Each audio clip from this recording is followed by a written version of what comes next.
We begin today's forum, everything, all for victories. I am the moderator for today, TUSK, captain of the 1st Detached Brigade, special task named after Ivan Bagun. This is not my first time as a moderator of this forum, but the first one during the war. This time is extremely difficult for all of us. We first of all have to give tribute to all those who are defending us at the front line, who are down in the trenches, carry out their duties without any lofty rhetorics, and selflessly defending Ukraine and its security. My brothers in arms, as we speak, are carrying out their tasks to destroy the invaders all across our borders from down south to Kharkiv Oblast. Special Task Brigade named after Ivan Bagun took part in all the military operations starting from the 6th of March when we liberated the Kharkiv Oblast and in the liberation of Kherson and Kherson Oblast.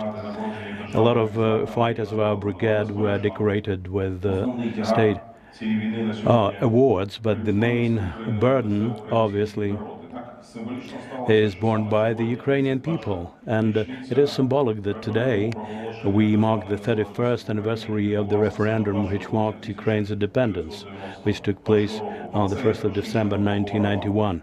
We will speak about that later on, and now I would like to invite to this rostrum Prime Minister of Ukraine, 2 times Prime Minister and the head of the Kyiv Security Forum, Arseniy Yatsenyuk. I have a little present for you, Arseniy. This is a personal patch, sleeve patch. I would like to start this forum by paying tribute to the Ukrainian military and to all those who died on the front line for the Ukrainian state.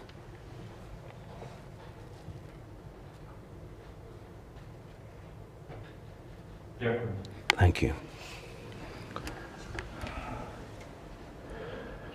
My fellow Ukrainians, as of now, I am really thankful to you that you decided to join this kind of act of defiance, act of strong resolve.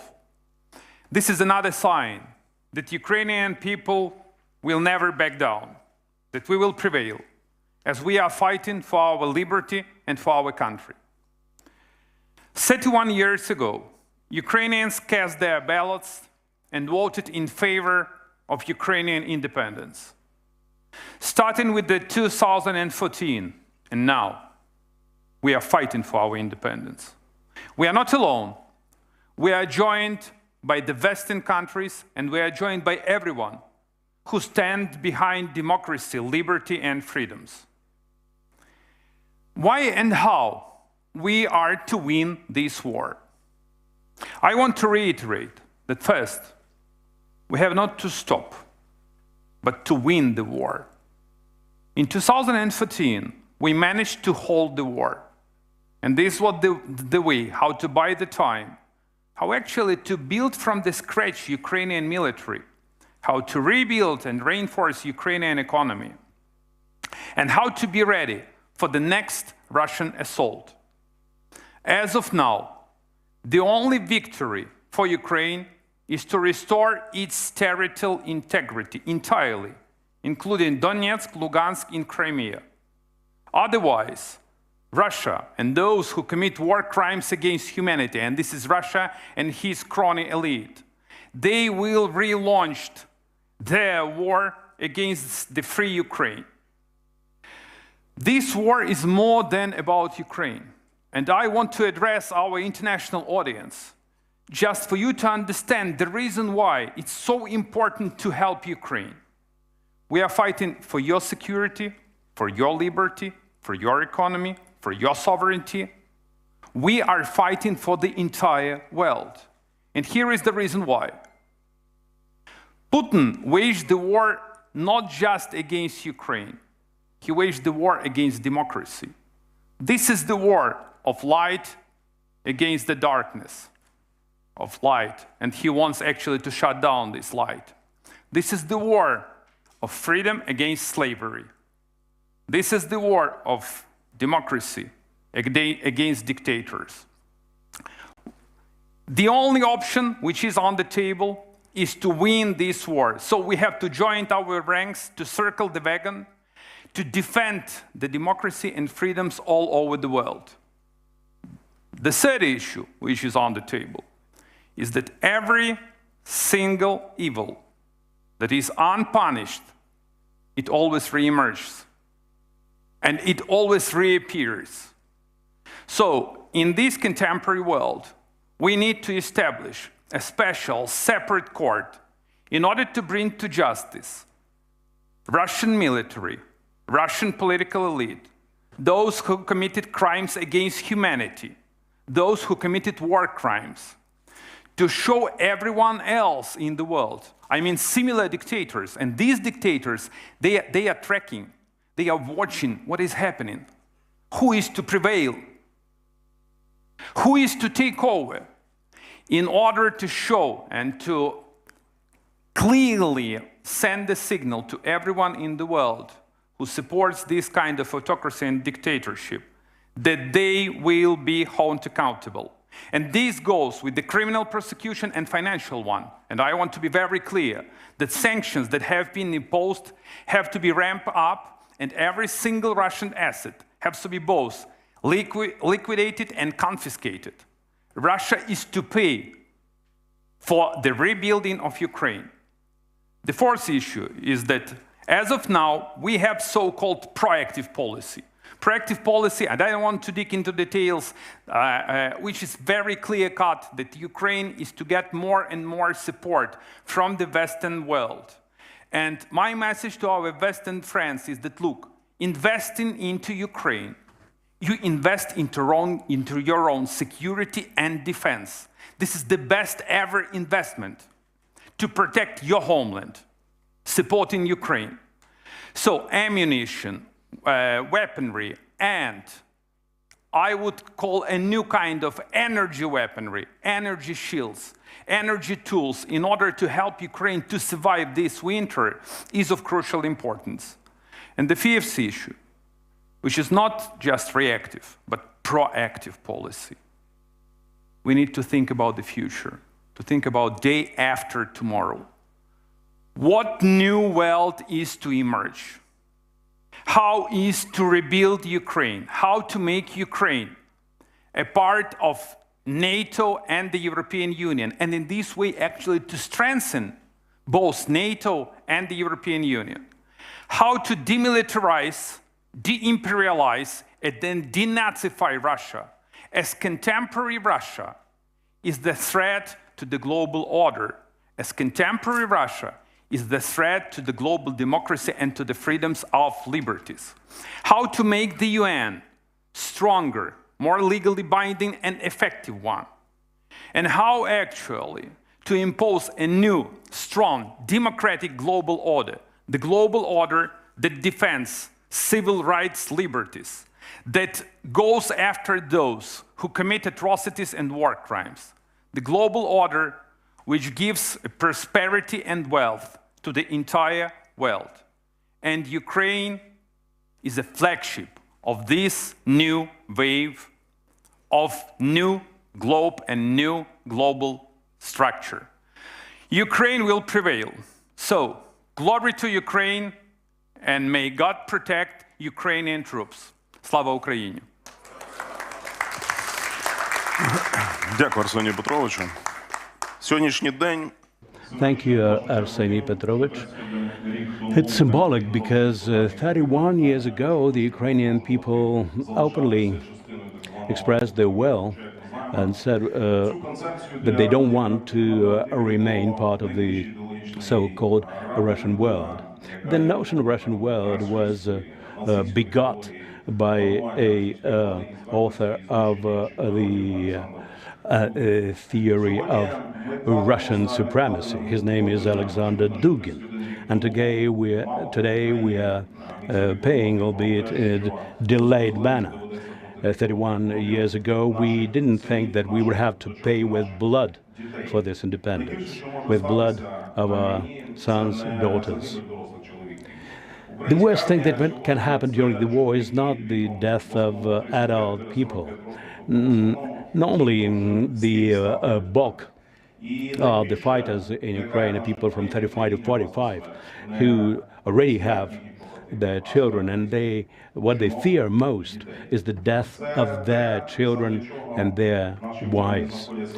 And the protection of these people is that the point of their fight. I am at the front line to make sure that my children do not have to fight in this war. The Kyiv Security Forum during the war, as of the 24th of February, became the central platform for discussing the issues of peace and war, national security of Ukraine, and the strategy of what Ukraine is going to be like, what Europe and the world are going to be like after the war. We will never be the same as we were before the 24th of February. There's no going back to the old life. Stop.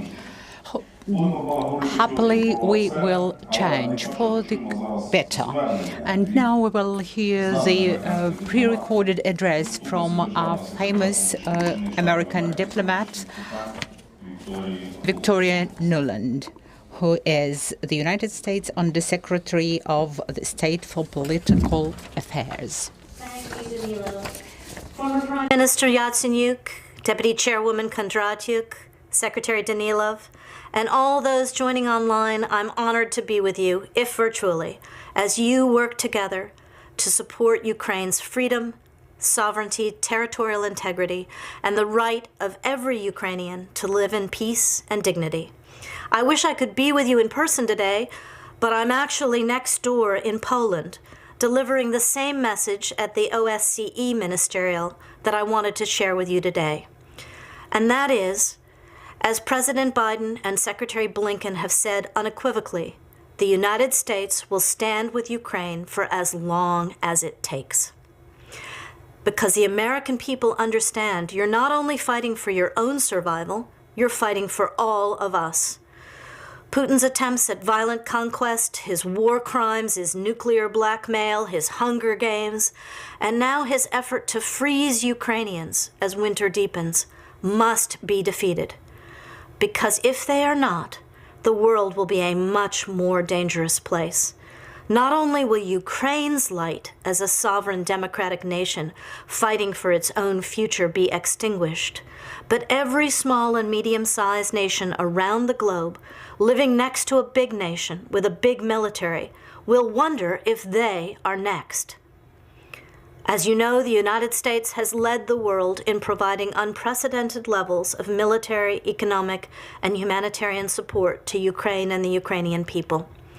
And President Biden has just asked Congress for an additional $37 billion to ensure Ukraine not only survives, but thrives as a sovereign, secure, and democratic nation, and that Vladimir Putin suffers a strategic defeat. And earlier this week in Bucharest, Secretary Blinken met with his G7 counterparts and NATO allies to rally additional support to restore and defend Ukraine's electricity grid.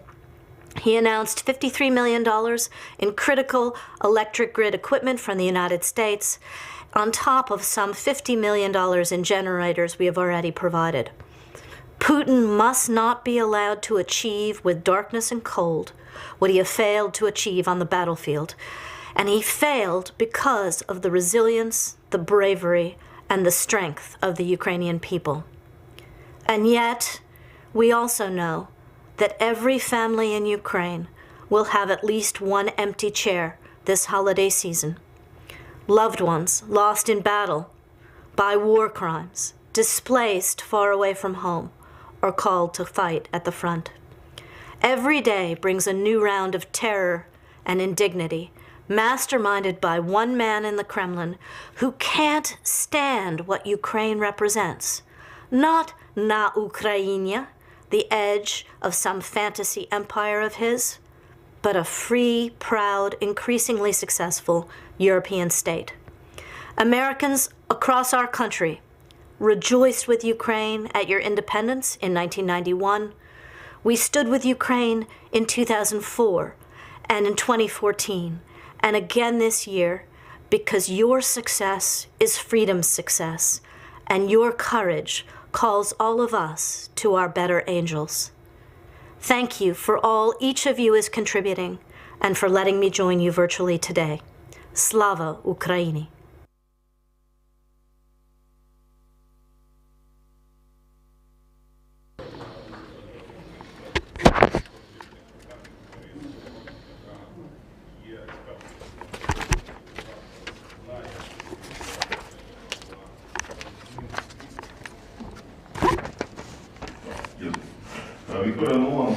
Victoria Nuland was one of those American diplomats who studied situation in Ukraine on the ground, and she was in the closest contact with the first government of Arseniy Yatsenyuk and helped Ukraine at the most difficult time, so beginning of Russian aggression in spring 2014. Now we have the line, the president of the NATO Parliamentary Assembly, Joëlle,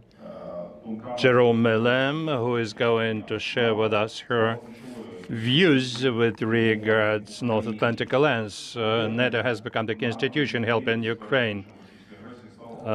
Unity of NATO and in the face of Russian aggression became one of the key factors for Putin's failure at the beginning of this war. Madame Joëlle, madame.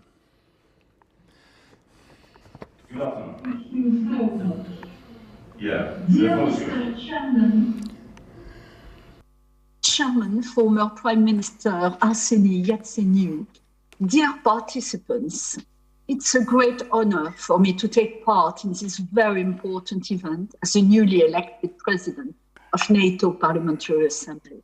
It is, in fact, my very first address since my election to the presidency, and I'm delighted that it's dedicated to our Assembly's steadfast, rock-solid support for Ukraine.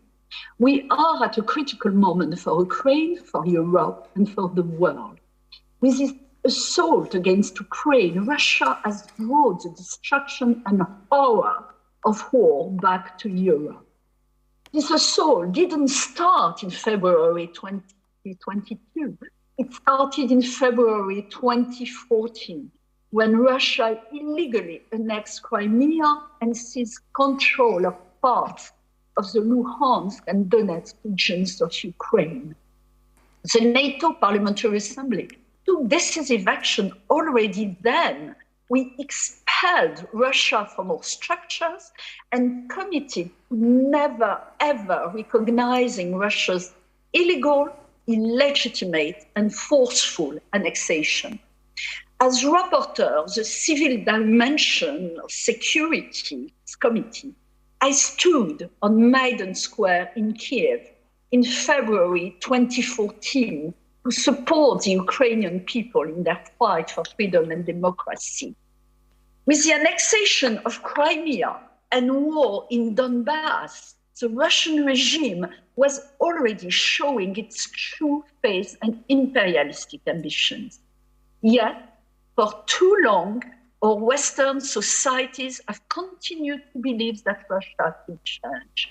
For too long, we have ignored the warnings of our friends in the Baltic states and in Eastern Europe. For too long, we have closed our eyes to the reality of an imminent war on Europe's soil. Then, on 40th February 2022, the unthinkable became reality.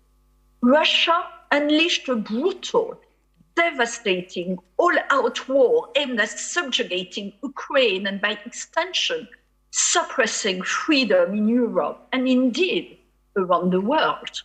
The Ukrainian people have responded with extraordinary bravery, resolve, and resilience. You have stood up to an enemy that some thought was invincible. Faced with failure, the Russian regime has once again escalated its aggression. It's deliberately and systematically eating critical infrastructure and urban centers. It is indiscriminately targeting civilians.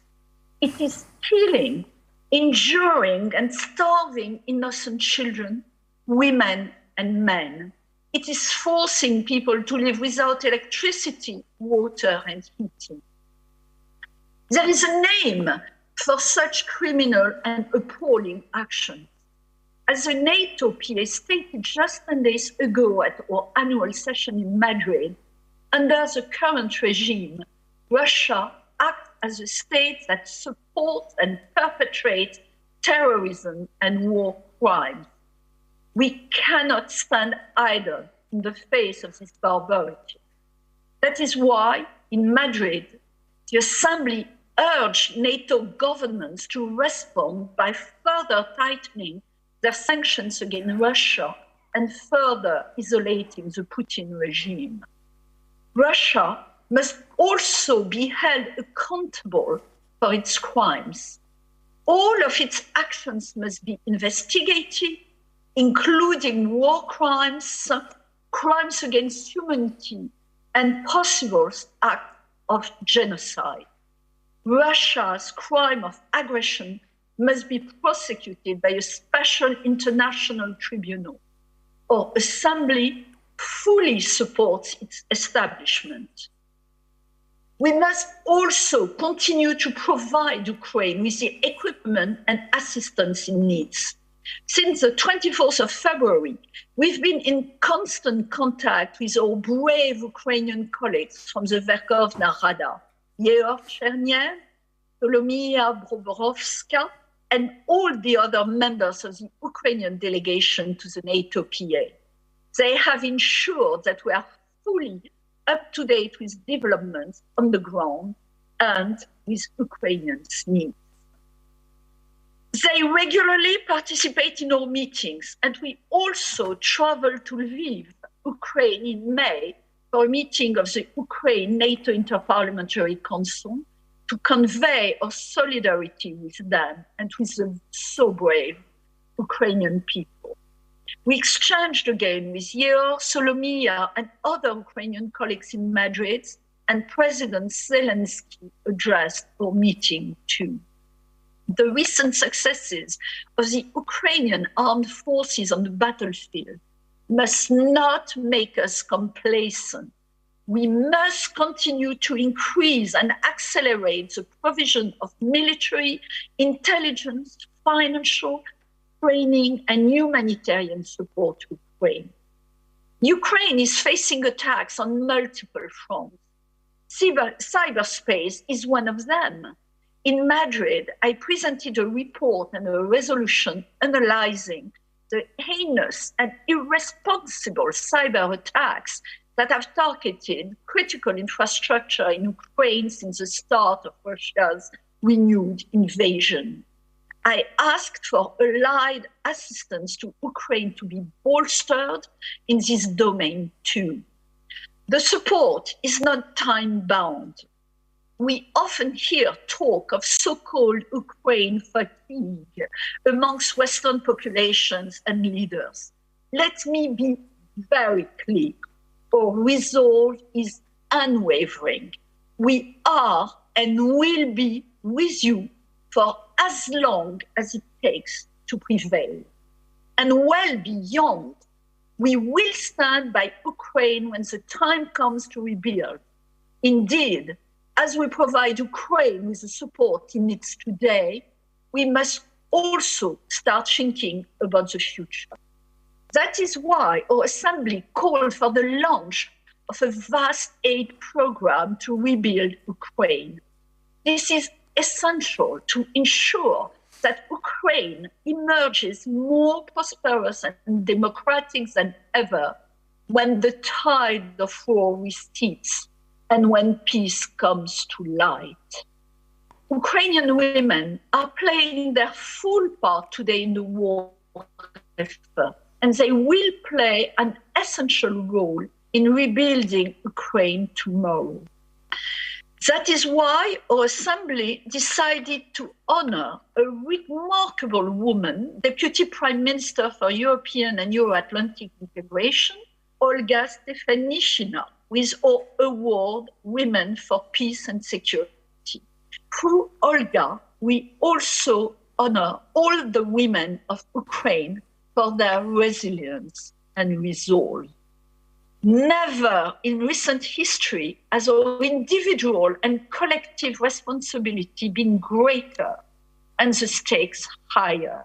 NATO member states have demonstrated exceptional unity in support of Ukraine, something we can all be so proud of. And so has our Assembly. The NATO PA and its members, who represent the 30 allied parliaments, have stood firmly by Ukraine's side from day one. We have helped mobilize support. We have continuously denounced Russia's illegal and illegitimate attempts of annexations, and we will never recognize them. Our outgoing president, Jerry Connolly, reiterated this very clearly when he addressed the first parliamentary summit of the Crimea platform in Zagreb last month. We have created a special fund to assist the Verkhovna Rada and help it strengthen Ukraine's democracy now into the future, and will help Ukraine achieve the goal it has set for itself of becoming a fully fledged member of the Euro-Atlantic community. We reiterated all of these messages of united and resolute support at a recent session in Madrid. And I will do my very best as President of the NATO Parliamentary Assembly to maintain and strengthen our steadfast support to Ukraine. Today, as we mark the 31st anniversary of Ukraine's independence referendum, I have only one message. You are fighting for our identity, for your sovereignty, for your future, for your children. But you are also fighting for our common values, the values on which our societies are built. You are fighting for human rights, for liberty, for democracy, for freedom. Your fight is just. That is why Ukraine will prevail, and that's why we will continue to stand with you until it does. In the words of the great Ukrainian poet Taras Shevchenko, keep fighting, you're sure to win. God helps you in your fight for fame and freedom. March with you, and right is on your side. Thank you so much for your attention. Slava Ukraini. Thank you so much, Mrs. President. Joëlle GARRIAUD-MAYLAM, President of the NATO Parliamentary Assembly, was with us this afternoon. Thank you so much for your unwavering support, for your optimism and enthusiasm about Ukraine's victory. And from your perspective, if I'm asking you just a very brief question, is there going to be the same support within NATO camp, between NATO members? You said that you expect that you're going to be with us as long as it takes. But still, do you truly believe that all NATO members would be with Ukraine until the very victory, or something might change? What I tell you is that we, as parliamentarians, will do everything we can for this to be the case. As I've said in my small speech, we have been talking about, we've heard about this Ukrainian fatigue. To be honest, I haven't seen it. Of course, there are voices in all our democracies which complain about, the cost of inflation and, the electricity and so on. This is rubbish. And I think they understand it because democracy and freedom are so important. Once more, Ukrainians' fight is our fight. It is for our democracy. It is for our freedom. It is for our values. And that's why I promise you that we parliamentarians who are afterwards the voice of the people will do our utmost to make sure that this doesn't happen, that NATO remains united in the support of Ukraine, because it is the most important question in the world today. And there's absolutely no question of backing on that. Well, thank you again, Mrs. President. Thanks so much for your efforts, and keep on doing that. Madame Joëlle GARRIAUD-MAYLAM, President of the NATO Parliamentary Assembly, was with us this afternoon. Дякую. Дякую. Отже, президент парламентської асамблеї НАТО. You've heard from the President of NATO Parliamentary Assembly, who spoke about the role of NATO in our fight. Obviously, the role of Western allies and their support is absolutely key from the 24th of February especially. When we go just by the media reports, it's very easy to fall into enthusiastic sentiments and say that we are being re-equipped and rearmed very quickly, and that we will have Abrams tanks as soon as tomorrow, and we'll be rolling on in some Kursk Oblast or elsewhere in Russia. But as a matter of fact, the equipment that Ukrainian military is using is predominantly post-Soviet, but at the same time a lot of weapons coming to the Ukrainian military, and especially as of the middle of last summer, has been a game changer in many areas. I recall May through August this year, when the supremacy of the enemy on artillery was absolutely striking, and within 3 months we could make up to 6,000 shots per day, whereas Russians made 50 to 60,000 shots a day, which means that they had a tenfold supremacy over us. The first place that I visited in the front line was relatively quiet. That was about 50 kilometers from the town of Kryvyi Rih. All the Kherson Oblast was occupied, apart from some pockets, and the city and the fringes were constantly shelled by artillery. And I recall my first combat, when the commander of the battalion in which I fought promised me that now we are going to have an easy walk, so take it easy, put on your flak jacket and helmet, it's gonna be all right.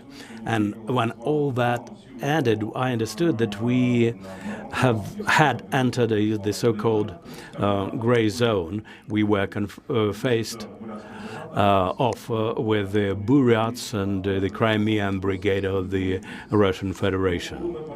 So when we were there in this gray zone, our mortar fighters were shelling the positions of the so-called DNR. We left our vehicles some 300-400 meters away from that, and then I heard a sound which I will never forget in my life. It was a kind of whistling sound. It was an incoming round of 82 millimeter Russian mortar round, and you just have 3 to 4 seconds to drop face down somewhere if you want to live. So we fell, our faces were damaged by shrapnel, and then explosions ensued. First, you just don't understand what is going on. That happened closer to the evening. And then we were on the run, running for some 300 to 400 meters. Then we jumped into our vehicles. And next time, when a similar case happened, your perception is totally different. We were on the fringes of Lysychansk, and we were on the highway connecting Bakhmut and Novodruzhsk, the coal mine where our detachment was located. It is kind of on a high ground, not far from the Siversky Donetsk river. And that highway was under the fire control of the Russian Federation at that time. But we were not aware of that, and the range of artillery is about 70 kilometers, and they were shooting through this area, and one of the APCs was hit, and the munitions started exploding. And when all that started to explode, our driver, right in front of our truck, saw a huge stack of smoke, and our driver was so shocked that he had to stop in his tracks.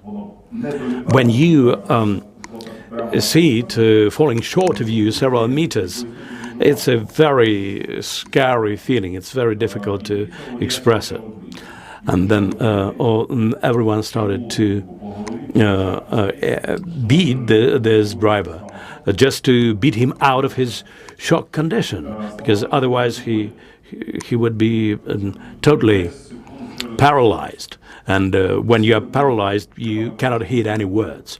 So in some 7 minutes later, we did hit the road, and we went to the positions where our troops were located at that time.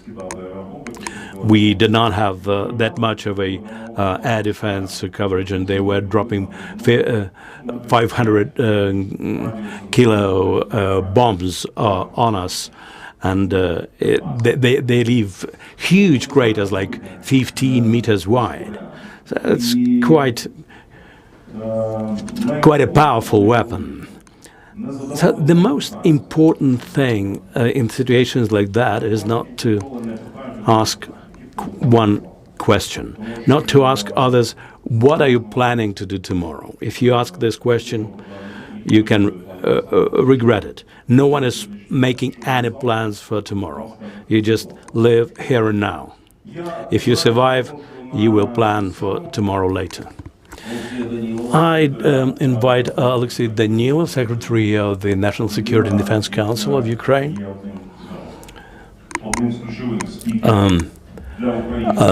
a person who is one of the key speakers for Ukraine and the world as regards the ongoing war. And I give I invite Ms. Olena Kondratyuk, Deputy Speaker of the Parliament, and Arseniy Yatsenyuk, head of the Kyiv Security Forum. So let's start with Mr. Danilov. You will be the first speaker on this panel.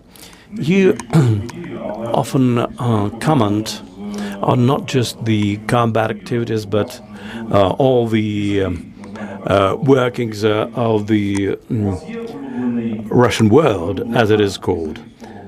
Do you have any favorite pet vis-a-vis from the opposite side? Who gives you most of drive and enthusiasm in this debate and standoff with them? Well, I don't think that we should speak about them. They're not worth of our attention and not worthy of our time. Thank you for the opportunity to speak at this forum.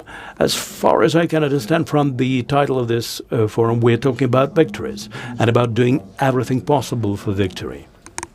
Everyone has their own vision of victory, but we do have to have a shared vision thereof.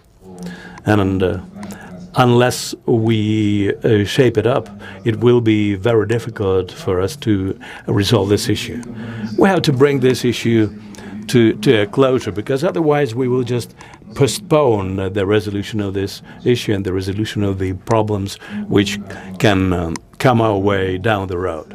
So when we speak about our victory, this is about reclaiming all our territories within the boundaries which were recognized 31 years ago, and today we are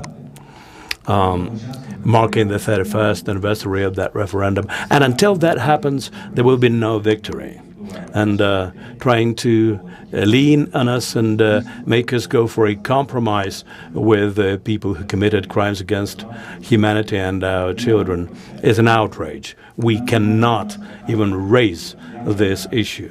There's no point to scare us with nuclear war or what have you. Our state, our people, our nation have paid a huge price for the freedom which we are defending now, not just for ourselves, but also for NATO countries bordering with us and for the entire Europe. And we have shown it to the world that for the last 30 years, we haven't been scared by this huge superpower. We need to destroy them for them to cease existing as an aggressor country. Why? Because today Russia is one of the few countries that has colonies in its territory, that has destroyed a lot of national groups and peoples, their culture, their traditions, their languages. They are barbarians, and you cannot negotiate with barbarians. It should not be the cause for our people. That's what I would like to discuss with you today. Now to the partners. Unfortunately, we keep hearing this phrase, partners, partners, partners, but we seldom hear about allies. And we should remember that it's allies that come together and support the fighting countries. That is what happened back in 1940s. The Nazi Germany fought against allies, and they said that there should be no nations and peoples. State should be razed to the ground. They then, such as exactly like Russia now, would like to annihilate the population of a country. So they bombed civilians, they tortured people, they killed innocent children, not one or two, but hundreds, thousands of children who died just because a person in the Kremlin wanted an advantage. What kind of advantage? We are different. We don't want anything from you. We live in our territory. You are the thieves who have stolen histories that does not belong to you, territories that does not belong to you, and relations with other nations. And we should remember about it when we are faced with a challenge of demands for us to negotiate with Russia. When they vacate our territory, when they pay all of the compensations for the damage that they cause, when we have the war criminals prosecuted and brought to justice, only then will we be in a position to negotiate. So our strategy is to recognize that Russia is an island in and of itself. Do I take too much of your time? Yeah. Apologies for that, if that is the case. Thank you. Thank you. We will return to questions later, but now I would like to give the floor to Ms. Olena Kondratyuk, who is Deputy Speaker of Ukrainian Parliament, the Verkhovna Rada. So what's the parliamentary dimension of cooperation with our partner countries? Do we always have not just words of support, but practical assistance as well? Thank you. Thank you, Taras. Dear colleagues, first of all, I'm extremely glad to see you all, and I would like to thank the organizers. First of all, Mr. Yatsenyuk, for this opportunity for us to come together. It was made possible by our defenders, women and men who allow us to live peacefully, at least here. Quite recently, we held a Ukrainian Women's Congress, and I understand what it takes to organize, to put together foray like this, under shelling, under blackouts, etc. Speaking about parliaments and the Verkhovna Rada, I would be now characterizing my own capacity as a deputy speaker thereof. And I would like to remind you that 31 years ago, at the all-Ukrainian referendum, the Ukrainian people faced a question about territorial integrity of this country. I remember that vote, that referendum. It was one of the first that I participated in as a citizen, as a national of Ukraine. And that was in support of the Declaration of Independence announced in the summer by the Verkhovna Rada of Ukraine. Then, Ukrainian Parliament, as well as now in the all-out wartime, plays a key role. I remember the morning of the 24th of February when Mr. Danilov gave me a memory stick with the presidential order to introduce martial law in this country. We had an extraordinary session, and to us, members of parliament, it was critical to preserve the institutions, the legitimacy of Ukrainian parliament, because it's on Ukrainian parliament that the pressure was put on the part of the Russian Federation. They were sure that we would never come together, that people would be evacuated, that members of parliament would flee the country, but it never happened.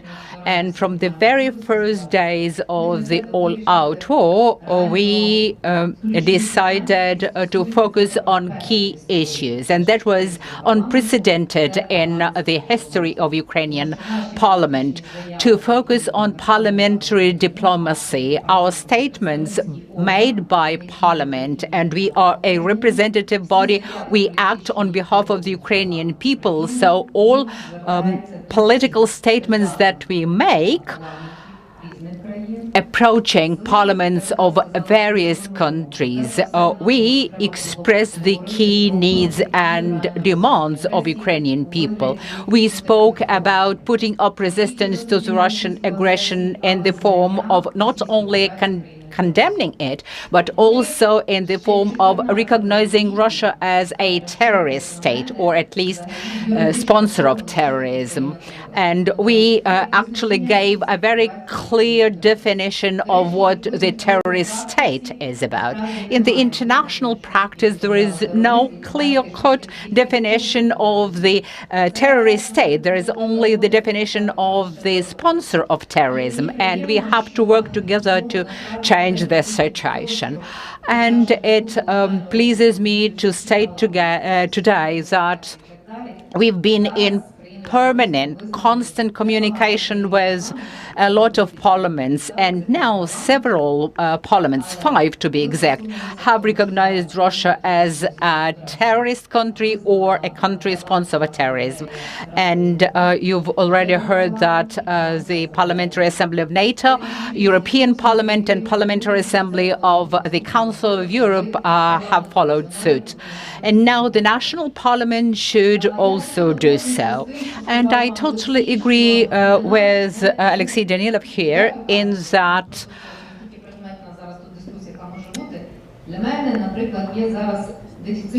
there is still shortage of clear definitions, because a lot of people are now speaking about conflicts, etc. But what we are living through is the Russo-Ukrainian war, the existential war for Ukraine. So definitions, terms matter, because it is our war for freedom. So we all know that it is our war, no matter what your position might be. We contribute to the common victory. But when we speak about interaction, communication with other national parliaments, we should raise the issue of setting up an international specialized tribunal. Because there is the International Criminal Court in The Hague that has started investigations in Ukraine. But setting up an international tribunal is extremely important because it is also about the new security architecture, without which there would be no true victory, no true international rules-based order.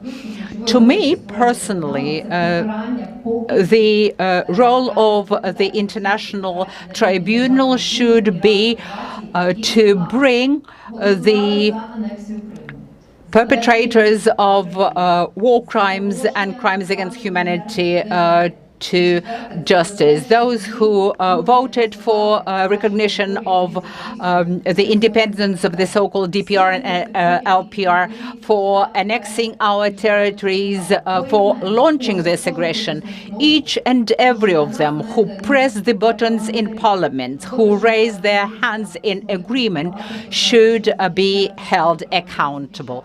Now, a lot of Ukrainian MPs are at the front line defending our country, and that is also a sign of huge contribution and trust of people to their MPs. And now we are thinking about the strategy of how to punish those MPs who have abandoned their duty and parliament and country. So, but now, speaking strategically, Parliament will have two strategic areas of activities to bring closer our membership of the EU and of NATO. Parliamentary diplomacy, as any diplomacy, and we can see Mr. Deshitsa being here, welcome,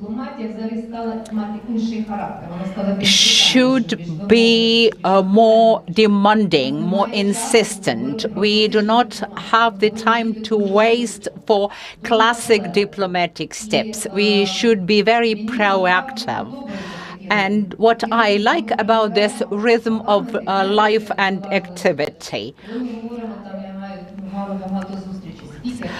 I have had lots of meetings with prime ministers, parliamentary speakers, presidents, and we hear a lot of inspired words, words of admiration with the Ukrainian people.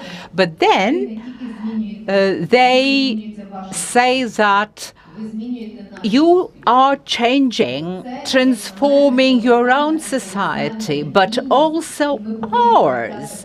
And that's our huge role, promoting strategic security and safety.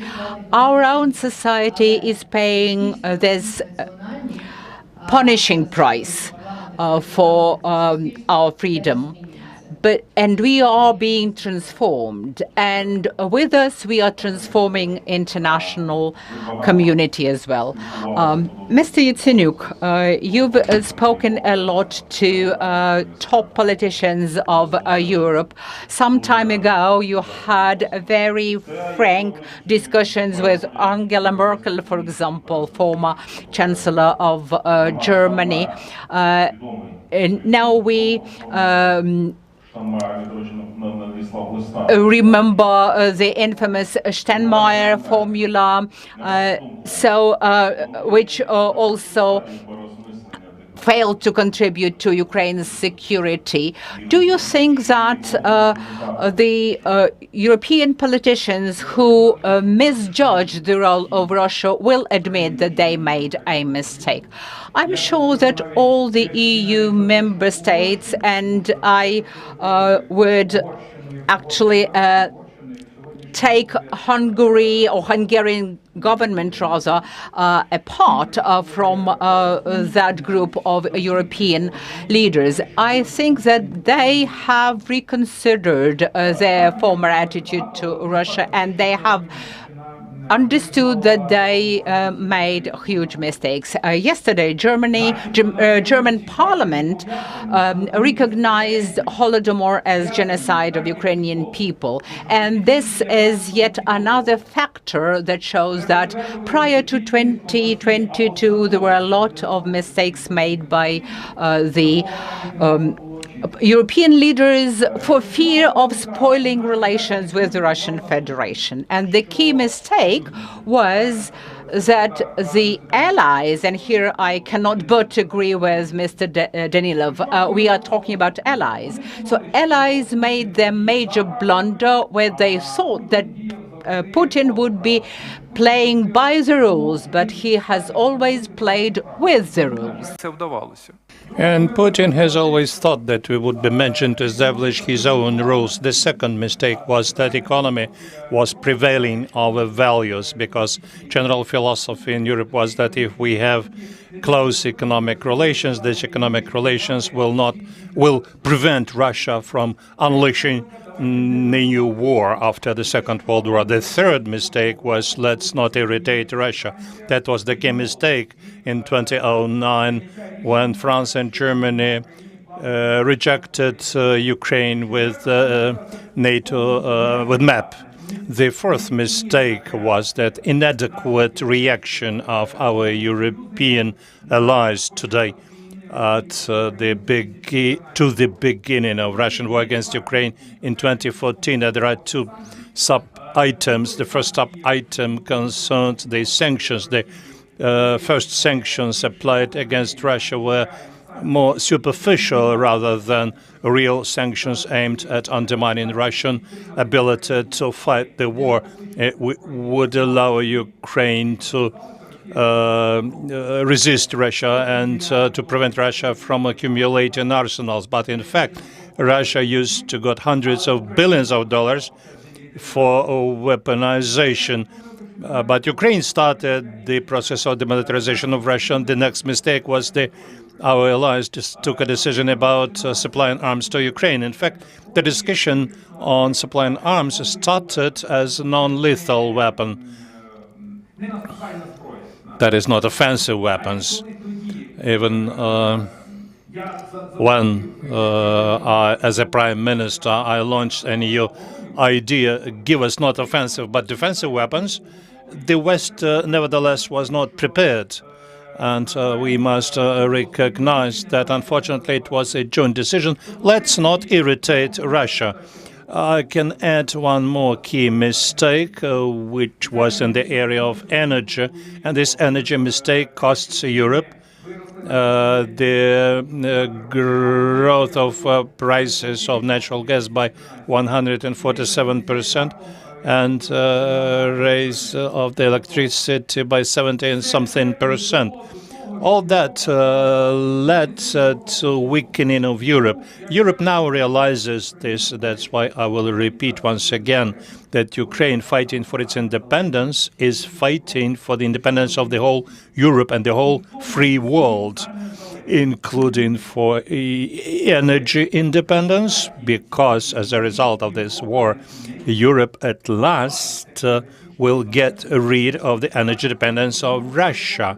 Yes, they had to pay some price in a short term. We also paid a short-term price when in 2015 we rejected Russian Gazprom gas. completely, but we did that, and we had much fewer resources than the Western world. The second realization of the fact that your own security must be a priority. Everybody thought that a war will not start again. They will not shoot from guns or tanks, and Europe was not prepared to war. Now they said that they have to replenish arsenals of weapons, because even the weapons which they give to Ukraine are not enough for their own defense. And the third point, that Europe realized that after the Second World War and the existing world order is not effective, especially in terms of bringing to justice war criminals. The fact is that there is no effective mechanism to bring Putin and his lieutenants to responsibility. Same way, there is no mechanism which would allow to confiscate Russian assets and to aim them at the development of Ukraine. So there is a task for Europe to establish a new order after, I would call it the new order after the Third World War, because in terms of a drama and tragedy unwinding in Ukraine, we may say that this is the biggest tragedy after the Second World War. Russia de facto started the Third World War of tyranny against democracy. Today you commented on the possibility of new missile attacks against Ukraine, and you wanted to calm people down, that the authorities will always inform people about possibility of such attacks. The question is, when will Ukraine hit the territory of the enemy, including territory of Belarus, from which the missiles and fighter jets start, which hit Ukrainian territory? What should be done for this? If I can say that, unfortunately, the Russian Federation, besides open war, which it waged against a civilian population, also is engaged into the information war. And for the last 1.5 or 2 weeks, they inform through messengers about the points which will be hit. And this is information operation by Russians. They want to keep our society tense. And they say tomorrow, the day after tomorrow, this will happen. I would like to tell everyone, if there is any threat of hits, of attacks, we have a system which is functional, and the population will be informed, because it's extremely hard to live expecting that something will start imminently. Speaking about the military actions which you asked about, I can tell you that we fully trust our armed forces. They know very well what to do, how to do, where to, and what for. I would like that to happen on the 24th of February. But if we speak about the Crimean bridge, we've been waiting for a long time. The time will come, and everybody will be brought to responsibility. Speaking about the occupied Crimea, do you still believe that liberation of Crimea will happen quicker than Ukrainians or our Western allies think? Everybody has his or her own time count compared to the time for which we have been waiting since 2014 for liberation. Quite a lot of time has passed, and I strongly believe that we face a very short time before liberation. What will be this very short time? I want to say, don't want to use the word Moscow is not a rubber one, but they start losing, start breaking, and I was to say that we have to withstand, we have to resist. We should not be deceived by information which we get from Moscow. We should not follow their scenario. We have our own approach. We have no right to get back down. And I think that it depends on everyone here, on military, on people present here, on the whole Ukrainian society. And if we keep strong, this will happen. Russia brought about 800,000 of its citizens to Crimea, mainly to occupy Simferopol and other cities. But because your institution is the key in developing strategy for war and after-war time, are you looking for the answer to the question what you're going to do with the citizens of Russian Federation who would not want to leave the liberated Crimean territory? They might say that we don't want to leave, we want to stay here. Let's look at this this way. They are brought there for us to have problems and difficulties with them. We have a constitution, we have laws, and I am absolutely sure that if person arrived on this territory following our laws, there will be no problem. If the problem violated the laws, that would be the problem of that person. We have migration service.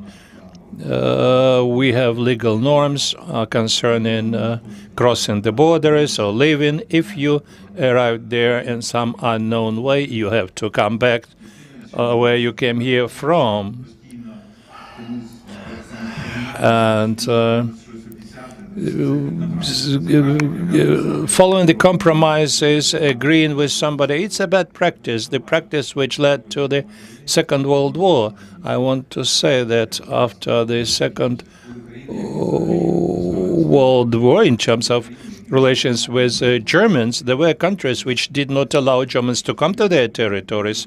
There were countries which did not allow them to work on their territories. So speaking about Putin, I should say that the nation which has been electing Putin for so many times should bear full responsibility for his actions.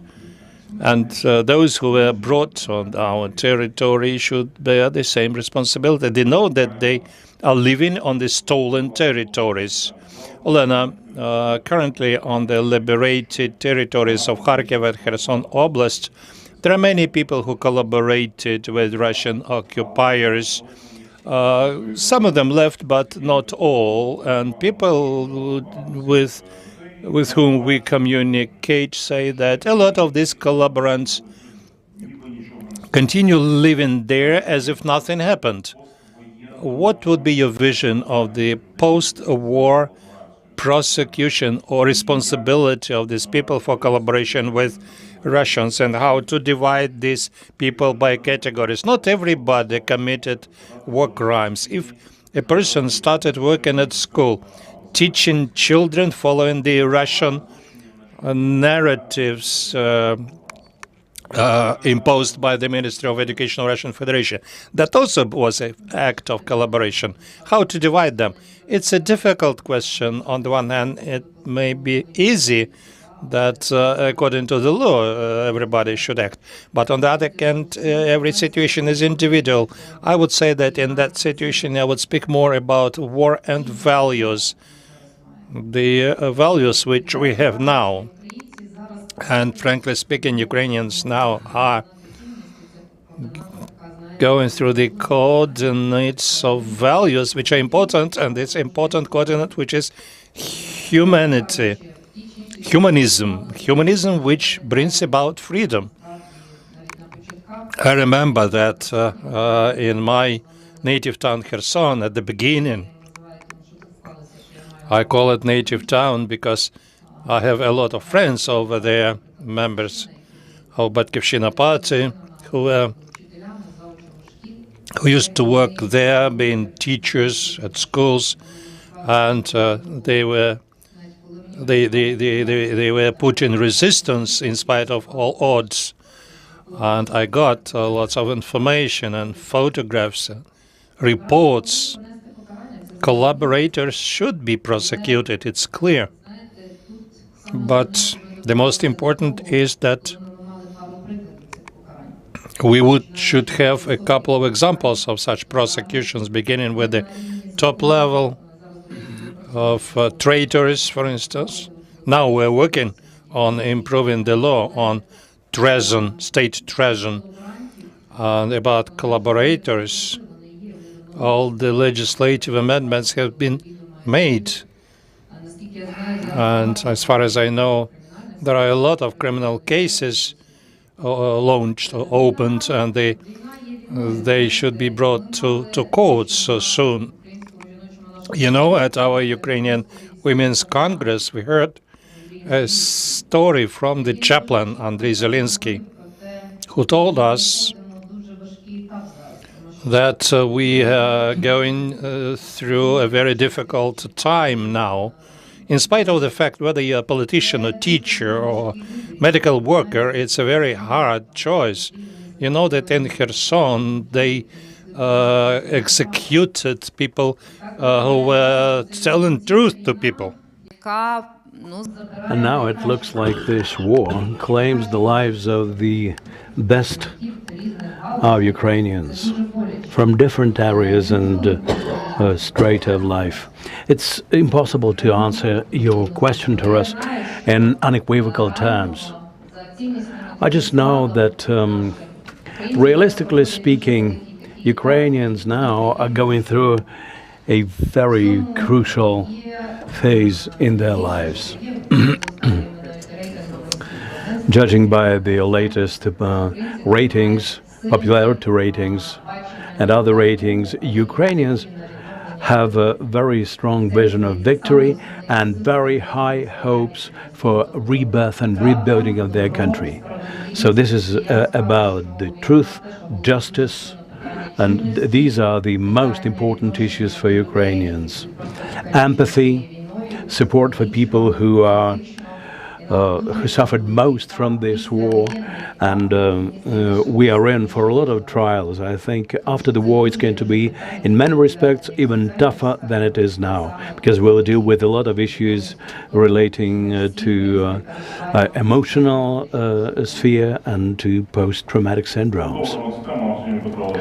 Let's follow up on this issue, Arseny Petrovich. After Viktor Yushchenko's reform, when we started to speak about Holodomor as a genocide of the Ukrainian people, we do remember that the attitude towards this notion was very controversial. A lot of people rejected the idea that it was a crime of genocide. I've seen torture chambers that Russians operated in Kherson, Oblast, in Balakli, and elsewhere. It leads me to believe that they had been preparing for this for a long time, because everything was being done by them according to the same pattern. The police presence that they established in Ukraine, the way they brought in people into there, the way they worked, the torture instruments and everything, all that could not have been done off the cuff. They obviously had prepared for that. The pro-Kremlin political parties, which we tolerated in the past, we attended the same talk shows with them. We used to say, well, they are pro-Kremlin, but they are entitled to their opinion. What will be our attitude to them after the war? What should happen in reality with those who continue to deny that the Holodomor was a genocide of the Ukrainian people?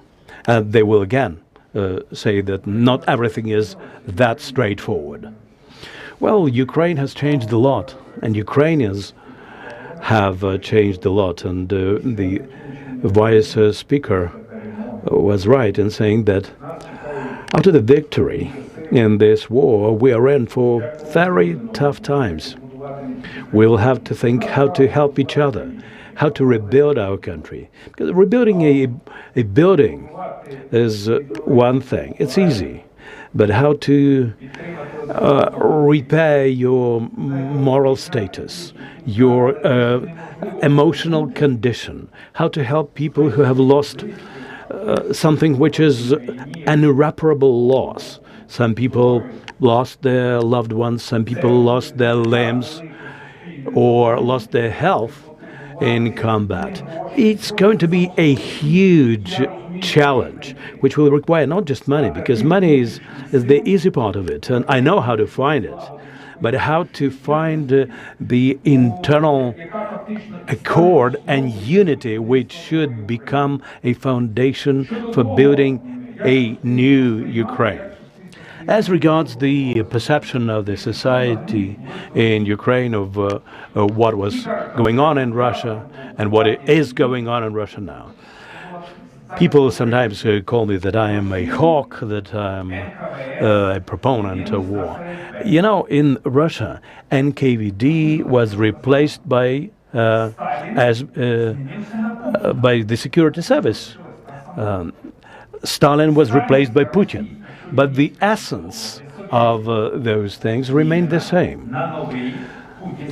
The Soviet ideology was replaced by Putinist ideology, but the gist is the same. Before the war, the press said that Russia would go for genocide against Ukrainians just because their ideology never changed. Ukraine is a trauma for all Russian dictators. Those who support Russia's dictatorship within Ukraine, we should perceive them through the prism of criminal code, because one can't support genocide, one can't support crimes against humanity, torture, rape, and so on.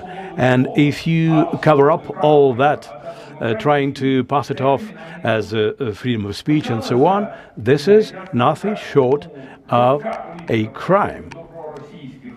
The rigid policy towards classical Russian politicians started even before the war, and I'd like to point out the Secretary of the National Security Defense Council, Danilov, when the NSDC introduced sanctions against Mr. Medvedchuk, who is Putin's crony.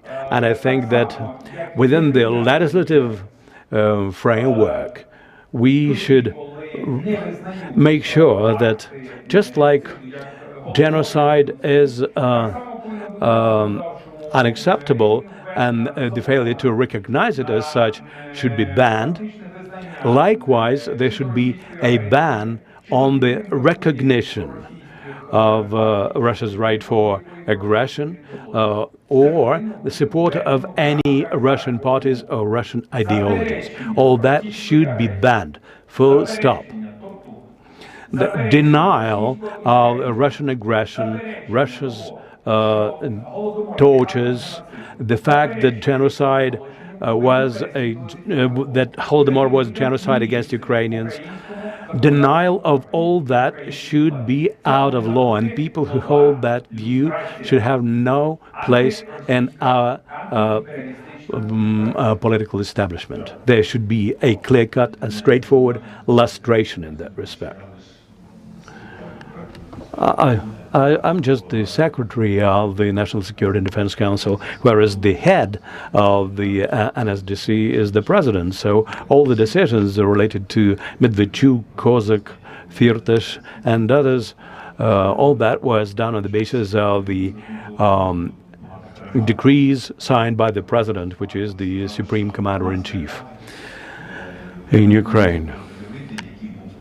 You cannot even imagine what was the pressure brought to bear on our country as of December last year, which was brought to bear on the president and the government, demanding that we should not do what we were supposed to do. Well, there's a lot of facts which are transpiring about that now. But I can tell you that the bottom line is the pressure was enormous. From the 24th through the 27th of February, there was a Putin's plan, and in some capitals of Europe, they just accepted that plan. And it's only thanks to the actions of our nation and our joint efforts in some respects, we did manage to hold out during the first 2 to 3 weeks of this large-scale aggression. Last week, the Security Service of Ukraine carried out searches in some churches of the Ukrainian Church of Moscow Patriarchate. That fact was positively perceived by the general public in Ukraine. Do you think we should go further and to somehow limit by law the activity of the Moscow Patriarchate churches in Ukraine? And what is your attitude as the Secretary of the National Security and Defense Council? Can we call this organization as a chapter of Secret Service of the Russian Federation in Ukraine? Well, I wouldn't like to come up with interpretations or speculations or the way you phrase them, because there's a lot of legal debate going on about that, but I know that this effort is going to continue. Well, as regards the Russian Church,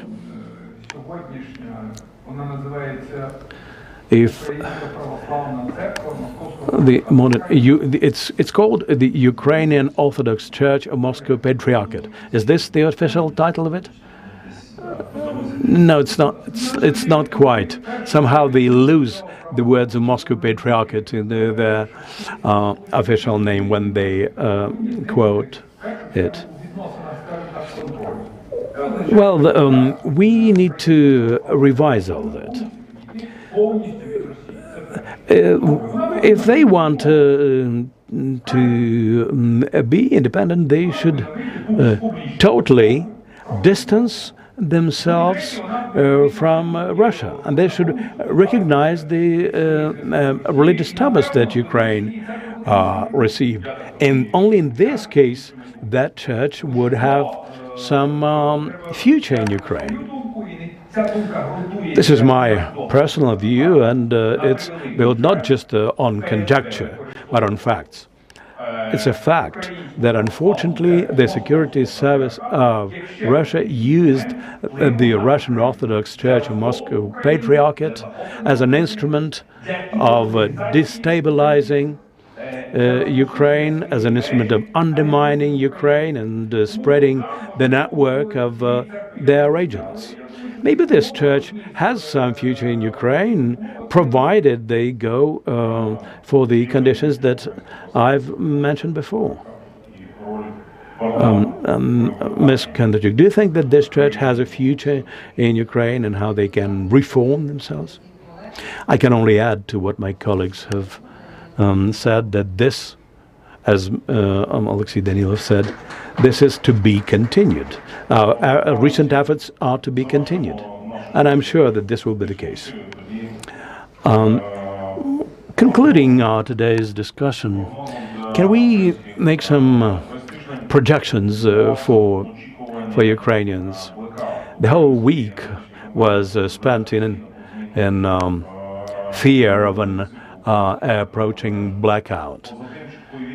And having said that, we have not heard any straightforward answer from our Western allies or Ukrainian officials whether Ukraine will be able to avoid a full blackout. What do you think about it? Well, I'm not a fortune teller. I don't know how it's going to be. I just know that we did take some very difficult decisions to make sure that we do avoid a full blackout. It was a very difficult and time, and we were on the verge of a full blackout. Now it is a little bit easier, but we should know that those monsters can go for another round of shellings. They still have some resources to make this happen, but they are running low on them, and they're trying to save up on the remaining missiles. They have to be mindful that they're strapped for resources. But let's hope that we will overcome, we will cope with this, but we should be mindful that our enemy is expecting us to surrender, to get daunted, and we should stand fast and have resilience. I'm sure that everything will be fine. I thank the panel. Please join me in thanking the panel. Vice Speaker of the Parliament of Ukraine, Ms. Kondratyuk, Alexei Danilov, Secretary of the National Security and Defense Council, thank you very much. And Prime Minister of Ukraine 2014-2016, Head of the Kyiv Security Forum, Arseniy Yatsenyuk. Thank you. Now we'll have a brief break, and in 10 minutes, please reconvene for the next session. Thank you.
Коли йдеться тільки офіційні, які є для нас офіційними, ви знаєте, що служби працюють відповідне повідомлення, тільки їм можна вийти. Постійно цього, чого не може статися. Це дуже така негативна енергетика, негативний стан. Це буде відбуватися, всі знають, де треба дивитися.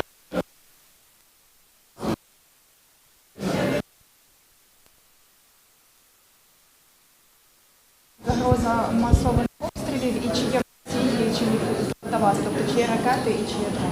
Ми свідомі того, що лишилося в Росії. Це вже набагато менше, ніж було на початок війни. Вони зараз шукають, де вони можуть щось взяти, але я можу сказати, поки те інформацію мають. Я не можу сказати, що вони в когось щось знайшли. У них вистачить, може, там на певний проміжок часу. Але це не на все життя, як крайнім часом. Що там у них на роки не вірю.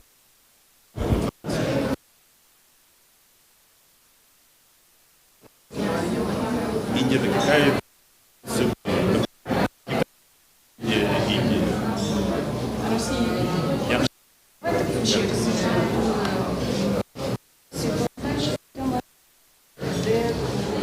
Я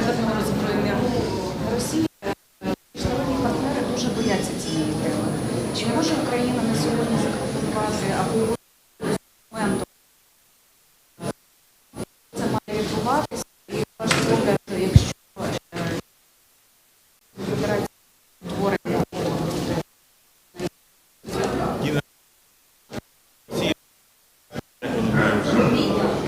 якщо є окремий народ має право на самовизначення, як це записано в уставі. Це перше.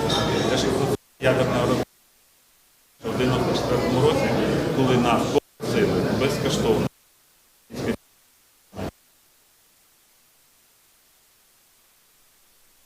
так само треба залишення ядерної зброї на території Росії.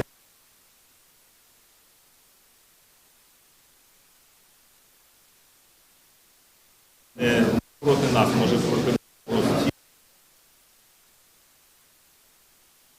Треба позбавити. Як сірники в хаду.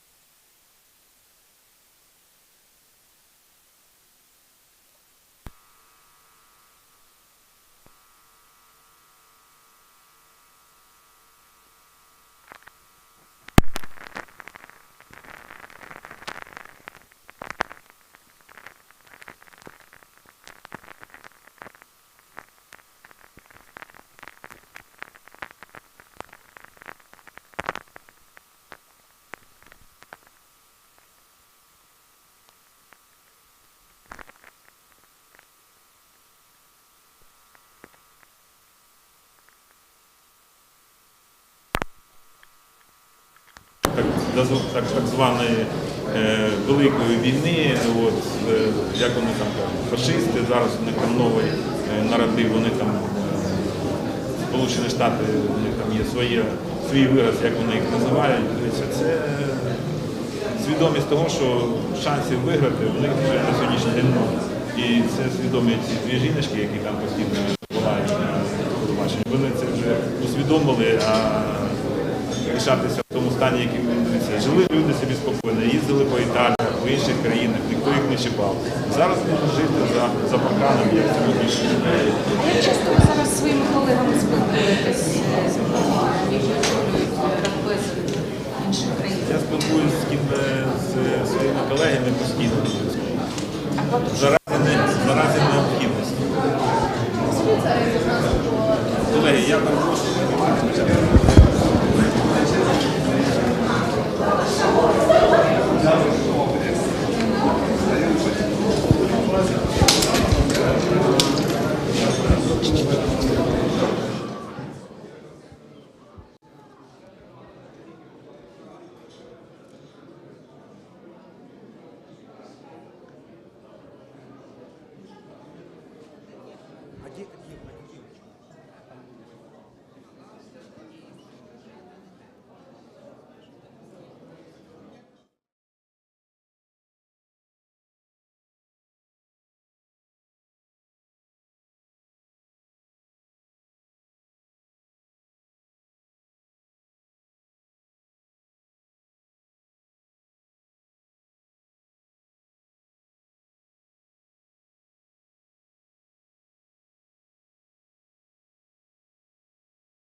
Ladies and gentlemen, we are resuming our work.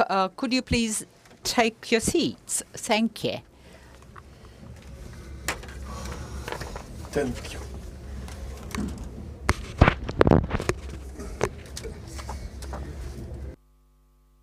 Да? Треба просто закрити кафе або почати брати гроші за каву. I think we should start selling coffee rather than giving it out to people, treating people to coffee. Then they will be back here sooner. Dear friends, please return to this room. We've got with us Kyiv Mayor Vitaly Klitschko. And if you don't want to explain it to him why you are not here, I'd encourage you to proceed to the room immediately. Thank you. Mr. Yatsenyuk is here, which means that we can proceed. Ladies and gentlemen, it is my great pleasure to resume our work of Kyiv Security Forum, which is called All for Victory. And victory cannot be achieved at the front line alone. The armed forces are contributing their bit, but they are also supported by volunteers, by people in the rear, by business, by the medical professionals, and each and every of those contributions ensures our success. We rely on one another. We cannot let one another down. The only choice for us is to win. And this war can only end in our victory. That's exactly what we are going to hear from the former president of the European Council in 2014-2019, Donald Tusk, who has recorded his address for you. Take a listen.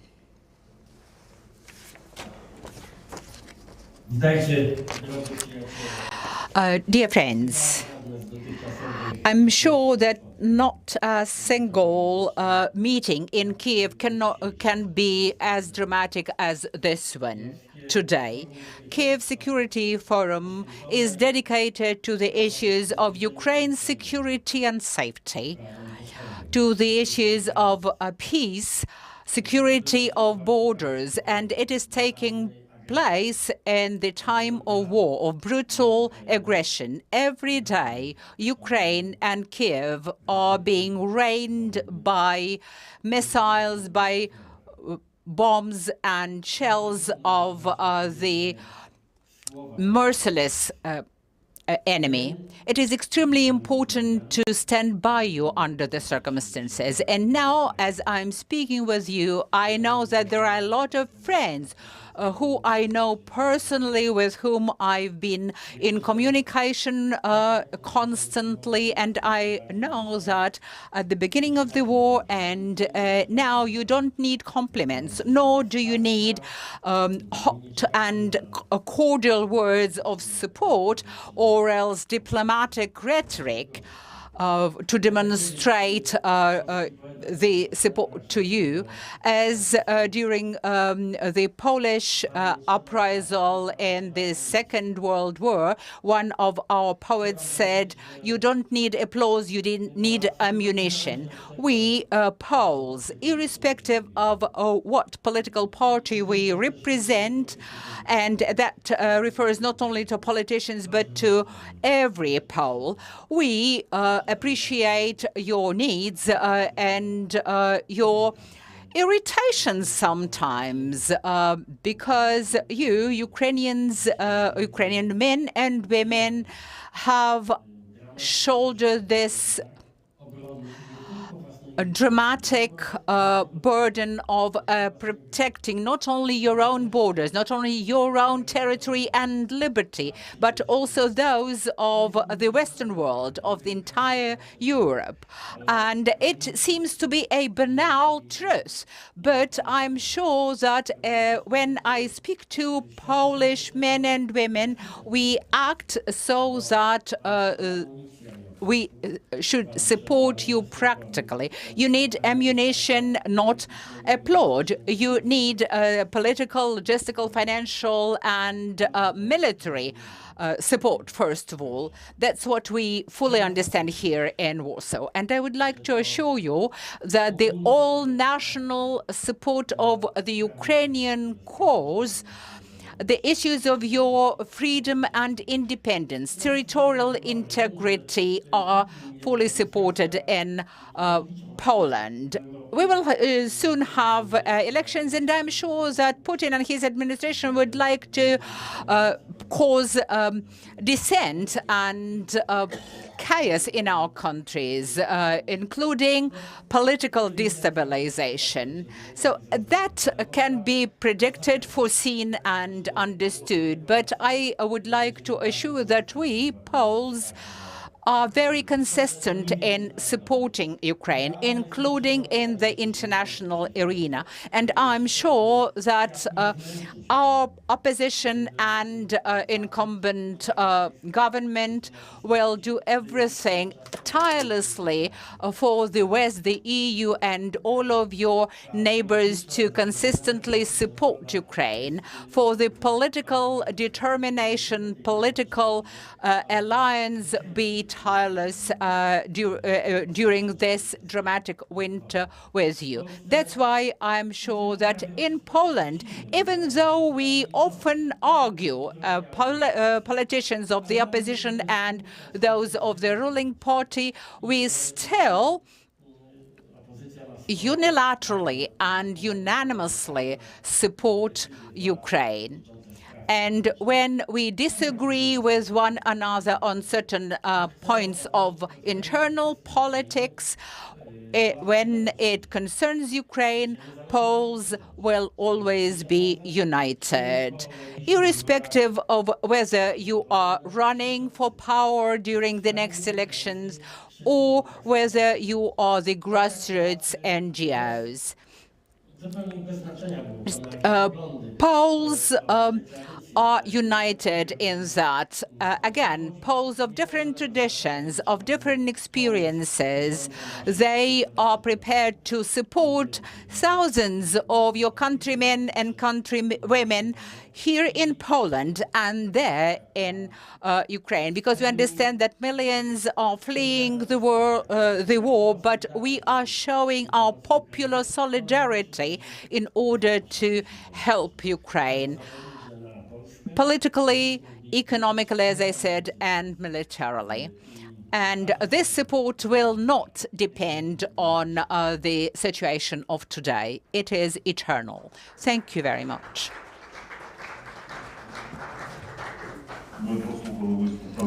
This was a video recording of the President of the Council, European Council. Kyiv is under the air raid alert, but we are on the ground, we are in the shelter, and we will continue our work.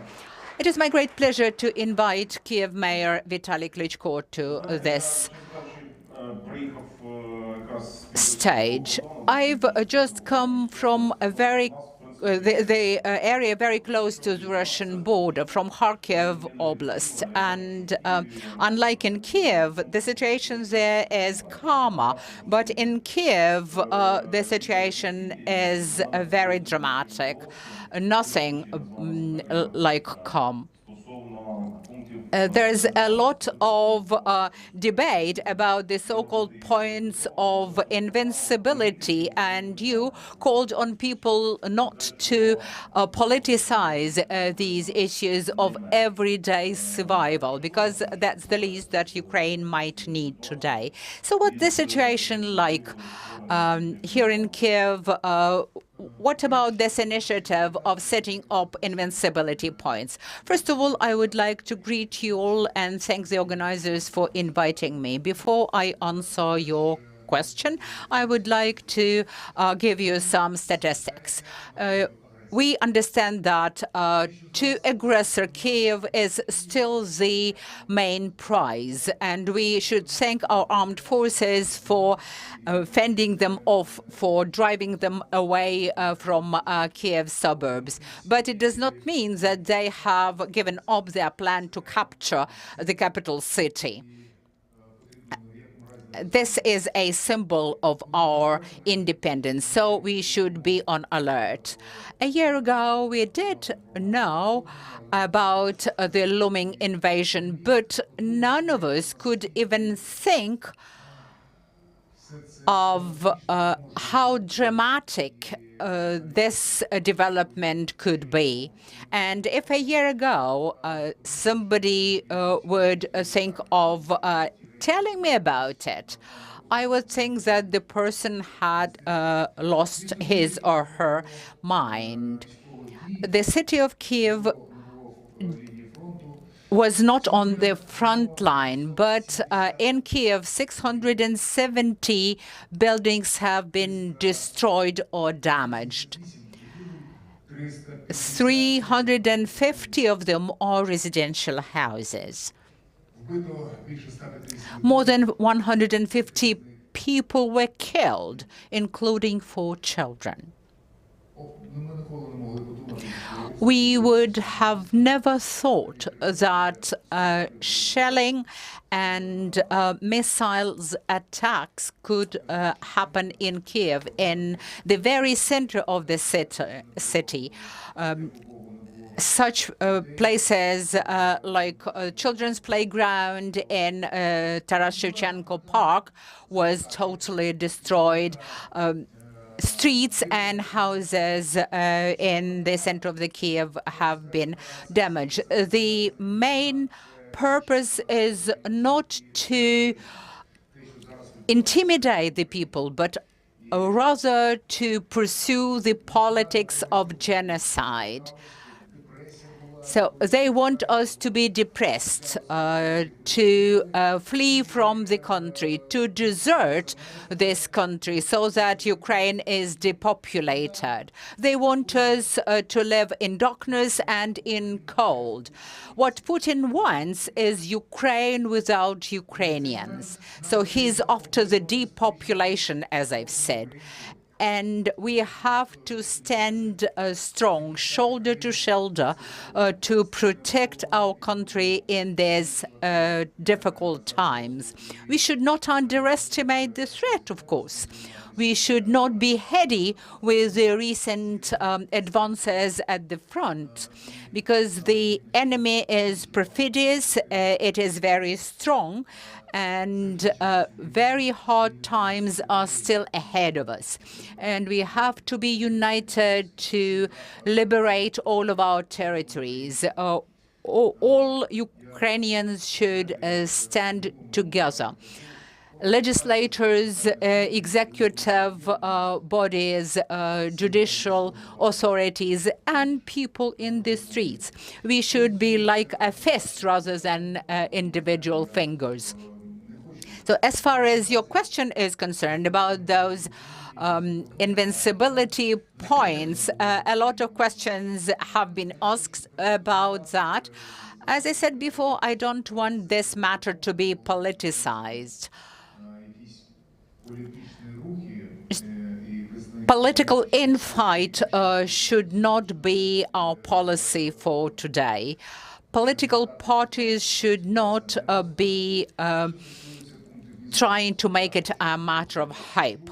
As far as invincibility points, or heating points, in other words, are concerned, I can tell you that I am in charge of this city. It was the will of the people to make me responsible for their well-being, and I'm sure that we will be able to cope with the challenges of today, including that of security. We are doing our best to protect every Kyiv resident, to provide them with the necessary services for their life to continue in this city.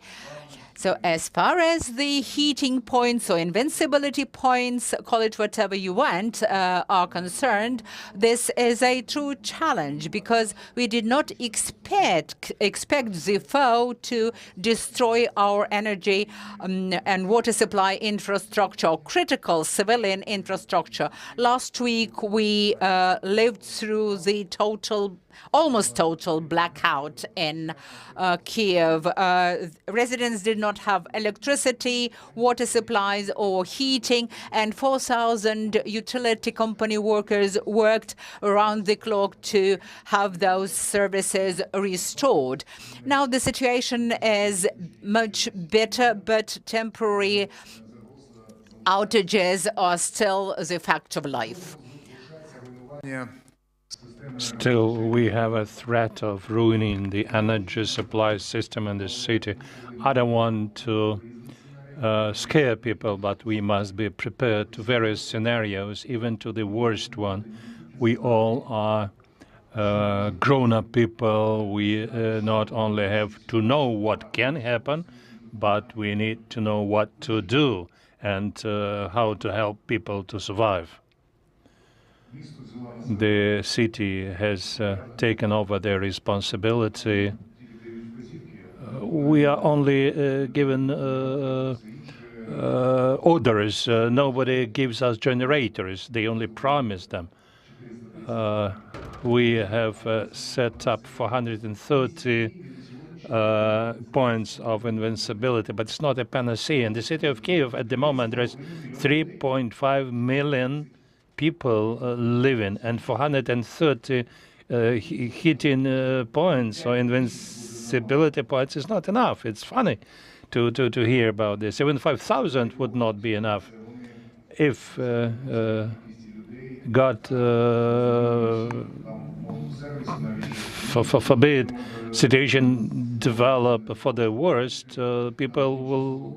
There is not enough place for stay there even on a temporary basis.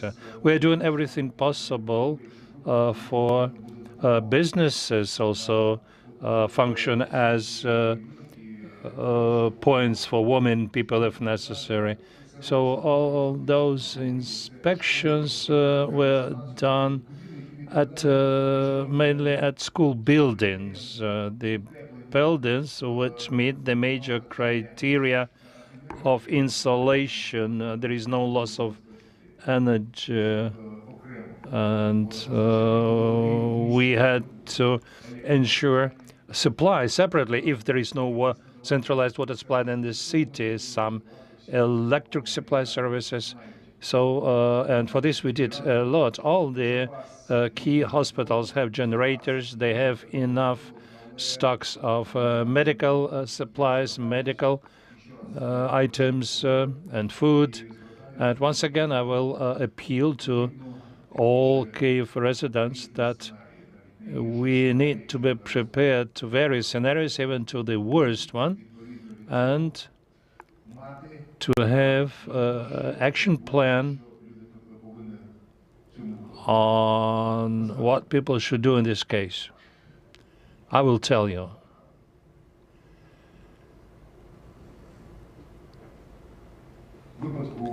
If there is a blackout and infrastructure ruining and total absence of electricity, water supply, and heating supply, and sewage, within a very short period of time, the temperature in the apartments will be extremely low because it's winter now.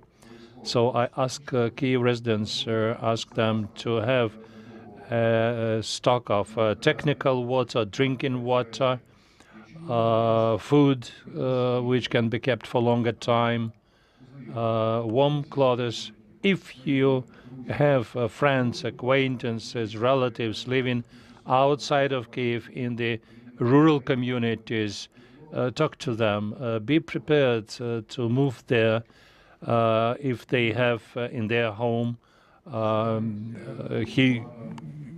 stove, wood stove, water well, and so on.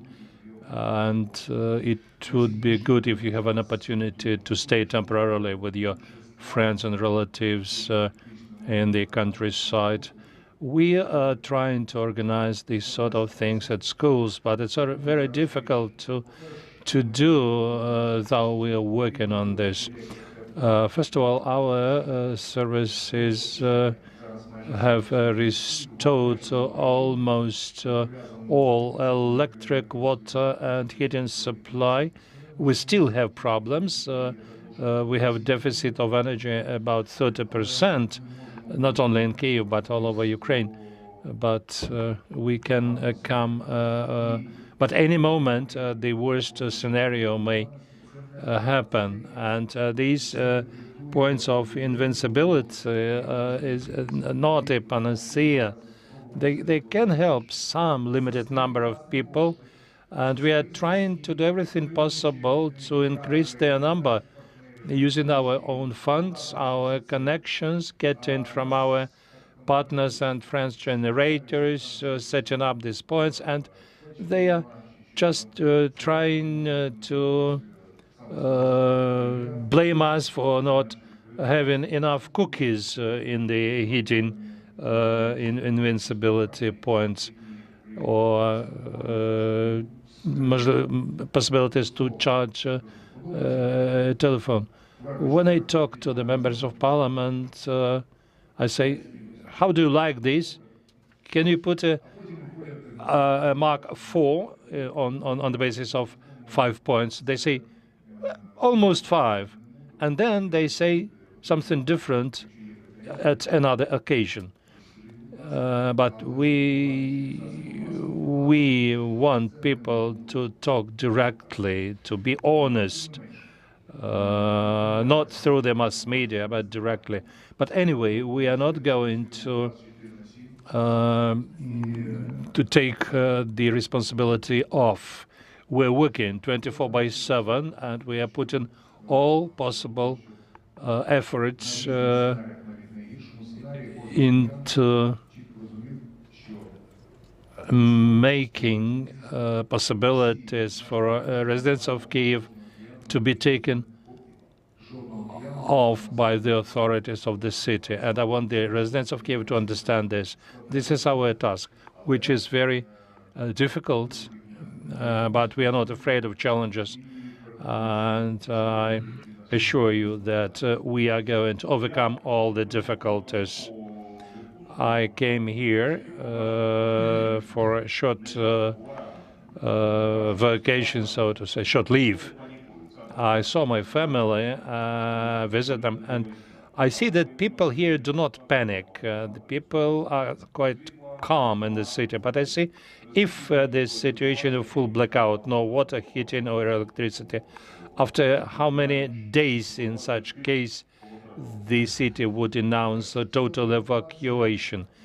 First, the word evacuation may be interpreted differently. Evacuate where to? Because the same situation may be in other cities as well. So once again, I would like to reiterate that I ask residents of Kyiv to talk to their friends, acquaintances, relatives who live in rural communities for trying to organize temporary stay with them where there is a possibility to heat a home and to have some water. If there is an electric generator, that would be excellent. So you do not put forward any condition that we can survive for so many days after the total blackout happens, until the restoration of power. If the external temperature is -5, so within 12 or 14 hours we would have to do something with the heating system to drain water from the heating system in the residential houses, which means that until the spring we would not be able to restore the system. And it's going to be a very big challenge. And we're working now on starting smaller boilers around across the city, equipping them with generators, so for people to have sort of small islands of energy generation and heating generation for people to survive at least at the minimum level of support. Thank you, Maya. We will continue our discussion now. We engage those who are in direct contact with us. Director General of the tech company, Maxim Timchenko, and Andrei Kobolev, the leader of Naftogaz of Ukraine company in the nearest past, some time ago. We can't hear Maxim, unfortunately. My greetings. Maxim, tell us, please, what is the situation currently in terms of energy deficit in the Ukrainian system, and how much time will be needed for full restoration till pre-war situation in your company? How many months it would take? This question, the answer to this question I would address to our international audience. Thank you very much for inviting me to this forum, and I think it's very symbolic that today is 1st of December, first day of calendar winter. And what I can say is that we are more than confident, especially after the recent attack we experienced last week, that there is no chance for Russians to plunge Ukraine in darkness. And I can state it as a professional running this company for quite a long time. Today we still have deficit of generation, and we have issues with transmission of electricity from the place where we produce electricity to large cities, and the place where we have consumption. Talking about Kyiv, as of today, we try to bring this rolling, we call it rolling blackouts, that 3-4 hours we ready to supply electricity, then 4 hours break. So this situation will continue, we hope, until next week, when we don't, again, subject to current situation and no any further attacks. But we are prepared for further attacks. I think that what's happened last week, and I think none of energy systems of Ukrainian scale experience in the history. And we managed to restore power supply to our country for some regions in hours, for some regions in days. What it means, that we know how to cope with such a situation and how to fight an energy front. So I think we shouldn't underestimate that our enemy is strong. They understand, they know our energy system, they know our pain points in this system, but there is no chance. The situation will be that the whole country is in darkness, the national blackout, no electricity in any places, and that's just impossible for us. So talking about the tech, we operate 6 thermal power stations. All of them were attacked, some of them several times. As of today, we managed to bring all of them back to the grid, and we managed to accumulate enough coal stock for the country, not only for our company. We have quite healthy gas storage and stock to use gas for power generation. So talking about capacity, we have enough capacity for the country. The most difficulties we have is connection. So Ukrenergo, our transmission system operator, under constant attacks. substations, transformers, high voltage transformers. This is something that we in deficit, and we appeal to our international partners, and we are getting a lot of support, especially from US government, from European Commission, from other partners. Some of this equipment already on the way to Ukraine. We are building stocks in the case if we lose some transformers, some other important pieces of equipment. So in general, my message is that we know what we are doing. We know how to cope with these difficult situations. We bring technical creativity, how to connect different pieces of the system, and we do our job. Of course, we ask our people to be patient. I understand all the public discussions about fairness, about equality in switching of different houses or different districts in one city. So there are a lot of technical reasons why people see light across the road. Trust me, we bring equality and, as I said, fairness in these rolling blackouts to the highest level. And there is no speculation on that. And I think that our people should feel that they are also fighters on this energy front. We ask for patience. We ask our clients to save as much electricity as it's possible. Let us work. Let us do our job, and we will win.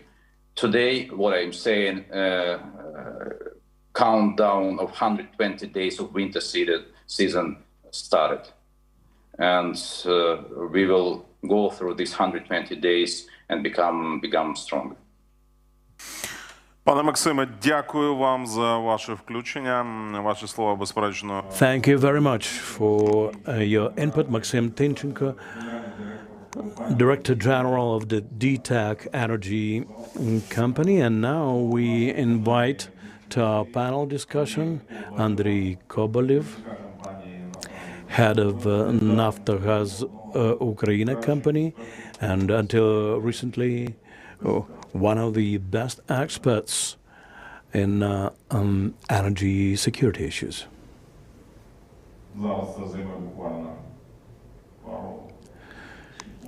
Just bear with us for a second or two as we try to get the connection. The situation on the fuel market. I'd like to ask the mayor. People have started using much more fuel, both diesel fuel and petrol. Are the petrol stations in Kyiv ready for this upswing of consumption? Well, we know that the electric power consumption is much higher as well. Even with the outages, people wait for the power to come back, and then as it comes back, they switch on all their gadgets, devices, and appliances, trying to catch this opportunity. And there is therefore a kind of a chain reaction throughout the city. And because of the cold weather, people use heaters more often. So let's be frank about it. The lower the temperature, the higher the consumption of electric power in our households. Likewise, there are quite a lot of diesel generators. This is not a panacea, generators, because for one hospital, for instance, requires a 500 kilowatt generator, which consumes about 100 liters of diesel per hour. Just imagine. And then multiply that by 24, then multiply it by the number of weeks, months, and you will imagine that there should be a whole train full of fuel to make sure that this generator runs. So this is a huge load and burden on the economy and the infrastructure. And also there's a huge upswing in the demand for electric energy. The situation is difficult, but we've managed to make sufficient resources. We have stocks for a month and a half ahead. We also have several weeks worth of other stocks. We sometimes switch off public transportation to save electric power. I mean, trolleybuses, trams. The metro is a very important element of the infrastructure, and we've made the frequency of trains brought it down, basically. So if there are more difficulties arising, the metro can also serve as a shelter, which was the case in the past. And it can also be used to accommodate people for short-term staying. Mr. Kobolev is joining us now. Welcome to Kyiv Security Forum, Mr. Kobolev. Can you hear us? Yes, I can. Can you hear me? Yes. Welcome to the forum. Well, for the enemy, hitting the energy grid in Ukraine is one of the priorities. And they also managed to hit gas production facilities in Kharkiv and Poltava Oblast. How dependent are we on the domestic production of gas? And how can we get by if the Russian transit comes to an end or is suspended? Well, I think we should be ready for this kind of scenario because Russians have done a lot to curtail the uninterrupted inflow of gas to Western Europe. And now investigation is underway about the blowing up of the Northern Stream. And there are evidences that this is the doing of Russians. And I guess their goal is to stop all the gas supply going through the territory of Ukraine towards Europe, be it by military means or otherwise. They do not give much thought to that. They will do it by hook or by crook. There are also issues related to underground storages and gas transmission facilities within Ukraine. Physically, these facilities are better protected, primarily because the gas pipelines go underground. So we hope that hitting them and damaging them would be much more difficult than damaging electric power grids because they are more vulnerable. But we should get ready for the worst-case scenario. What's your view of how the critical infrastructure of Ukraine will go through this winter if there are large-scale hits in major Ukrainian cities? And what could be the reductions in the supply of gas? And what will happen if Ukrainians are forced to switch to firewood or coal, and if they reduce the consumption of gas? Well, this reduction has already taken place. Obviously, because of the movement of people, relocation, and the failure to get access to sources of gas, the consumption of gas has gone down somewhat. Having said that, it's critically important to define the facilities of critical infrastructure which should be provided with a supply by way of a priority if there's an acute shortage of gas. Because there may be a situation that there will be not enough gas for all the consumers, and we'll have to prioritize by cutting off certain consumers. And in gas supply, this operation is much more sophisticated and complicated than it is the case with the electric grid, because there can be cases of poisoning and so on. But getting ready for emergency consumption of gas is really one of our key tasks. The prosecutor's office has already provided evidence proving that there was a subversive action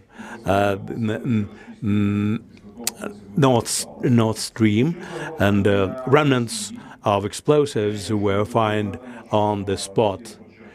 What would be the consequence for Russia if it is proven that they stand behind that subversive action? What could be the consequences for the Russian leadership? I think their actions were aimed at two results. The first one is to force Europe to stop supporting Ukraine, be it technically, economically, or otherwise. Another goal that they pursued, I mean the Kremlin, was to protect Gazprom from paying huge fines, which can run into tens of millions of dollars for their failure to provide gas for Western Europe.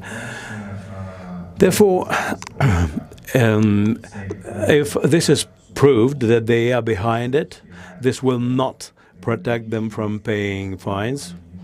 Yesterday, Uniper, the largest German consumer of Russian gas, filed a suit to international arbitration against Russia, the way we did in 2014, and they stand to win because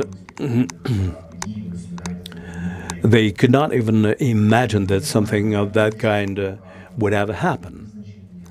And secondly, I think that if the truth is determined through investigation, this will be the final proof for our European partners of the fact that any energy flows, including the gas supply,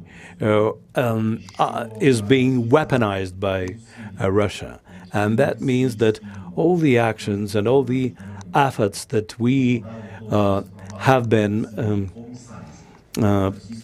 investing together with our Western partners against Russia should come to a logical conclusion. We should finally decline the use of Russian energy resources, because this is the only way to ensure Europe's energy security. This is a necessary step which the Europeans will have to go for.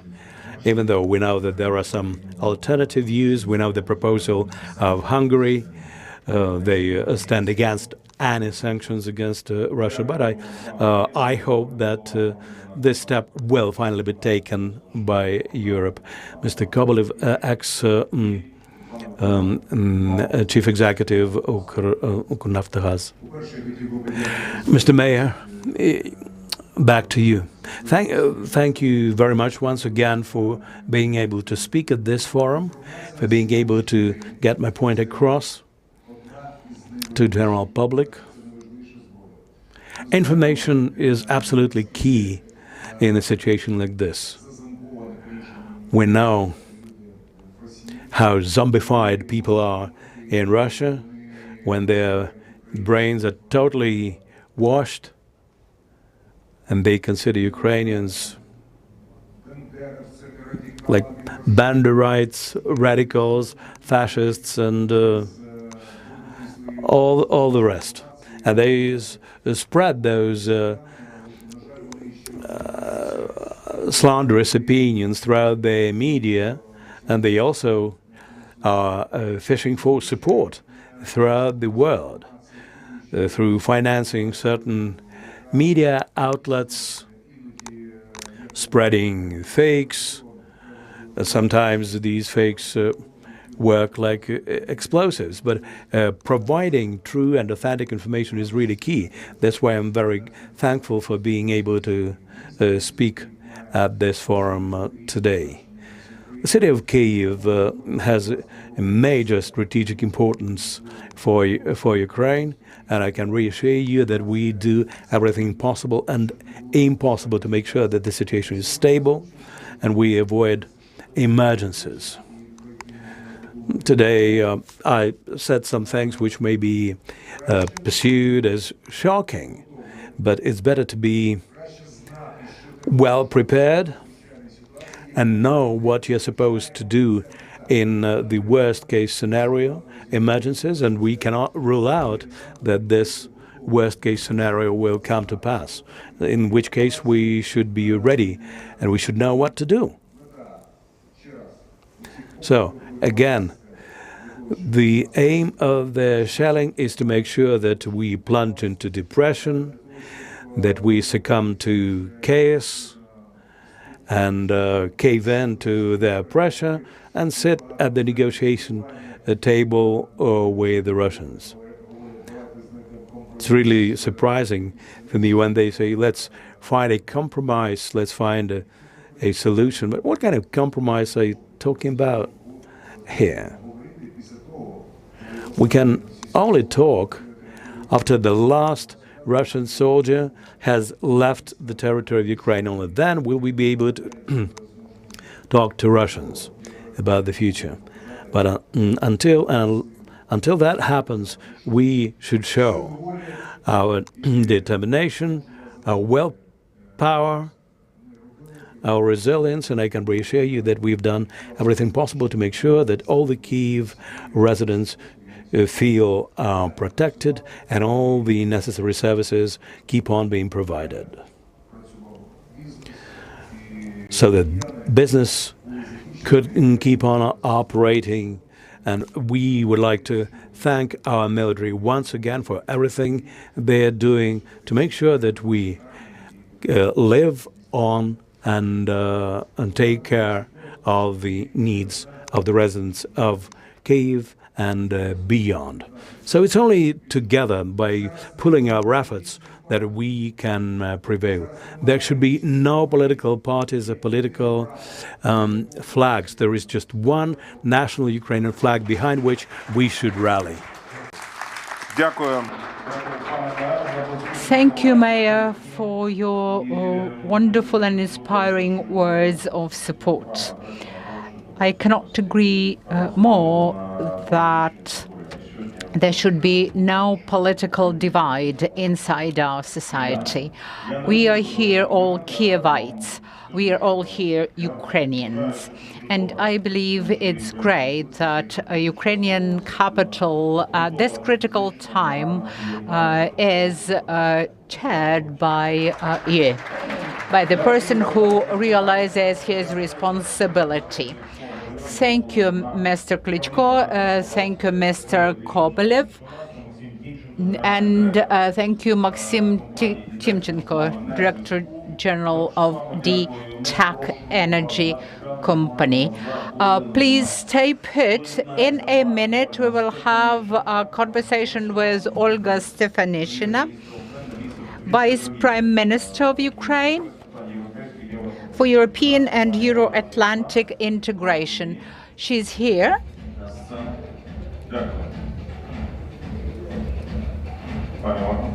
Okay, Olga, welcome to this stage. And we are carrying on with our panel discussion. Now we will have an opportunity to hear from Vice Prime Minister Olga Stefanishina. It is her special address. Thank you, Taras.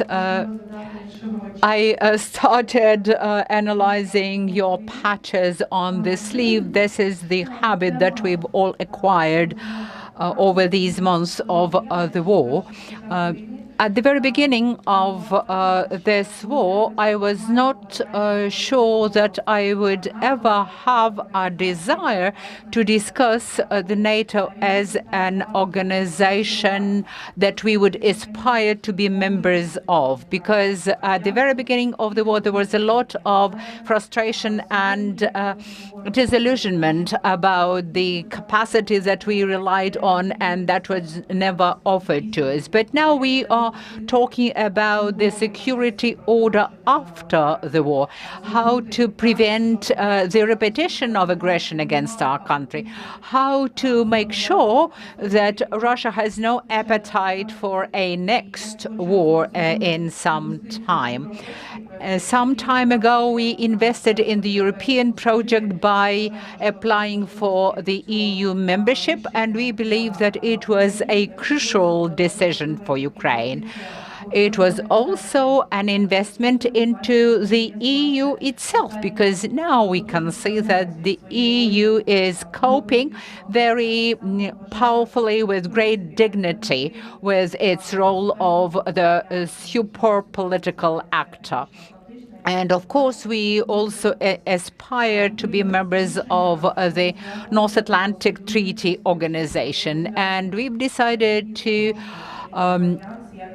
ask the allies to consider our future membership, because it has no alternative as a security player, first of all, in Europe. And we are sure that this decision was made not to put an end to this war, but it is a strategic decision for the post-war period.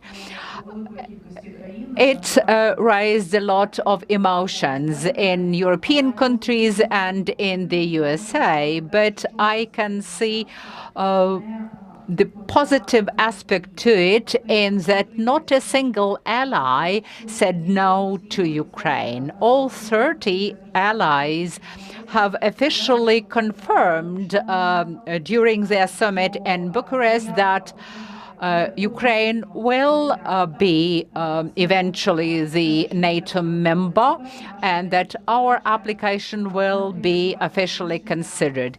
It is our task now to make sure that this application is considered in Vilnius in the summer of next year, and that will be a challenge, I understand.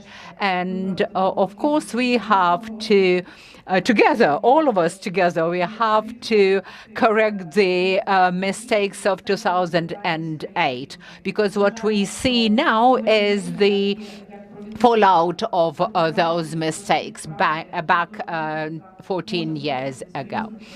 And we hope that the allies would revoke that decision and would find the decent place for Ukraine in the post-war security agenda of peaceful Europe.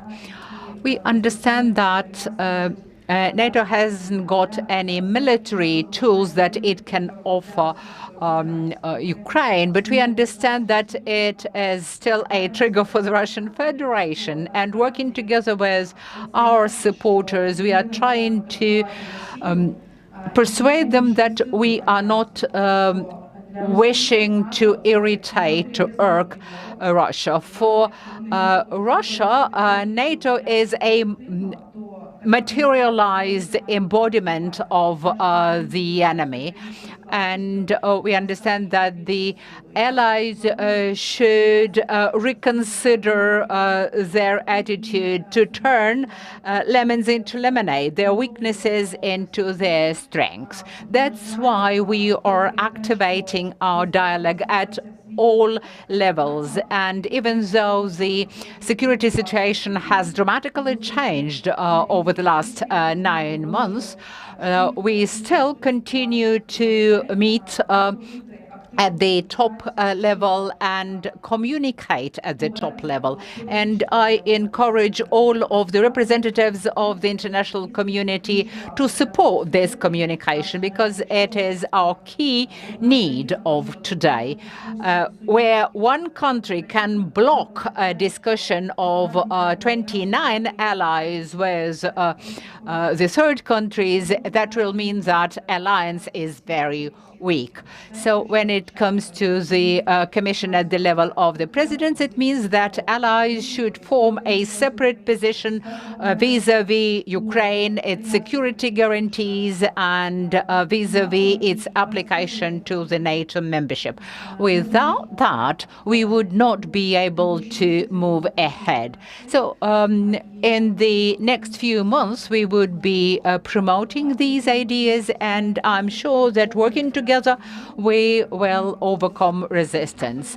Despite the war, we continue to carry out our security reforms with the transition to the NATO standards in our defense sector, and by the next spring, we will introduce key legislative amendments, and that will be, again, a very salient, very important signal to the world that we are meaning business, right? And it will be kind of a pressure that we can bring to bear on those allies that are not capable, for a certain reason, of making these core and very important decisions. So I'll stop here. I talk a lot on a daily basis about NATO, and I can go on for hours and days on end. I'd rather answer your questions.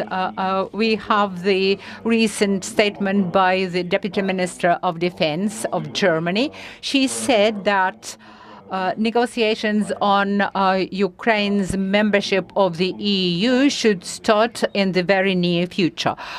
Could you be more specific about this very near future? So we are so compatible and interoperative or interoperational with the EU that we can become members almost automatically. But the official negotiations are scheduled to start next year. And by January next year, we will complete the implementation of 7 criteria that were set to us. And political negotiations could start early next year. And that should be, again, a joint decision of the 27 in EU member states. Some of the member states are putting obstacles on that path, and they insist on the adoption of certain pieces of legislation in this country, but I'm sure that we will be able to overcome those obstacles. Do you know how the NATO allies are going to persuade Hungary to deblock the NATO-Ukraine negotiations? Because times change, but their position does not seem to get accustomed to the new times. It does not seem to be flexible and responsible, I would say. Yes, I hope that allies would not use military tools in persuading Hungary, and that would be an entirely political dialogue. Now, 28 allies have made a written statement requiring that Hungary deblocks the work of the NATO-Ukraine Commission. And there are several political tools that can be applied for this persuasion. And whereas before the war it was the open discussion, and now I'm looking at Lilia Grinevich, former education minister, and the discussion was about our bilateral relations that should be better regulated in order for the Commission's operation to be deblocked. So now Hungary's position is beyond criticism. It is not compatible with the challenges that we commonly face today. And deblocking of the operation of that commission is a demand of time. It is vitally critical today. Official meetings, official decisions should be arranged and made, and defense and political support should be continued. So I hope that this process should be centralized and the NATO leadership would be made more pronounced. Now, you say that we are politically prepared to join the EU, but there are still some legislative hurdles. To what extent is Parliament prepared to adopt the necessary legislation to make it possible, do you think? Even this week, the Parliament is going to adopt more than 10 Euro integration laws. Back in June, we have developed a list of acts which we have to adopt with regards association, and we have a task from the President, from the Speaker, and from the government to vote for these acts.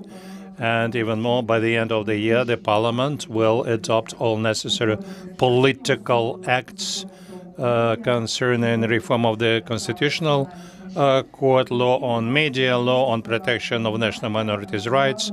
So we have no delay in the Parliament.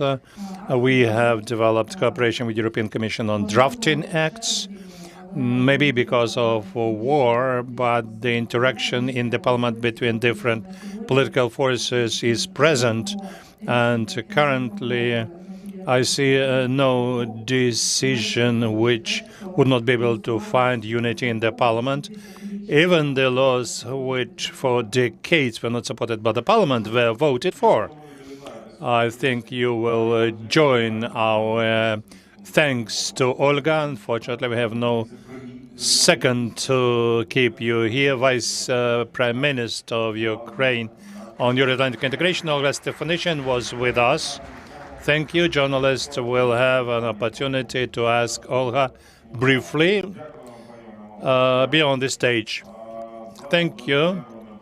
And now we continue our session. We'll hear the video address from one of the leaders of Belarus opposition, President of Belarus Coordinating Council, Svetlana Tsikhanovska, a person who,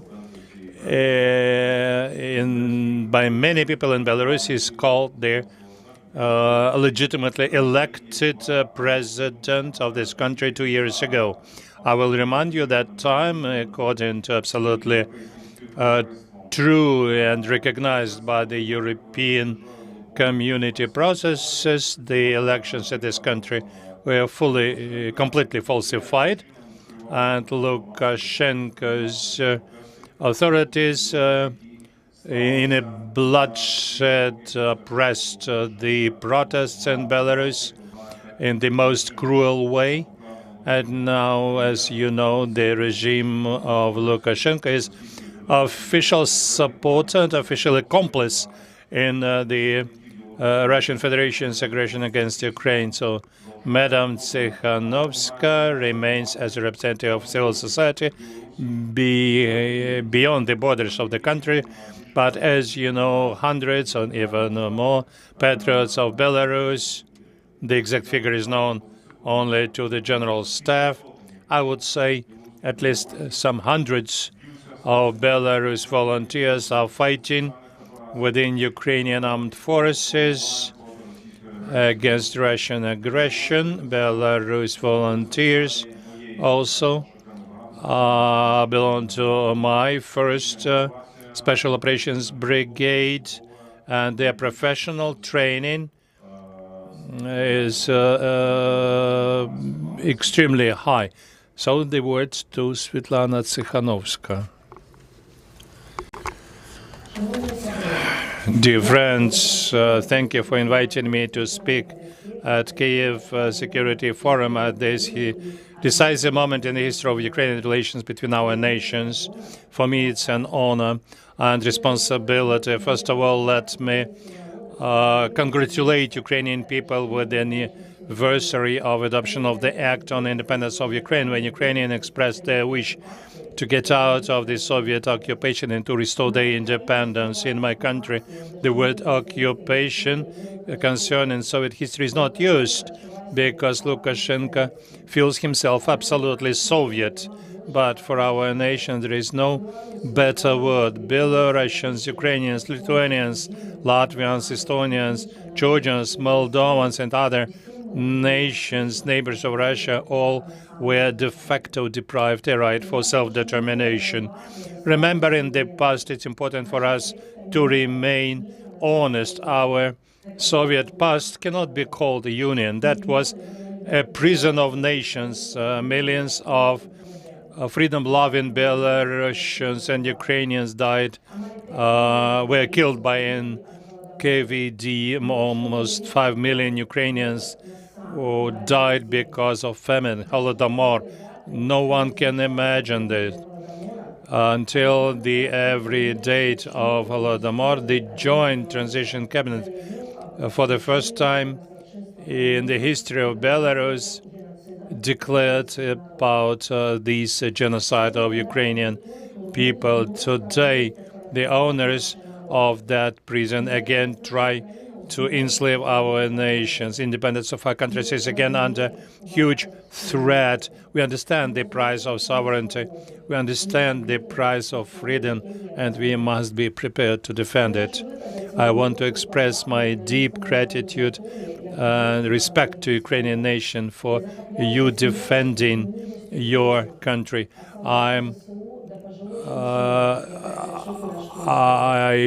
fully support you, everyone, beginning with the soldiers and women who feed these soldiers, and I'm sure that Ukrainian nation will overcome this and will win over this imperialistic monster. The position of democratic Belarus remains clear and unchangeable. We stand for the independence and not limited sovereignty of Ukraine. We stand for the territorial integrity of Ukraine in the borders of 1991, which means Ukrainian Crimea and Ukrainian Donbass. This means illegality of any voting under the control of occupiers, as well as withdrawal of Russian troops. Recently, I read news and saw video from liberated Kherson. I saw how people who meet Ukrainian military get from caches the flags of Ukraine. And this was deeply touching. Every time when I see Ukrainian flag in different countries, I see the symbol of Ukrainian nation's courage and wish of freedom. This reminds me how hundreds of thousands of Belarusians are hiding our national flags, how they save literature in Belarus language, how they keep from Lukashenko regime left to their motherland culture and nation. For Belarusians, this illegal regime is the same occupiers. Dear Ukrainians, I cannot imagine your pain when the missiles ruin your houses and kill your children, but I understand your anger when you see that these missiles come from the territory of Belarus, and I am, like all Belarusian nation, ashamed that our country is used as a stronghold to attack Ukrainian nation. And everyone who is responsible for these crimes against Ukraine must face the tribunal. Lukashenko became accomplice since the beginning of aggression on the 24th of February together with Putin.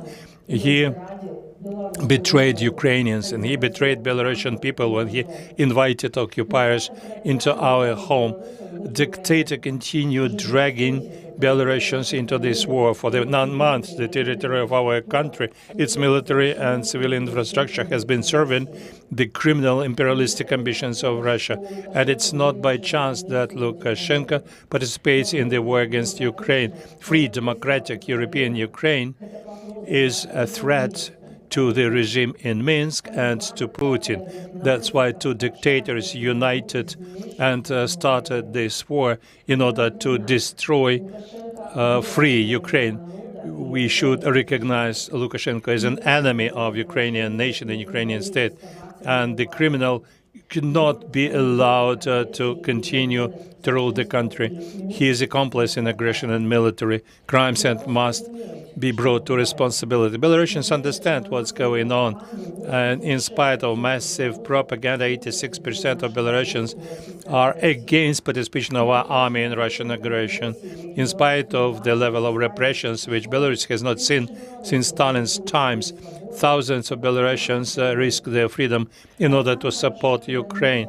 From the very beginning of war, the Belarusians offered a number of different initiatives to support Ukraine. Protests again in Belarus and help from Belarus diaspora coming to Ukraine. Volunteers who help refugees from war in European Union and IDPs from Ukraine. They help to restore the houses and help Ukrainians to restore the liberated territories. Guerrillas on the railways and cyber guerrillas help to fight against Russian troops in Ukraine. Because of that, occupation authorities in Belarus now are forced to protect every Russian train load. Unique initiative by Belaruski Rayun on informing in the open space about acts by aggressors on the territory of Belarus.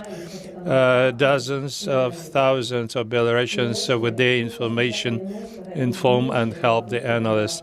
And the Kostus-Kalinovsky Regiment and other Belarusian volunteers in Ukraine fight against the aggressor within Ukrainian armed forces. I am proud of my compatriot who helps to fight against these enemies. I want to underline that all these initiatives come from people.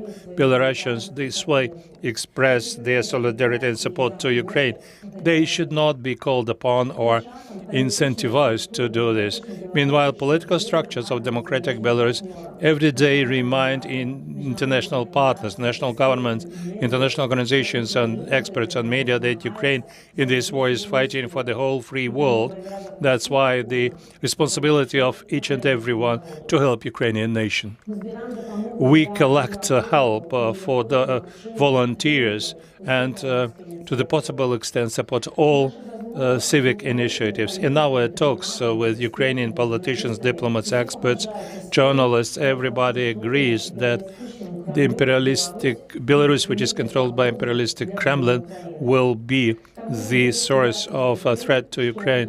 That's why it is clear that, understandable that Ukraine is interested in democratic Belarus. Without liberation of Belarus from two dictators, Ukraine will still be under the threat of revenge of the empire, and only democratic Belarus can provide guarantees of security to Ukraine. And exactly because of participation of Akshenka, this aggression started. Without access to Kyiv from the territory of Belarus, this war would not be started or would look absolutely differently, which means that withdrawal from Belarus, withdrawal of Belarus from war will become a factor important for defeat of Russia. That's why it is so critically important to work and to act together. We already can interact with Ukrainian authorities, information exchanges, coordination of actions in fighting of propaganda, solving problems which Belarusians face and which remained in Ukraine after the start of the war. I'm sure that together the government of Ukraine and Democratic Belarus will be able to reach more through coordination, agreement, and joining our resources.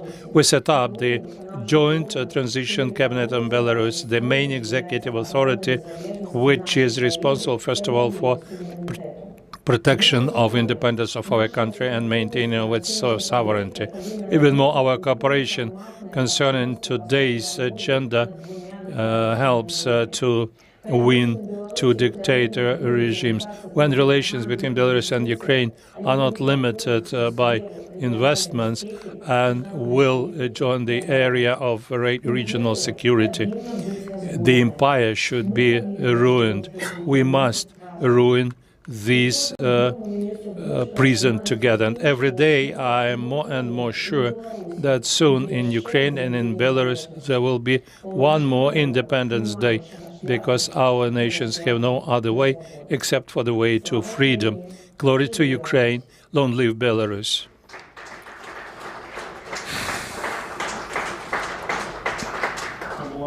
This who was the leader of Belarus opposition, Svetlana Tsikhanovskaya, with a special address. And then we'll hear from Alla Dudayeva, the widow of the first president of the Republic of Ichkeria, Johar Dudayev.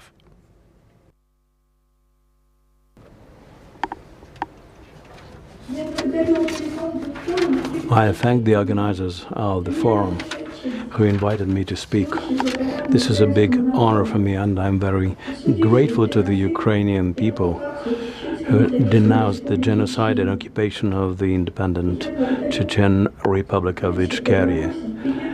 And I'm thankful to the Ukrainian volunteers who came during the First Chechen War and fighting side by side with their Chechen brothers.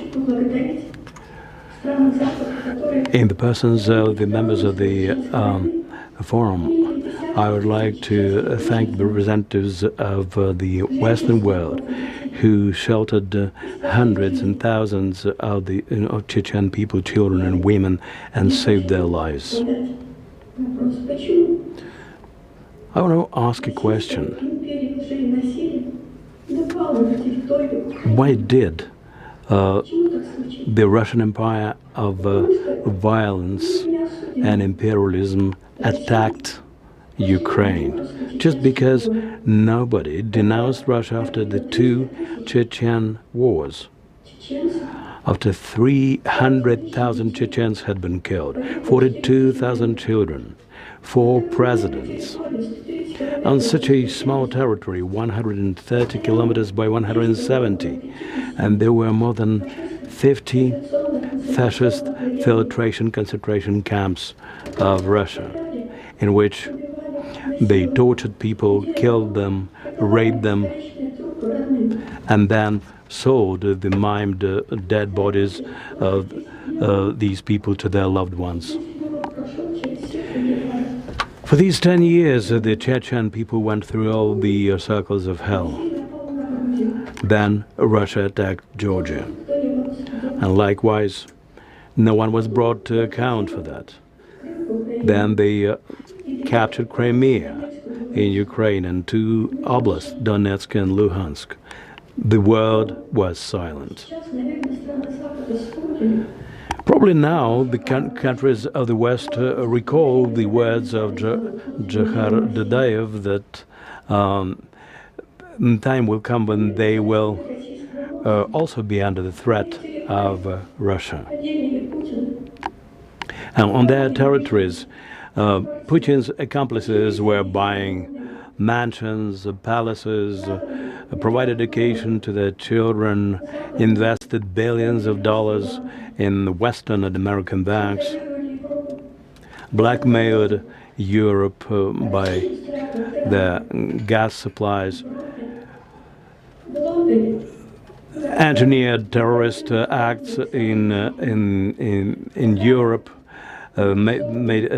They poisoned Alexander Litvinenko, and ex-president of Ichkeria was blown up in Qatar.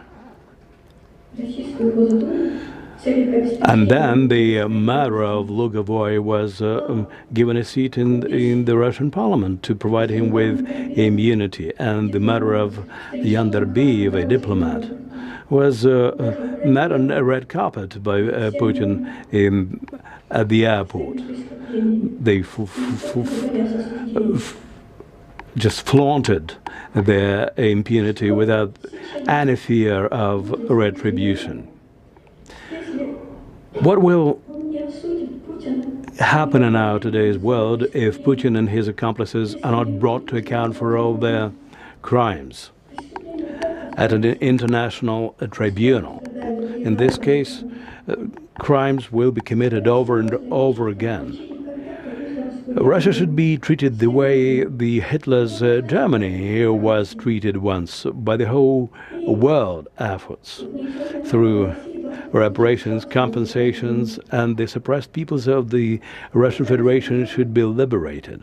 The Ukrainian people is prevailing by its bravery and dedication.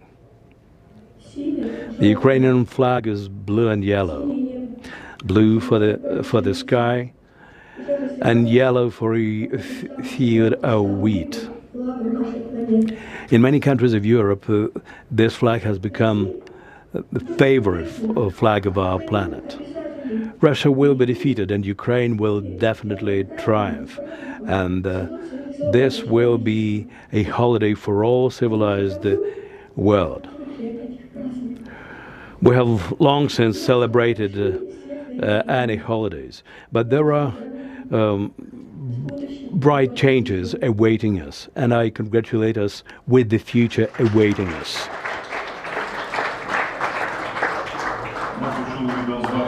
That was a video address by Alla Dadaeva, the widow of the first president of Ichkeria, Joëlle Dadaeva. Now we will continue a panel which is entitled "The Freedom from Occupation." We will be joined by Member of Parliament Mykola Knyazhitsky. Please take a seat. Mr. Rafat Chubarov, Chairman of the Medjlis of the Crimean Tatar people. Mr. Chubarov, welcome.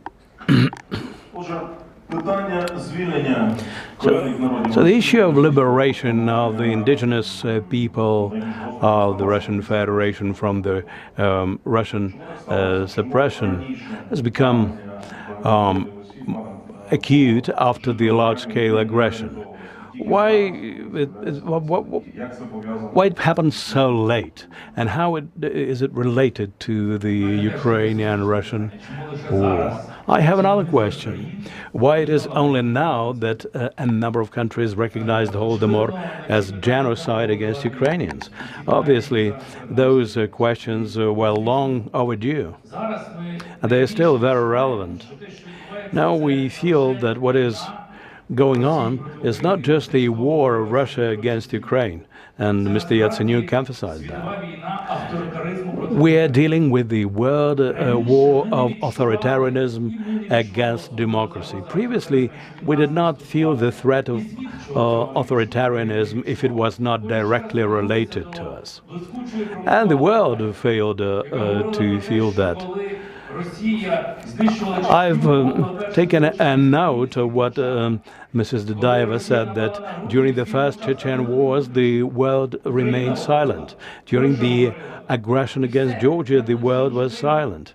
Several countries made their voice heard in protest against it, but the majority of countries were silent when Russia occupied the Crimea and two provinces of Ukraine, two oblasts.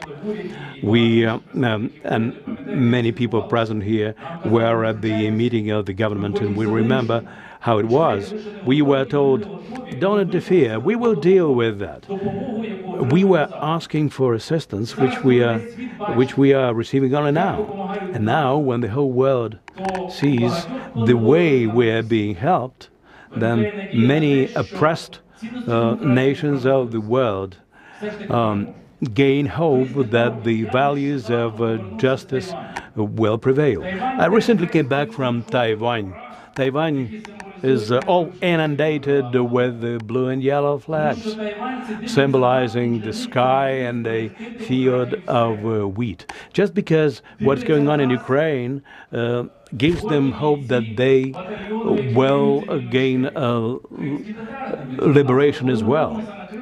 The Crimean Tatars have their eyes upon us, but we also have to look at ourselves when we see Taiwan or the Crimean Tatars, because if the Ukrainian MPs are prohibited from going to Taiwan just because Taiwan is supporting us, this is inadmissible. How can we demand this from others? We are very deeply indebted to the Crimean Tatars because we failed to give them autonomy before. as parliamentarians, how can we speak about the Crimea now, forgetting about the rights of the Crimean Tatars? It's impossible to liberate Crimea without protecting the rights of the indigenous Crimean people. During all these separate talks about peace, they say, let's leave the Crimea aside. This is a painful issue. But this is really a very painful issue for us as well, and we have to focus on it as well. We have to depart from these double standards, and we have to show the world that we are discarding double standards, and we suggest that the whole world discards double standards. In that case, democracy will prevail and win over any manifestation of authoritarianism. Mr. Chubarov, what is your view of cooperation of Ukraine with the enslaved peoples of the Russian Federation?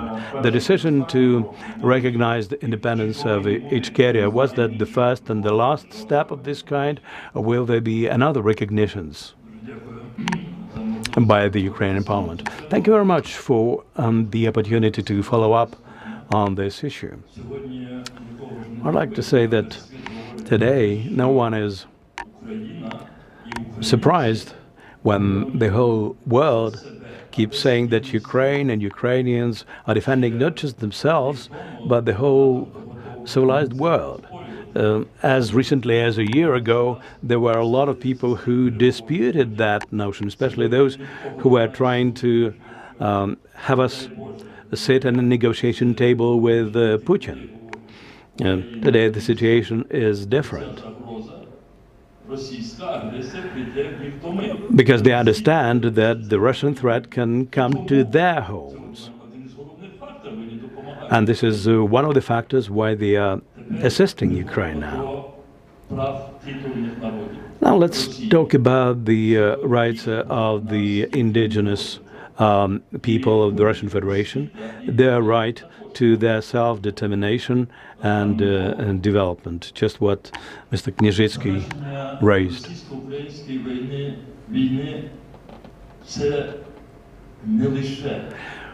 The completion of the Russian-Ukrainian war is not just about reclaiming the sovereignty and territorial integrity of Ukraine and bringing international war criminals to justice for their crimes committed on the territory of Ukraine. This is not just about compensations and reparations. This is an opportunity to preclude any possible aggression by the Russian Federation against any country in the future. So the question arises, what will Russia be like in the future?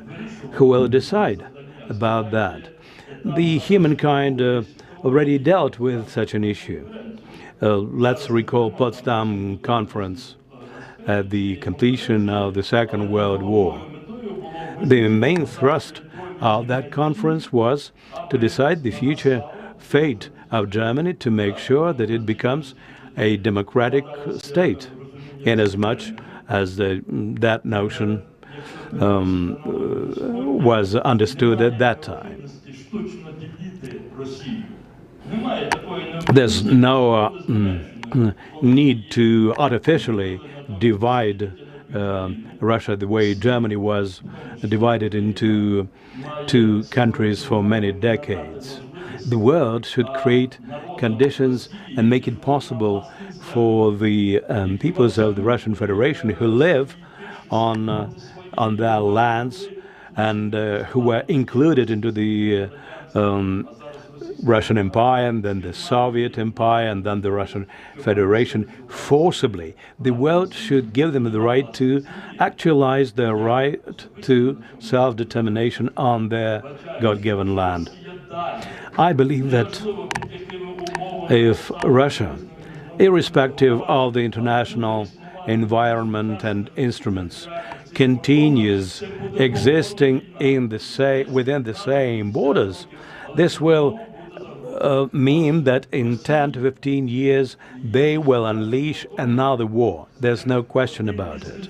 So Russia, within the current borders, should not exist in the future. And to make this happen, we should make it possible for the indigenous people of the Russian Federation to determine their fate. What should Ukraine do, Mr. Knyazhitsky, to make it possible for those nations to have their permanent representations in Ukraine or something like this, like the office of France was once set up in the UK, and Mr. de Gaulle had his residence there. Maybe we should do something similar to representatives of those nations in Ukraine now, or would that be too dangerous? Well, what kind of danger can we talk about here? Russia has attacked us already. They keep killing our people on a daily basis. What else should we be afraid of? There's an ongoing discussion about the so-called good Russians in Ukraine. You would be aware of many international conferences where people come and say very right and correct things, like I agree to a lot of things that Mr. Kasparov says, for instance. Now the question is what we imply when we say Russian. Normally this notion of good Russians and the funds like that are supported by those who want to bring about some change in Russia. But we don't only keep hearing just Russians. Do we hear the voice of the Chechens, of Buryats, good Buryats, or good representatives of other indigenous people of Russia? No, I understand Kasparov is also a Nigerian, but he is a Russian citizen. And he speaks on behalf of the good Russians, so to say. So what should we do?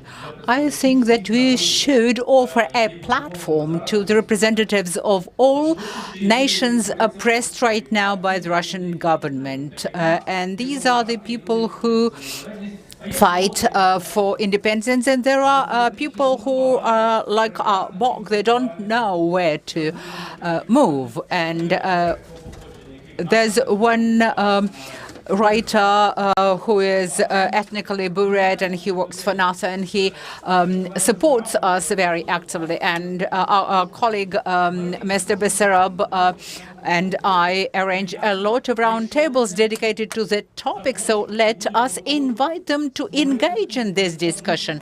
If they are prepared to have their cultural or national rep offices here, say governments in exile, whatever they want. And again, I would refer to Taiwan, even though they are good Russians. So I think that we should have the rep office of Taiwan in Kyiv to show an example of fighting together for the freedom of all oppressed people and nations. And that will guarantee further support to us. And in this way, we will be able, together with those nations, to rebuild Ukraine and help them build free societies in their countries. So, and I would reiterate. So, do you think that we should sever our relations with China? No, nothing of the kind. Actually, China is the largest economic partner of Poland, and they've got the cultural representation of Taiwan. So that would not preclude our cooperation with China. The EU is the largest trade partner, right? You are.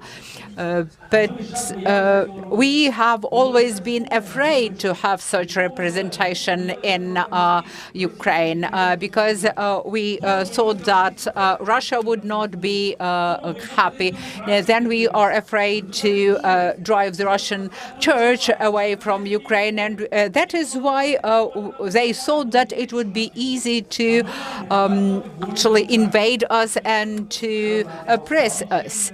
Yeah, it's not about fear, it's about pragmatism. Yes, I agree with you, and that would be entirely pragmatic if all of our largest allies who support us and support Taiwan and support democracy in Russia, support other countries and us, we should behave like our allies do, like the USA do, like the EU member states do, because we are now in the war. We require support, including military support, and we want to be part of the EU and NATO, so let us take their example, let us follow suit and behave like they do. So we, as I said before, we should give up double standards. And that will incentivize other nations to support us. And you understand that we cannot survive without that support. And whatever I say is totally pragmatic. Danilo Lubkivsky, a question on your part. I've got a question to ask of you. I agree with every word that you say, and I should hail Ms. Tikhanovskaya for her inspiring speech. And we see new political thinking embodied in that speech. And of course, we should be grateful for such friends as Ms. Tikhanovskaya and other Belarusian opposition politicians who fight together with us. And the words of Alla Dudaeva are so touching. She speaks about the pain and tragedy of the Chechen people, but we can see it echoed in the pain and tragedy of other oppressed people. And we can see the huge scale of this space for the resistance to Russia's imperialism and colonialism. And of course, Crimean Tatars, part of the Ukrainian nation, are most important and valuable to us. And we are grateful to Mr. Rafat Chubarov for his participation in this forum.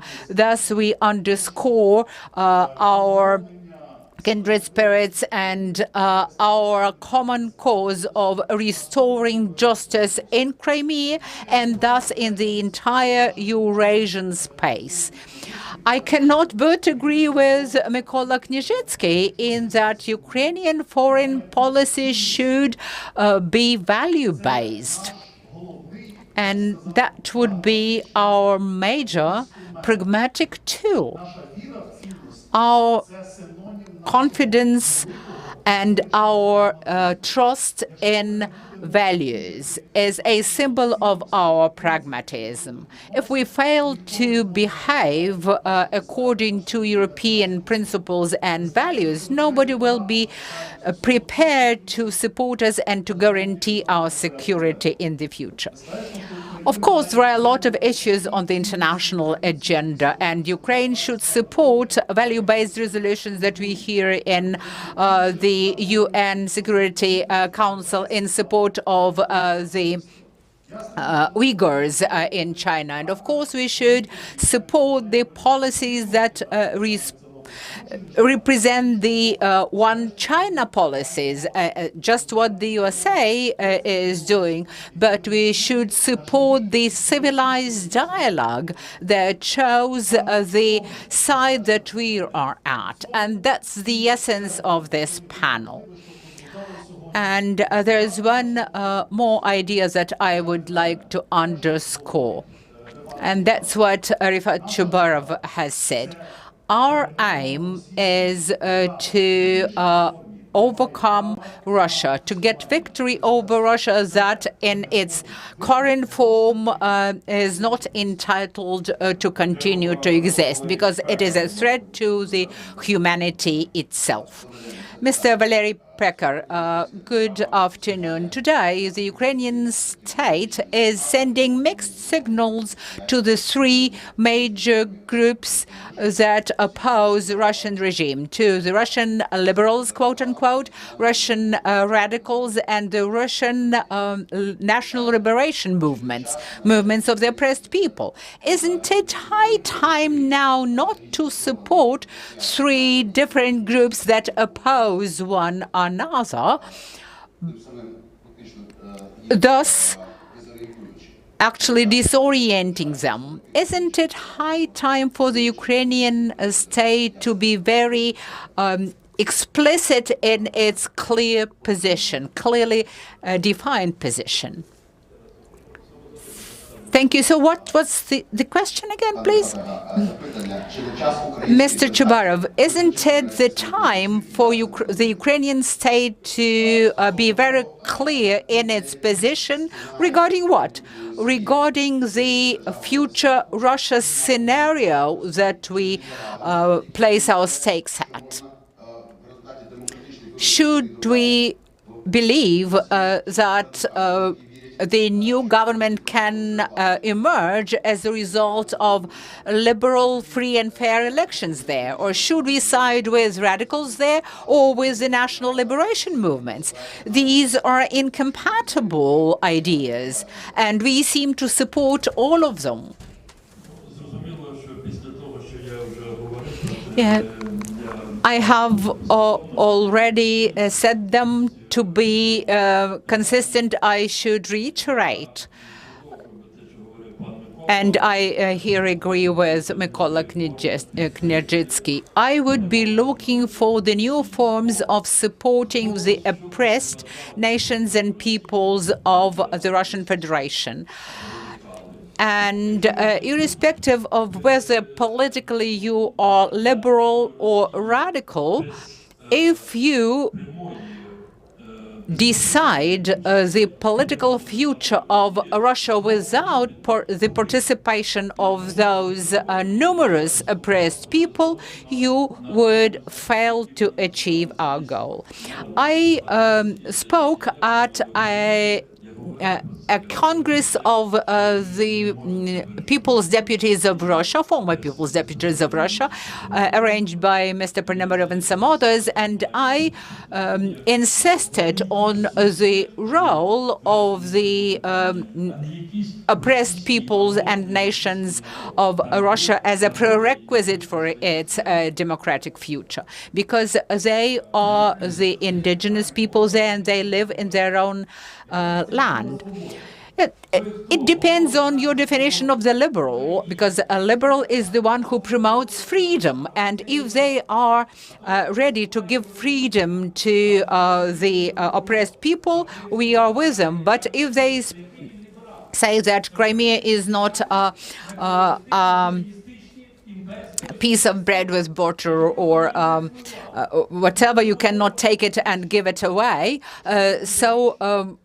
that is not liberal. So we should support all political factions, irrespective of their origins, but those who share values of freedom and democracy for countries and for peoples within countries, including the right to self-determination. So we would be supporting all of such movements or political groups. Questions from the floor?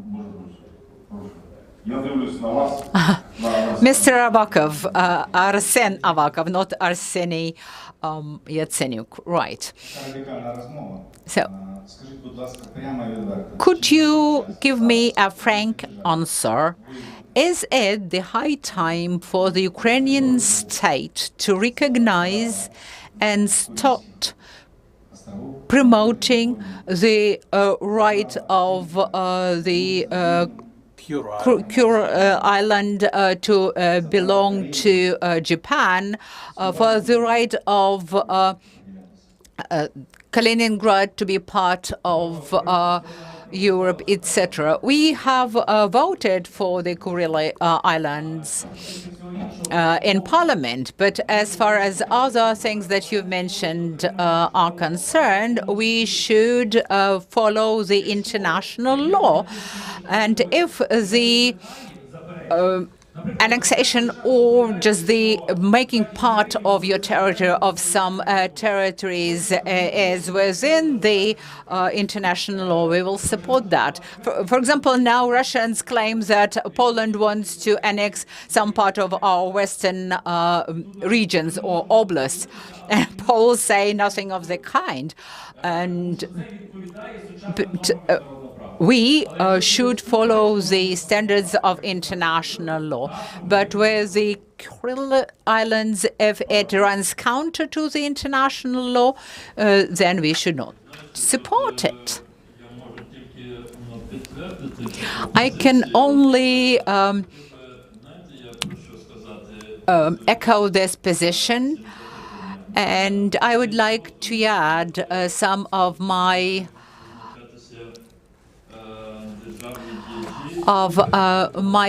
contemplations, perhaps. Ukraine perhaps should take the lead in promoting the forms or the mechanisms of finalizing the outcomes of the Russo-Ukrainian war. There should be some mechanisms that would prevent any chance of a revanchism, of the repetition of the war. I understand that in the post-war world, there will be a lot of turbulence, and if it is just an agreement between Russia and Ukraine, that would not be enough, because we know that Russia is trigger-happy and it will actually violate every agreement that it concludes.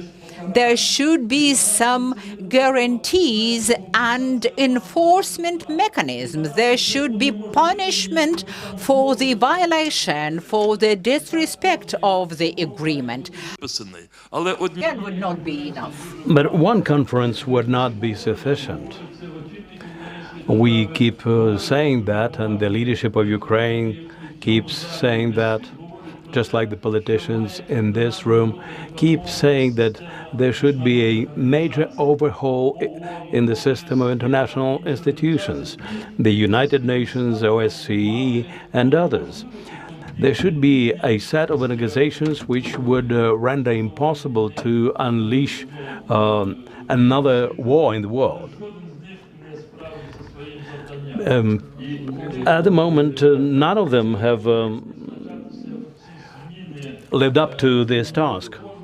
And when new forms of international organizations are being determined and established, we will inevitably have to design mechanisms to punish the states which even theoretically would be breaking the rules. Until now, there are no rules of punishment. That's why the Kuril Islands and Kaliningrad and so on. And once this mechanism is put in place, no one will be able to break the rules without punishment. Then we'll have a reference point after which the situation will be totally different. After the Second World War, the humankind for the first time decided to develop an international legal system of coexistence, but the Soviet Union broke those rules, and now Russia keeps breaking those rules with their aggression in Georgia, Ukraine, and so on. We should also speak not just about states, but about nations. Ukraine is the motherland of the advocacy for human rights, because the authors of the international documents protecting human rights come from Ukraine. And the Nuremberg tribunal used the documents that they drafted. So we should always be mindful of the notion of the freedom of nations as well, not just states. We have to take it into account in our domestic and foreign policy. We thank the panelists for this discussion. Our foreign guests are waiting to take part in our forum, so we say goodbye to these panelists, Mr. Knyazhitsky, a member of parliament, and Mr. Chubarov. We continue without a break. We have a video address by the Minister of Defense of Ukraine, Mr. Oleksiy Reznikov, after which we will give the floor to our foreign partners, David Katla, Mariana Budger, and General Wesley Clark, and General PETRAEUS will be attending. And now, video address by Minister of Defense Oleksiy Reznikov.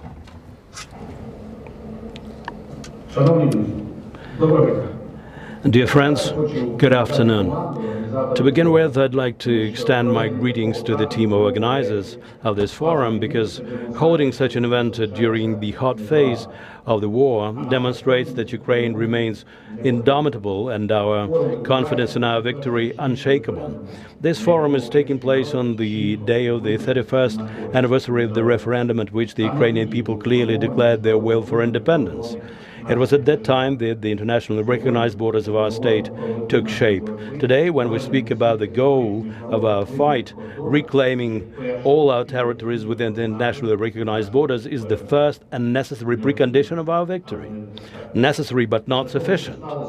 After what has happened over the last 8.5 years, and especially over the last 9 months, bringing back the status quo would be insufficient, and not just for Ukraine, but also for Europe and the entire free world. Many changes have taken place. There's an ongoing recognition of bankruptcy of the policy which was pursued by some European leaders, and they are gradually admitting that. Russia is being officially recognized as a long-term threat, whereas Ukraine, which was grossly underestimated, has proved its ability to be an overall contributor to the security of Europe. Just take a look at how our military has changed over the last year. Our servicemen have mastered and now brilliantly use Western systems of air defense and missile defense, anti-radar and anti-ship missiles, 4 types of MRLS and 10 types of cannon artillery, tens of types of man-pads and anti-tank missiles, launchers, tens of types of armored vehicles and engineering equipment, UAVs and anti-UAV weapons, radars, and so on. We are enhancing our logistics on the basis of NATO's log-fast system and defense procurement procedure. We're developing military education reform following NATO's pattern. In its neighbor, Ukraine, NATO has now an extremely capable and motivated military which is almost fully interoperable with the alliance, and the only army that has a successful experience of fighting against the force of the alliance's potential aggressor. Let me remind you that Russian leadership indoctrinates its population in the spirit of war against NATO, against the West, irrespective of NATO's conduct. Russia's demonstrative military cooperation with Iran and North Korea is not just against Ukraine, it's against our shared values. The Iranian drones, which are now being tested in combat, can cover thousands of kilometers, and it's only a matter of time when the terrorist states will use them against the countries which follow the tactics of not provoking the aggressor.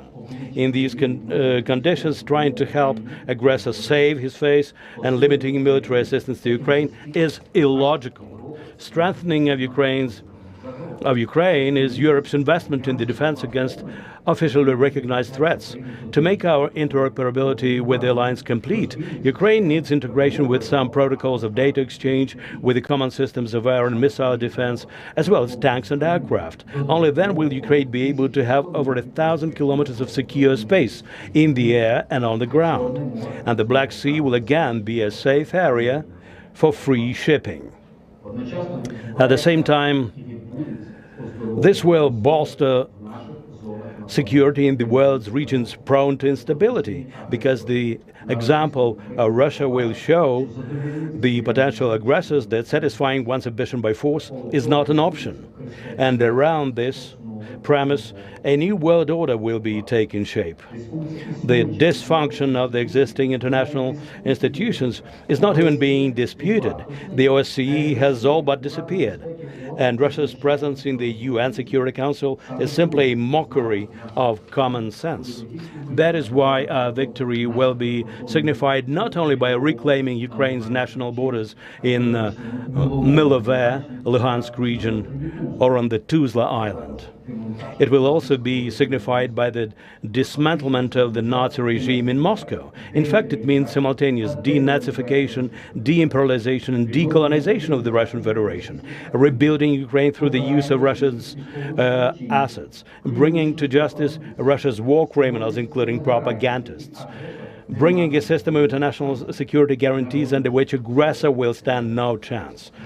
All this is realistic. 9 months ago, Russian troops were 20 kilometers away from downtown Kyiv.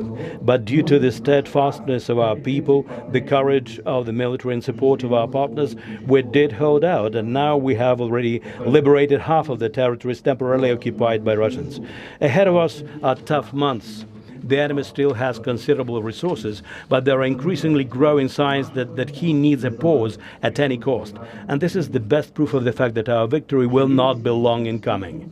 If we keep our unity and resilience, if the free world stands firm and united.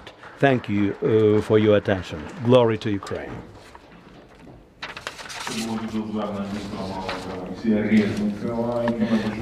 У нас починається англомовна панель, яка називається «Перемога України», Ukraine's Victory. І ми зараз почуємо наживо всіх учасників цієї панелі, які з нами вже на зв'язку. Девід Кеттер, NATO Assistant Secretary General for Intelligence. Помічник генерального секретаря НАТО з розвідки. Маріана Буджерін, дослідниця Гарвардського університету, експертка з питань ядерної політики. Генерал Wesley Clark, верховний головнокомандувач. 1997-2000. General David PETRAEUS, United States Army, 4-star General, Director for Central... Генерал Девід Петреус, командувач Центрального команду Сполучених Штатів 2008-2010 роках. Пані... Do you read me over? Lovely, lovely. And we give floor to Sir David Kettler, NATO Assistant Secretary General for Intelligence and Security, for his remarks, sir. The floor is yours. So the invitation to speak with this group today. It's a great honor to be here with you today to address this esteemed audience at the Kyiv Security Forum, particularly as this event comes on the 31st anniversary of the national referendum that confirmed Ukraine's independence, territorial integrity, and the inviolability of its borders. On that day, the Ukrainian people made their voices heard around the world. And today, we again hear your calls for freedom and liberty. And we see your heroism and patriotism as you defend your homeland against Russia's barbaric and criminal invasion. So this anniversary is an inspiration to us all. Russia is threatening the world with hunger, darkness, and further instability. But they will not succeed. NATO will stand by Ukraine for as long as it takes in defending itself, as is Ukraine's right under the UN Charter, a charter that Moscow is trying to lay waste to and violating. But we must remember that Russia's aggression is driven by Putin's desire to wholly remake the European security order, returning to the Cold War days of spheres of influence and abandoning post-war norms regarding sovereignty and self-determination. Now he is conducting a so-called war of exhaustion against Ukraine. Barbaric attacks on civilians and critical infrastructure as he tries to leave millions of innocent Ukrainians to freeze to death in the cold and dark winter. Meanwhile, he continues with his dangerous nuclear saber rattling, jeopardizing global security and attempting to intimidate Ukraine's supporters in order to weaken our resolve to help Ukraine. However, Putin has made several major strategic mistakes. First, it's clear he misjudged the resistance of the Ukrainian people, their bravery, and their will to fight to defend their country, defying seemingly all odds. Second, he underestimated the unity, resolve, and dedication of NATO's allies and NATO's partners to support Ukraine. He has also underplayed the economic consequences of the sanctions regime against Russia and overestimated the ability of rapid victory. We've seen that Russian soldiers are short of weapons and short of morale, that they're being abused, sabotaging their own equipment, and even summarily executed for refusing to carry out orders. Underlying all of this has clearly been a massive failure of the Russian intelligence services, which are beset by corruption and incompetence, while Kremlin advisors are too afraid to give Putin honest information that contradicts his own ambitions. So while Putin thought he could defeat the Ukrainian army within only a few days, 9 months later, he continues to face setbacks on a daily basis. Ukrainians bravely continue fighting, liberating territory from the grips of Russian occupiers, and freeing one settlement after another, culminating in the recent liberation of Kherson. Even so, we should not underestimate Russia. Moscow still retains significant military capabilities and can deploy large numbers of troops. But what makes Russia dangerous is its complete disregard for the human costs of war, both to Ukraine and to itself. We see that Russia is willing to inflict horrific suffering on the Ukrainian people, as exemplified by the recent drone and missile strikes against Ukrainian cities, civilians, and critical infrastructure. And now it is also dehumanizing Ukrainians writ large in propaganda. Clearly, Moscow plays by a different set of moral and legal rules. The ongoing widespread and brutal Russian airstrikes against their infrastructure are hitting targets with little or no military purpose.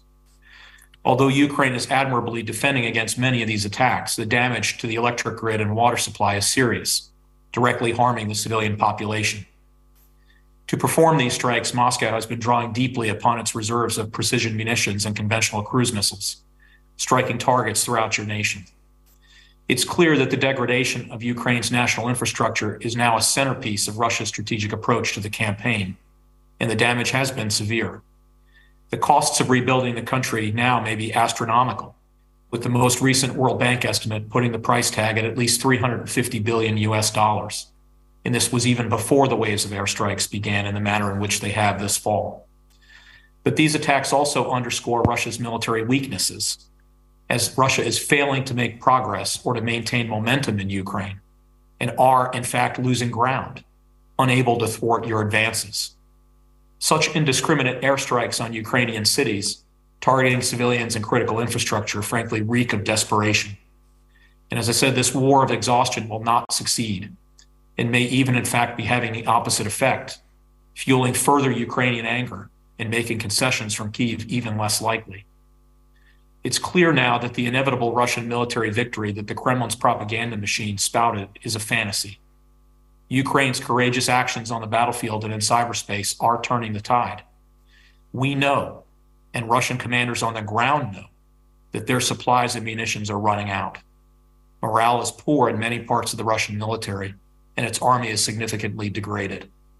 The human toll of this war on Russian forces is almost incalculable, now and in the future. There continues to be a stark disconnect between operational effectiveness and actually making progress towards the strategic outcomes that the Kremlin envisions. But there can be no lasting peace if Russia wins. There can be no lasting peace if oppression and autocracy prevail over freedom and over democracy. Because then the lesson learned by Putin and other authoritarian leaders will be that they can achieve their goals by using brute force. So they will be emboldened to use even more force next time, making our world that much more dangerous and all of us that much more vulnerable. We know that most wars end at the negotiating table, but what happens at the negotiating table is inextricably linked to what happens on the battlefield first. Therefore, to create the conditions for lasting peace, which ensures that Ukraine prevails as an independent sovereign state, it is in our own long-term security interest to continue to provide military support to Ukraine, as NATO foreign ministers made clear just yesterday in Bucharest. Allies announced several new commitments, including additional air defenses and additional contributions to NATO's comprehensive assistance package, such as fuel, generators, and even more power grid equipment. And they made clear throughout the meeting that they're ready to sustain the support with advanced military equipment, ammunition, fuel, and whatever else might be needed. Yes, support comes at a price. But these are tough times for many around the world with rising costs of living, food, and energy prices. But the price that we pay is in money, while the price that you're paying is in blood. There can be no lasting peace if Russia wins. There can be no lasting peace if oppression and autocracy prevail over freedom and democracy. Because then the lesson learned by Putin and other authoritarians, again, is that they can achieve their goals through brute force. So I say, finally, thank you very much for the opportunity to speak with you today. Thank you so much. Thank you so much, sir. David Kettler, NATO Assistant Secretary General for Intelligence and Security. And now we give floor to Mariana Burgerin, Research Fellow from Belfer Center for Science and International Affairs at Harvard Kennedy School.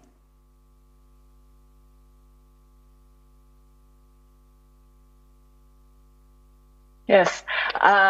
Good morning, good afternoon, everybody. Thank you so much for this opportunity to address Kyiv Security Forum.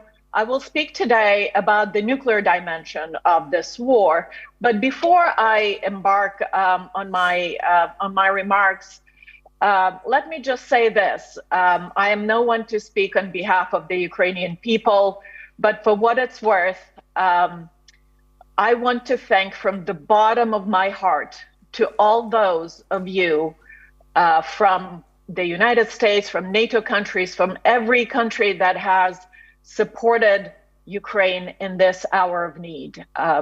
This is really deeply appreciated. So we all know that Russia's war in Ukraine is a conventional conflict, but it is very much a nuclear crisis. From the very beginning, Russia has prosecuted this war under a shadow of nuclear threats. These nuclear threats, and it should be noted, go well beyond what the Russian military doctrine envisions for permissible use of nuclear weapons and nuclear threats. Those could be summarized in three cases, right? Russia is permitted to use or threaten the use of nuclear weapons in response to nuclear attack against its own homeland, in response to a nuclear attack against Russian nuclear forces, and in a large-scale conventional war when the very existence of the Russian state is in peril.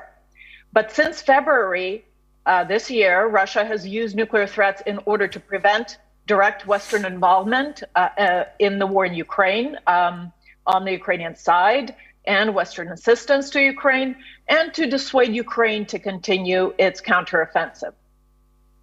Many analysts and officials are also worried about the risk of Russia's nuclear use, say a tactical nuclear use against Ukraine. And this risk is perceived to increase proportionally with Ukraine's gains on the battlefield. In respect to this nuclear dimension of the war in Ukraine, I'd like to make 3 points. One is that nuclear deterrence is actually proving its value for those who are fortunate to benefit from it. Regardless of Putin's explicit nuclear threats, the United States and NATO would have likely not gotten involved in any direct way on the Ukrainian side because of the fear of nuclear escalation and the belief that any kinetic engagement between two nuclear powers and their alliances greatly increases the risk of nuclear war. That's precisely how nuclear deterrence is supposed to work. And so after 9 months, we see war contained in its original theater, Ukraine, with the two original belligerents, Russia and Ukraine. It has not spilled over, right? Western military aid has been crucial to Ukraine's defenses, but Western stance has been reactive. Ukraine requests, the West delivers. After very careful decision-making and evaluation of each shipment of arms for its escalatory potential. For its part, Russia has not dared to target NATO arms shipments and depots on NATO territory, despite all the Russian bluster and rhetoric. Conversely, however, the crucible of Ukraine is an example of what happens to a country that is not protected by nuclear deterrence, neither of its own or extended by an ally. Ukraine was left in a security vacuum by the post-Soviet settlement. And if power abhors a vacuum, as we learn in political science, that it is no surprise at all that Europe's next major war should erupt in Ukraine. And the big question remains how this security vacuum will be dealt with after this war. The second point is that the war in Ukraine has wide-ranging consequences for the global nuclear order. This is truly a David and Goliath struggle. And whichever side you are on politically, it is difficult not to admire the bravery, the grit, the resourcefulness of the Ukrainian army, and indeed of the whole society. But Western capabilities, resolve, and risk tolerance are on display as well, and are put to the test. If nuclear deterrence is proving its worth, then nuclear non-proliferation and disarmament will be that much more difficult to achieve. And Ukraine's own history of relinquishing a nuclear arsenal inherited from the Soviet Union in exchange for security assurances by nuclear state, only to be invaded by one of these assurers, is deeply damaging to the credibility of the international non-proliferation regime, to say the least. If, or rather when, Ukraine prevails over Russia, the conclusion might be that nuclear weapons are useless militarily, that even a smaller, less powerful country can win a war against a bigger nuclear-armed adversary. Fine. But none of the tens of thousands of people who perished in this war could be brought back to life. None of the women unraped, and none of the children untraumatized. This is not to speak of the material damage that set Ukraine back decades. And many will ask, what could have prevented this war and suffering in the first place? And to convince countries in a similar security predicament as Ukraine that the answer is not nuclear weapons and is not nuclear deterrence would be that much more difficult. The third point and final point is that the war in Ukraine presents a unique challenge for the West, but also for the entire international community. And that is how to enforce a nuclear taboo without increasing the risk of nuclear war. Ukraine is clearly not a treaty ally of the United States. It is not protected by NATO Article 5 or any mutual defense commitment. It is not a beneficiary of US extended nuclear deterrence. Yet, a violation of the taboo against nuclear use that has held for nearly 8 decades is not something that can or should be taken lightly. And the United States and NATO have impressed in no uncertain terms that any use of nuclear weapons in Ukraine would spell catastrophic consequences for Russia.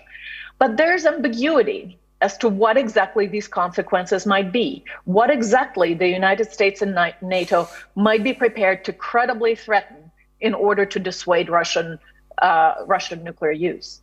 Part of the reason is that ambiguity is, at some level, a good thing and presents certain advantages and keeps response options open to be calibrated to the scale of offense.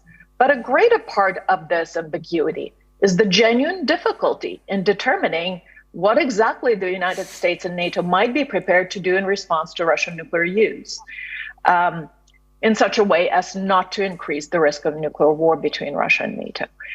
All the while, the world is watching, including US adversaries, US allies, and potential proliferators, and thus the value of nuclear weapons in world affairs is now being decided. I'll end here. Thank you. Thank you so much, Mariana Burgerin, Research Fellow from Belfer Center for Science and International Affairs at Harvard Kennedy School. And now we give floor to General Wesley Clark, United States General, Supreme Light Commander NATO in Europe from 1997 to 2000. General, the floor is yours. Thank you very much. And thanks very much for the opportunity to speak to this forum on this day and to be on this distinguished panel, especially with my old friend, General Dave Petraeus. I'd like to agree with almost everything that David and Mariana said before, and let me take it in a slightly different direction. First of all, I want to express my admiration, my appreciation for the armed forces of Ukraine. The men and women in Ukraine have done an incredible job in defending their country and attempting to take back the territory that's been illegally and brutally seized by Russia. And we in the West know that you're fighting for your own land, but you're also fighting for us. And we appreciate that to an incredible extent. I served my first military combat overseas in Vietnam. I stayed with the military for another 30 years after I came back. I saw the liberation in Eastern Europe. I visited Kyiv in 2000 when your Minister of Defense told me he wanted Ukraine to be in NATO. So I've watched this long, long struggle of the Ukrainian people, and I can only express my most heartfelt admiration for it. Now, the war is going to end when Mr. Putin decides he cannot win and cannot afford the risks of continuing to fight. It's going to end when he withdraws from all Ukrainian territory, including that seized in 2014 and Crimea. There are two aspects of the conflict I'd like to address briefly. First, the information war. Got to win this information war, and so far, Ukraine has done brilliantly at this. President Zelensky's been a great spokesman. He's really made the struggle come alive and energized the world community to understand the stakes in this conflict. So that's tremendous. The visits to Kyiv by key leaders around the world, they're important. You've got to work to accelerate these visits now. Open it up, keep it open, bring people in, meet people, understand the destruction, see the spirit of the Ukrainian people, put it on display. You're fighting for all of us and the future of the global system and mankind. We know it, and the more people that can see it and feel it, the greater the strength and the greater the pressure against Mr. Putin.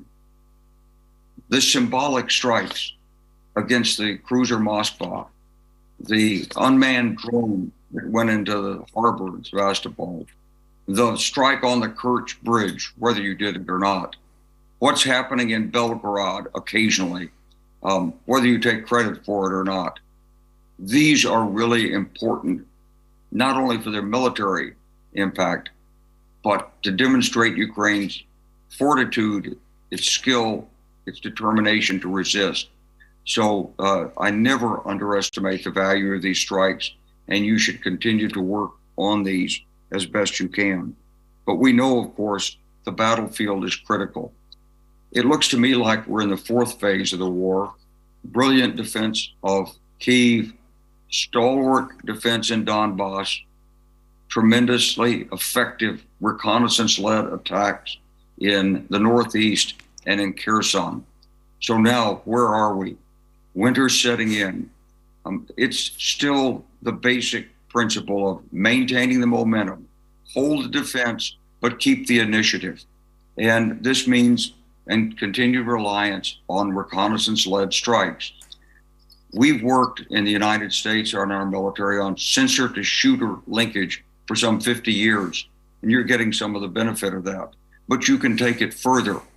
Ukraine's initiative, Ukraine's battlefield experience, your skill, your ability to listen to the Russian radio nets, a lot of other things you do will take this further. And this is the key, to maintain the pressure, to keep the initiative up, and at the same time, do it in the most economical way, protecting your own forces and avoiding going to some culminating point. Where the threat is, that's up to your generals. Is it Crimea? Is it Melitopol? Is it to go to the Russian border and cut off the offensive that's going on in Luhansk and Donetsk? That's the call, and frankly, in the world community, we don't want to know that. That's your operational security. But it is important that you maintain the initiative on what you do. You've got to also develop and further utilize the industrial base. You know, I look at Kyiv and its economy, its pre-war history, the skills of your population. You're the first U.S. ally since World War II that really has strong, effective industrial base capacity and the will to use it for defense. So I hope you'll continue to work on repairing equipment, your innovation, developing the drones, working the electronic warfare that you need to protect the sensor-to-shooting linkage, and all the other things that you have the skill and the technology to do, and to reach out to the West for the hardware that you need, for the other support that you need, because you're fighting for all of us. The legal aspect of this war is very important, and President Zelensky and your diplomats have kept this front and center. And I was very pleased to see your Minister of Defense recently refer to it. What Russia is doing is totally illegal. It violates every law of war. It's got to be, Putin has got to be brought to prosecution. And you're going to have to continue to say this and say it loudly until the leaders of the West can understand that there is a possibility of a future, a peaceful Europe without Vladimir Putin and without the repressive structure that he commands in Russia. And this is a challenge that you're just going to have to face up to. It's hard for Western leaders to envision a Russia in turmoil. We went through this in the late 1980s with fears of so-called loose nukes, loose nuclear weapons. It led to the Bucharest Agreement. You're going to have to provide the assurances and keep the pressure on to look beyond Putin to the future of a new Russia. I'm proud of the United States and NATO for what we're doing to support you. And for what I can do personally, I'll certainly encourage them to do this. But the future rests with you, with your courage, with your determination, with your skill. And I, for one, put my confidence and my vote behind you in Ukraine. I think you're going to set the course for all of us for this early part of the 21st century with your determination and your fight for freedom. I wish you all the best. Thank you. Thank you so much, sir. General Wesley Clark was with us, and now we have our distinguished guest, General David PETRAEUS, Director of Central Intelligence Agency of the United States 2011-12, Commander of U.S. Central Command 2008-2010. Sir? Well, thank you very much. I also feel privileged to offer a few words at this conference and to do so together with the other panelists, especially my old boss and mentor, General Clark. I want to begin by echoing his enormous admiration for Ukraine's civilian and military leaders, and indeed all of its citizens. The fact is that all of Ukraine has mobilized completely and done so incomparably better than has Russia. It is done so impressively that Ukraine now has a larger and much more capable military than a country, Russia, which is 3 times Ukraine's size and has extraordinary energy and mineral blessings. This reality is of enormous importance. It has enabled extraordinary gains. I believe it is irreversible. There's nothing Russia can do about it. The shambolic mobilization carried out by Putin and his leaders has not produced the kinds of trained and well-equipped and organized forces. It has produced cannon fodder. Ukraine now has the strategic initiative, as General Clark highlighted, and it has had it now for several months. In other words, Russia is responding to Ukraine's actions on the battlefield rather than the other way around. That said, clearly this war is not going to end anytime soon unless, and it's not impossible, unless Russian forces crumble and perhaps collapse, but we cannot count on that, and it's not something that I am predicting at this time. Ultimately, though, Ukraine will continue to liberate its territory, and at some point, the combination of battlefield developments and the economic and financial sanctions and export controls on Russia will convince Moscow that this war is unsustainable and that Russia has to extricate itself from a war that has already cost it 3 times the battlefield losses in 9 months that it lost in 8 tough years of war in Afghanistan. At that time, the US, the EU, the UK, other Western partners can work with Ukraine to achieve a resolution that includes Russian withdrawal from Ukrainian territory, sanctions relief for Russia, a Marshall Plan-like effort to rebuild Ukraine's infrastructure and economy, and above all, an ironclad security guarantee that will ultimately be the critical element for the successful reconstruction of Ukraine. I firmly believe that we in the US must, together with our NATO allies and Western partners, do all that we can to hasten the date at which Russia will recognize that its brutal and unprovoked invasion of Ukraine is indeed unsustainable and must end. Thank you very much. Thank you so much, sir. And now we give floor to questions, and I will start from David Kettler, NATO Assistant Secretary General for Intelligence and Security. So before this war started on 24th of February, many Western military analysts suggested that Ukraine cannot sustain more than 72 hours, and the Ukrainian army could be a sitting duck for the Russians. All this changed very quickly during the first months of invasion. Now Ukrainian army managed to occupy even those territories which have been captured by Russians in the first days or weeks of invasion, especially in Kherson.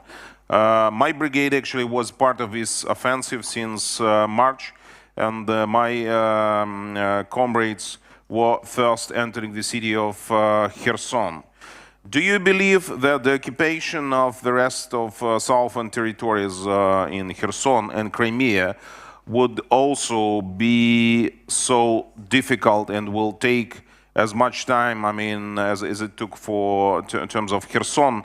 Well, and from your perspective, what NATO can do to make this Ukrainian offensive possible in coming months and weeks? Well, thanks for the question. Look, I'll be brief in response and say that I think three big things. I think one is that it would seem that the Russian intelligence picture and the intelligence assessment before the war and what they tried to do with building the plan clearly was not an appropriate picture of the true situation on the ground. I think they assumed that they would be able to be highly successful with later forces that were more mobile in the beginning with less dedicated logistics support. They thought they might, in fact, be welcomed in some areas in Ukraine, all demonstrably false. And they thought that there would be substantial breakdowns in the civil society, which I think have also proven to be false. I think the second big point I'd make to you, though, is that now that we're on nearly 9 months of fighting, I think that the situation is a bit different. Winter is almost here. We're about to come out fully of the Rasputitsa. The ground is freezing. It is getting much colder and much harder to fight. And the Russians have chosen to put defensive trenches in and other obstacles in many areas to harden the positions and try to harden the lines where they are right now. So I don't think the fighting will be any easier in the coming weeks and months than you've seen so far. But I think it depends on many factors, as you know. It's going to depend on morale. It's going to depend on sustainment. It's going to depend on will to fight. And I think overall, you have momentum in a way that the Russians do not at this point. And if the momentum can be sustained through this period, then I think some opportunities might present themselves. So what can be done? I think the third point I would make to your question is that certainly we will sustain the training to you and all the other forms of cooperation. And we are also sustaining the logistics for lethal support and for non-lethal support. So ammunition, and equipment on the one hand, but we are also providing winter weather gear, for example. We're also providing parts and generators for the electrical grid and so on. And all of that will continue. And we have the resources behind that, as you know, in that extraordinary comprehensive assistance package that was agreed at the Madrid summit early summer and now enhanced even further in Bucharest, again, resolved just yesterday at the Foreign Ministerial. So I'll stop there. Thank you so much, sir. Now we have former Ukrainian ambassador to the United States, Valery Chaly, and his question would go to General Wesley Clark, if you don't mind. Do we have a microphone? Yeah, just a sec.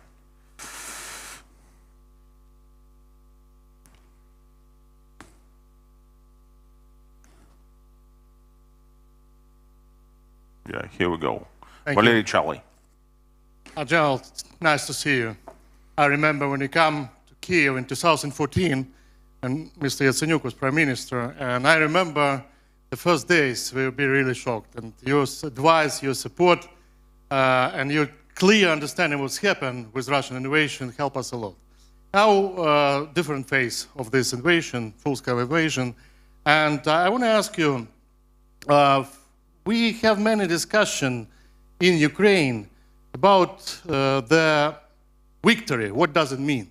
Today we discussed this issue for Ukrainians. Taking into account this, from my point of view, is our common goal, not allow Russia to prevail. So we allies, United States and Ukraine.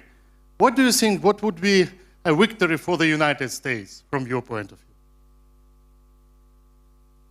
Joëlle, it's good to see you. I think the United States has been very clear that what victory means is that Ukraine regains its territorial integrity. That, as General PETRAEUS said, there's going to be a reconstruction program. I think it's very important also that we push international law and hold accountable the men in Russia, and especially Vladimir Putin, who have caused this terrible war to occur in the first place. And so I think that it has to go forward on a broad front. But the basis, the fundamental point is that Russia must leave.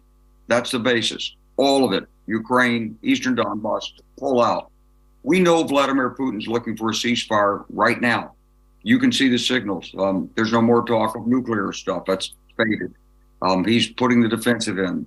He's striking civilians because he has no other means of trying to put pressure on Ukraine to concede. He wants concessions right now so he can rebuild his force and come at it again in the spring, perhaps through Belarus, perhaps coming out of Crimea. We don't know exactly what Russian plans would be, but we know right now he's looking for a ceasefire. And this is precisely what he must not be given. This is why each of our speakers this morning has said, maintain the initiative. Keep up the momentum, put the pressure on. And the only way this can successfully end for the rest of the world is the aggressor is pushed back. Now, what happens to Mr. Putin? International law should take effect, but the most important aspect of it is that Ukraine retains its territorial integrity. There can be no reward for aggression. This is the fundamental principle of collective security that we saw was necessary in the aftermath of World War II. And now the West, as Mariana said, is really being put to the test because here are nuclear weapons on either side. And it's really fallen upon Ukraine, Joëlle, the courage and determination of your people to stand up for the principle. We're behind you. I'd like to see the United States do more. And I think there are many of us who feel that way. There's a new Congress in place. I've spoken to many of the new people in Congress. I think support is going to be strong and continuing. And we're all enlivened and energized by the determination and courage of the people in Ukraine. Thank you. Thank you so much, sir, General Wesley Clark. And now we have a question for General David PETRAEUS. And the question, do you have a microphone? Yeah, excellent.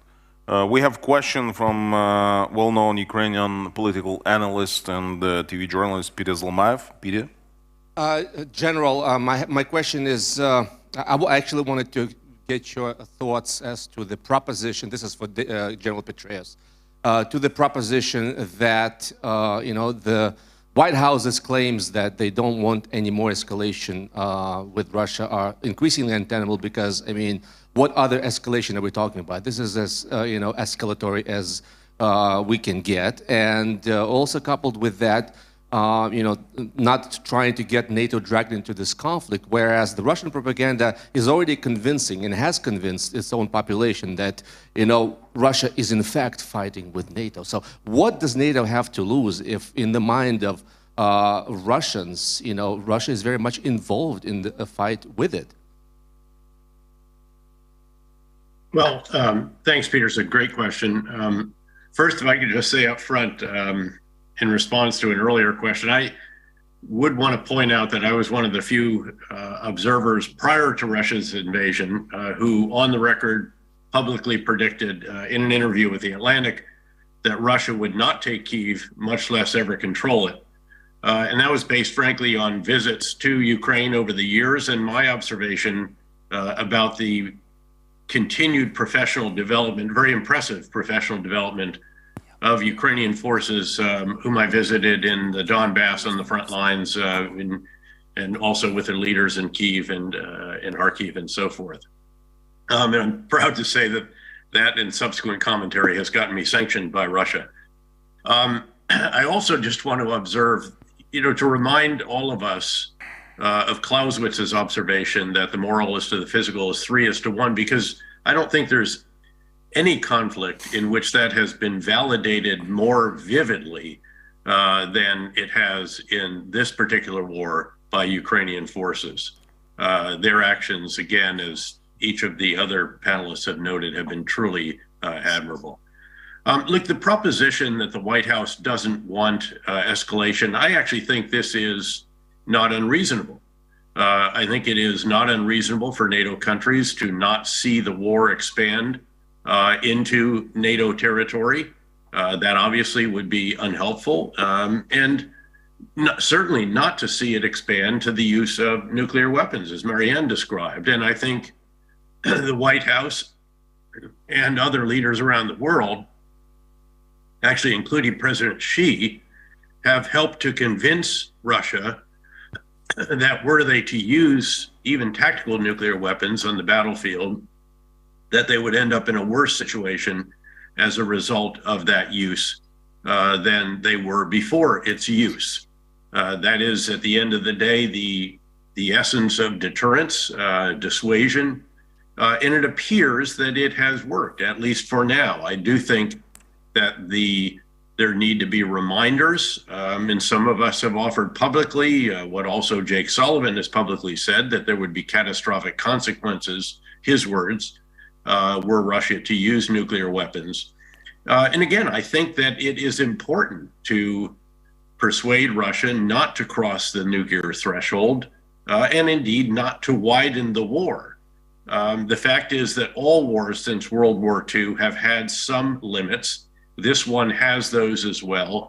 And again, I don't think that it is unreasonable for those in Washington, London, Brussels, again, you name it, Berlin and Paris, again, to try to keep the war contained, noting that one might have a different perspective if you are on the territory of the war where this war is contained. So I think a reasonable question, Peter, but I'd like to think that that's a reasonable answer in response to why Washington in particular has sought to preclude, prevent, deter the use of nuclear weapons, and also to dissuade Russia from widening the war and making this a war with NATO, while noting that in many respects this is, in essence, a proxy war for NATO with Russia, but nonetheless one where I think the limitations that have been sought are reasonable and frankly, I think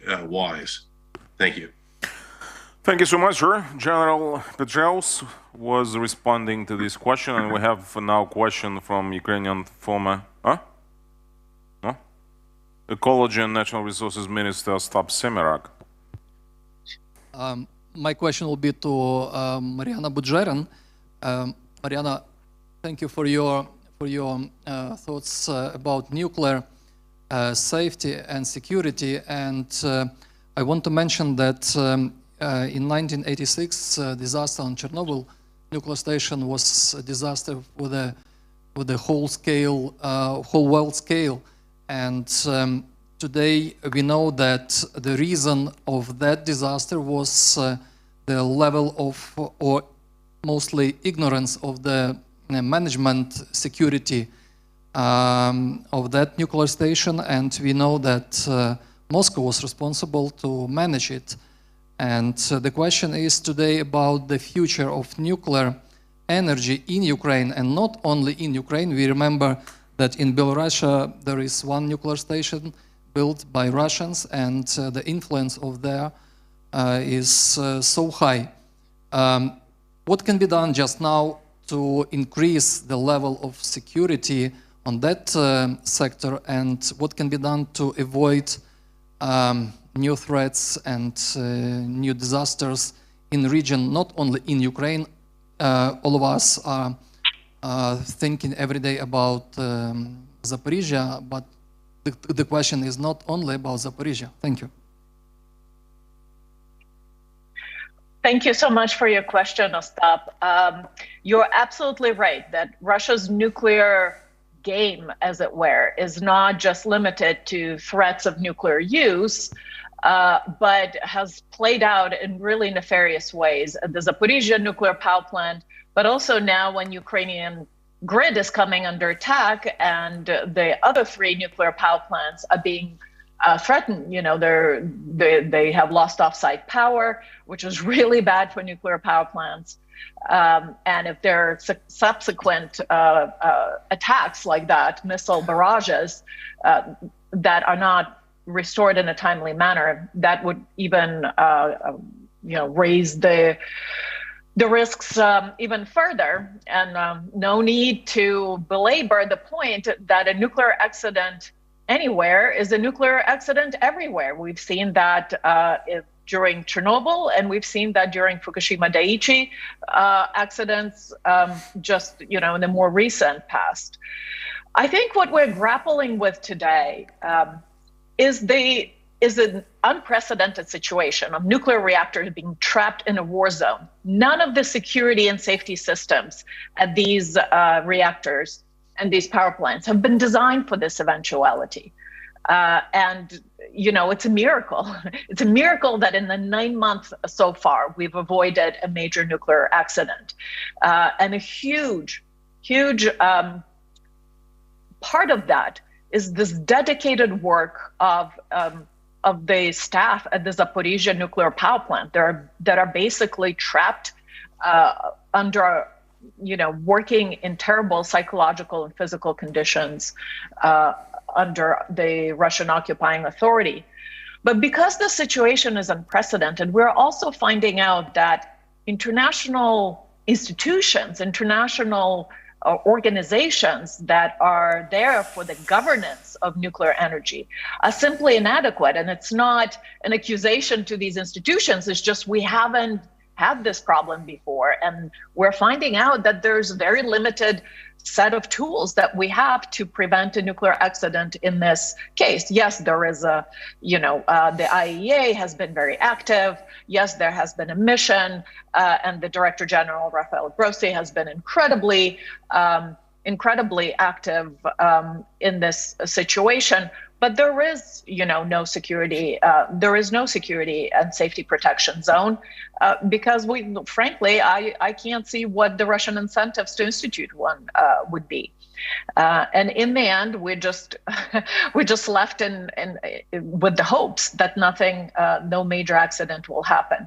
And as you mentioned, the world is looking to nuclear energy as one of the ways to mitigate climate change. It's a carbon-free source of energy. And it's a huge capital investment. The Zaporizhia power plant nominally is about a $30 billion facility that has been stolen by the Russians. It's a largest theft in the world. And internationally, I think we're finding ourselves rather powerless. And again, it's up to the Ukrainian armed forces and the Ukrainian staff at Zaporizhia to persevere, to win this plant back without causing a major accident, and to keep it running as safely as possible until then. Thank you. Thank you so much, Mariana Burgerin. And we have the last question on this panel from Arseniy Yatsenyuk. Well, if I may, let me start with the words of gratitude to NATO member states and to the United States as a flagship in supporting Ukrainian people in actually our fight against the Russian aggression. So my first question goes to the Assistant Secretary of NATO. Once again, we do really commend your efforts, and we feel and see it. But here is the thing. We still believe that in the nearest future, Ukraine NATO Commission is to resume despite the Hungarian veto power. Do you believe this is doable? My next question goes to two distinguished generals, General Clark and General PETRAEUS. What's your take? What is the end game and what is the playbook of Putin? What kind of next steps Putin is to undertake? Because he has his own general staff, he has his own intelligence. They started to adapt to this war, and he has something in his mind. What's your take? What's your guess? What kind of steps Putin is to make in the nearest future? And my last question to Mariana. Mariana, could you tell me whether Putin is to resort to nukes or no?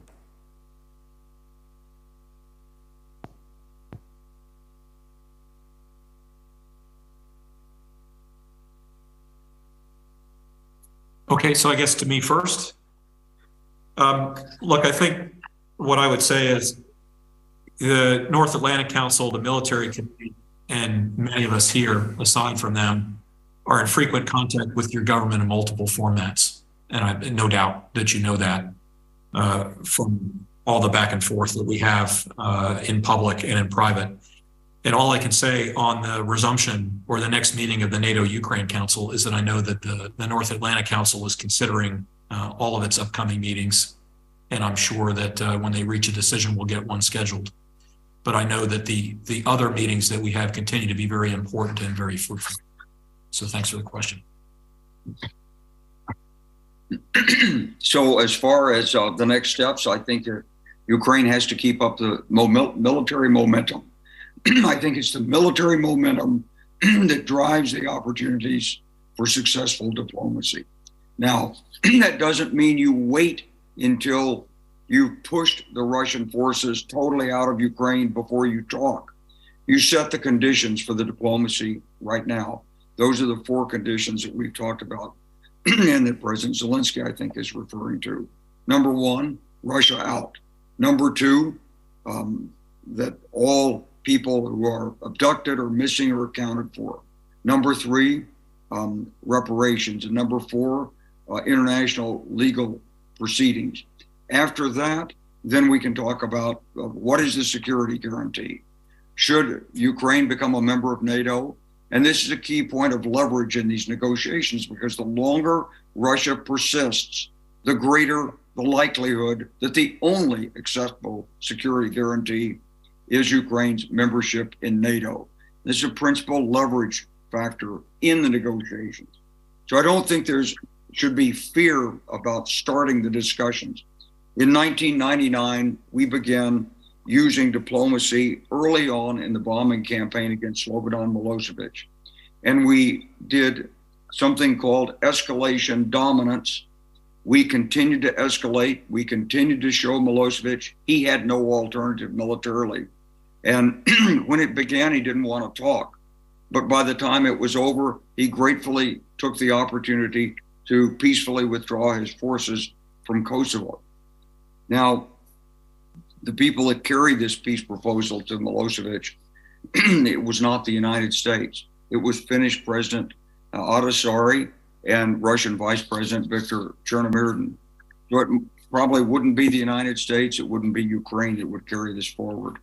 But the reason it worked in 1999 was through escalation dominance. It was the fact that Milosevic saw he could not succeed in retaining Kosovo by using military force, ethnic cleansing, and repression. And really the same situation here in Ukraine is exactly similar. So I would advocate for the United States to continue to support Ukraine militarily, to ramp up that support, to enable Ukraine to exert additional military pressure on Russia, and at the same time that we empower a couple of good spokesmen that understand the stakes and the issues in this to communicate to Mr. Putin that he needs to leave. We don't have to give him an exit strategy. He's in charge in Russia. He sees himself as Stalin. He'll find his own exit strategy, but it's in everyone's interest that he leaves as soon as possible. Thank you. Thank you so much, sir. And yeah, I believe that was, Oh, sorry, Well, sorry. let me, Yeah, answer we have General PETRAEUS. Former Prime Minister's question, which is a good one, and thanks, Prime Minister, for that good question. More importantly, thanks for what you did for your country while in office and what you've done out of office as well. Putin's playbook, I believe, is that it's founded on the notion that he believes that he can outsuffer, Russia can outsuffer the Ukrainians, Europeans, and the Americans, just the same way that Russians have historically outsuffered Napoleon's army, Hitler's forces, and others.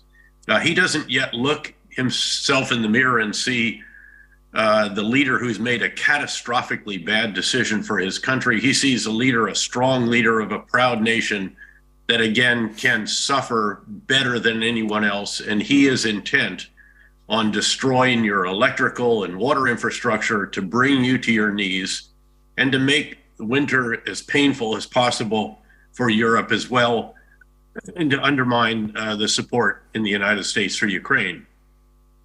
All of that will fail. As General Clark mentioned earlier, what the strikes on Ukraine have done has been to strengthen the resolve of Ukrainians, not to weaken it. The efforts to ensure that Europe gets through this winter have paid off, helped by a mild autumn and early November, with well over 90% of the natural gas capacity filled. In fact, when I was in London a few weeks ago, briefly, the spot price of natural gas was negative, and there were ships actually anchored off the European mainland, LNG carriers waiting to unload when storage capacity opens up.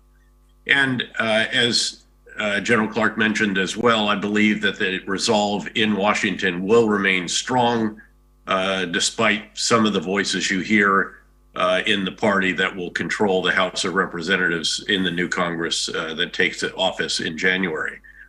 So I think he's wrong about all of this, but it is up to us, frankly, all of us together, led by the enormous courage of the Ukrainian people, who at the end of the day are the ones who are in the dark and cold winter. But it's up to all of us to show that he is wrong, to prove that he's wrong, and to hasten that day that I highlighted earlier, when he will realize that this war is not sustainable for Russia, and he has to figure out how to extricate Russia from it, at which time the kinds of negotiations that I described and General Clark described can take place, always noting, as I think has been correct from the White House, that there should be nothing about Ukraine without Ukraine. There can be no negotiations privately, separately, behind closed doors, without Ukrainian absolute participation in everything. That'll be a critical element, critical big idea when that moment arrives, when Russia realizes that the casualties on the battlefield and the damage to their economy and financial system and industrial capability from the sanctions and export controls are no longer sustainable. And then, as General Clark also highlighted, again, it will be crucial that there's not just agreement on a Marshall Plan-like support effort from the EU, UK, US, and other Western partners, but that there has to be this ironclad security agreement that will be the foundation on which you can reconstruct Ukraine, and without which it will just not be possible. And that element will be crucial at that moment in time as well. Thank you. Thank you, sir. Mariana? Would General Clark like to go first? The question was addressed to both generals, but I'm happy to take on.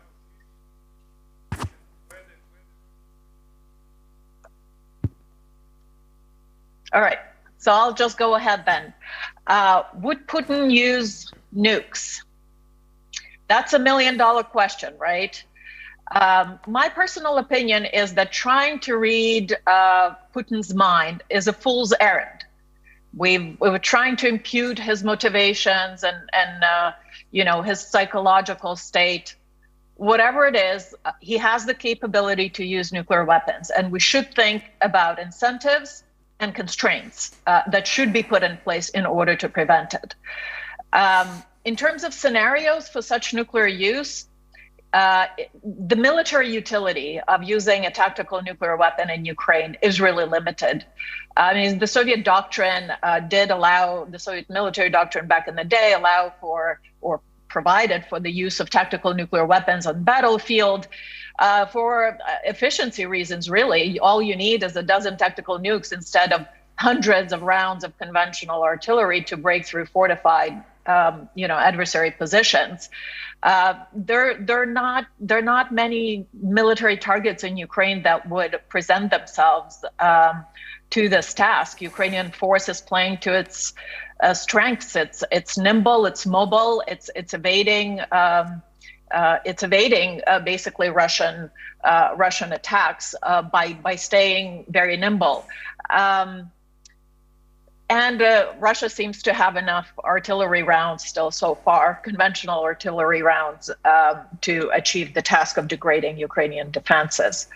A demonstration shot is another scenario that, in my opinion, would incur all the negative consequences of breaking the nuclear, 8-decade-old nuclear taboo without achieving, again, any military means. And what if nobody sees it? There's a mushroom cloud somewhere over the Black Sea.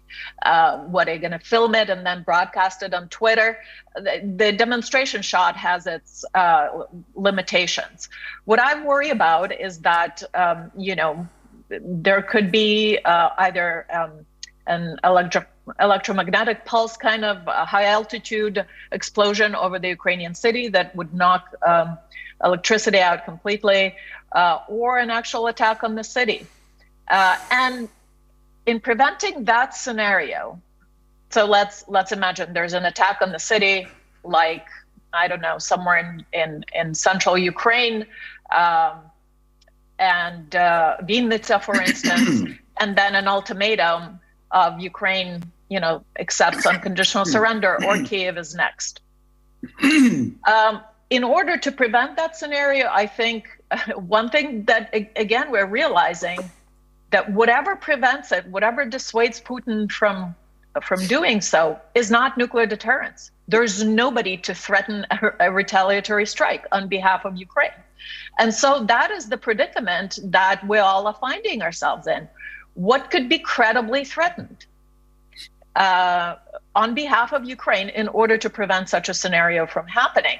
And I trust that what we know in the public realm is one thing, but I'm hoping there are private consultations. We know there have been between the United States and Russia to impress in no uncertain terms what kind of consequences might ensue from any kind of nuclear use. And that is kind of our greatest hope there. Thank you. Thank you so much. Thank you so much, Mariana. This was concluding remarks, and thank you so much for all your questions and all your answers. And may I remind you that we started this panel discussion from video address of Ukrainian Minister of Defense Alexei Reznikov. We had a pleasure to listen to David Kettler, Mariana Burgerin, General Wesley Clark, and General David PETRAEUS. Thank you so much, all of you. We enjoyed your speech and your remarks.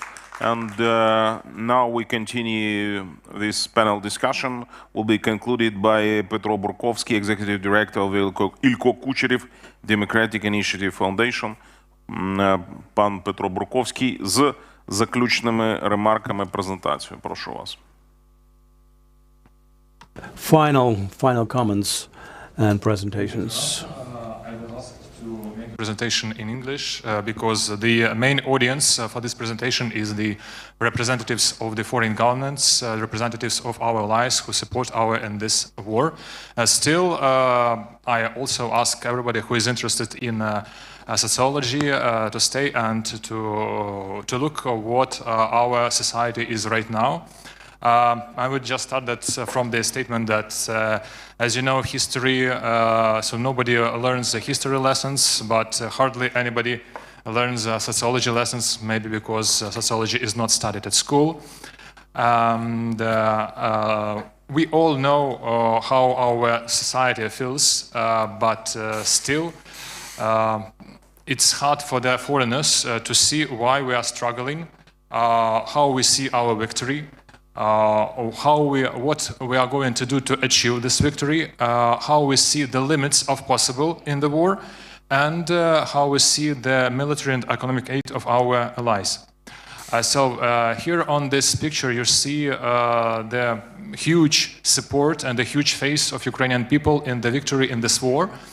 And why it's so astonishing for the foreigners? Because the war started after 2 years of pandemic and the economic crisis, and many academicians, many political analysts, security analysts, politicians in the Northern America, in Europe, they thought that Ukraine cannot sustain a huge Russian attack, and Ukrainians would not be quite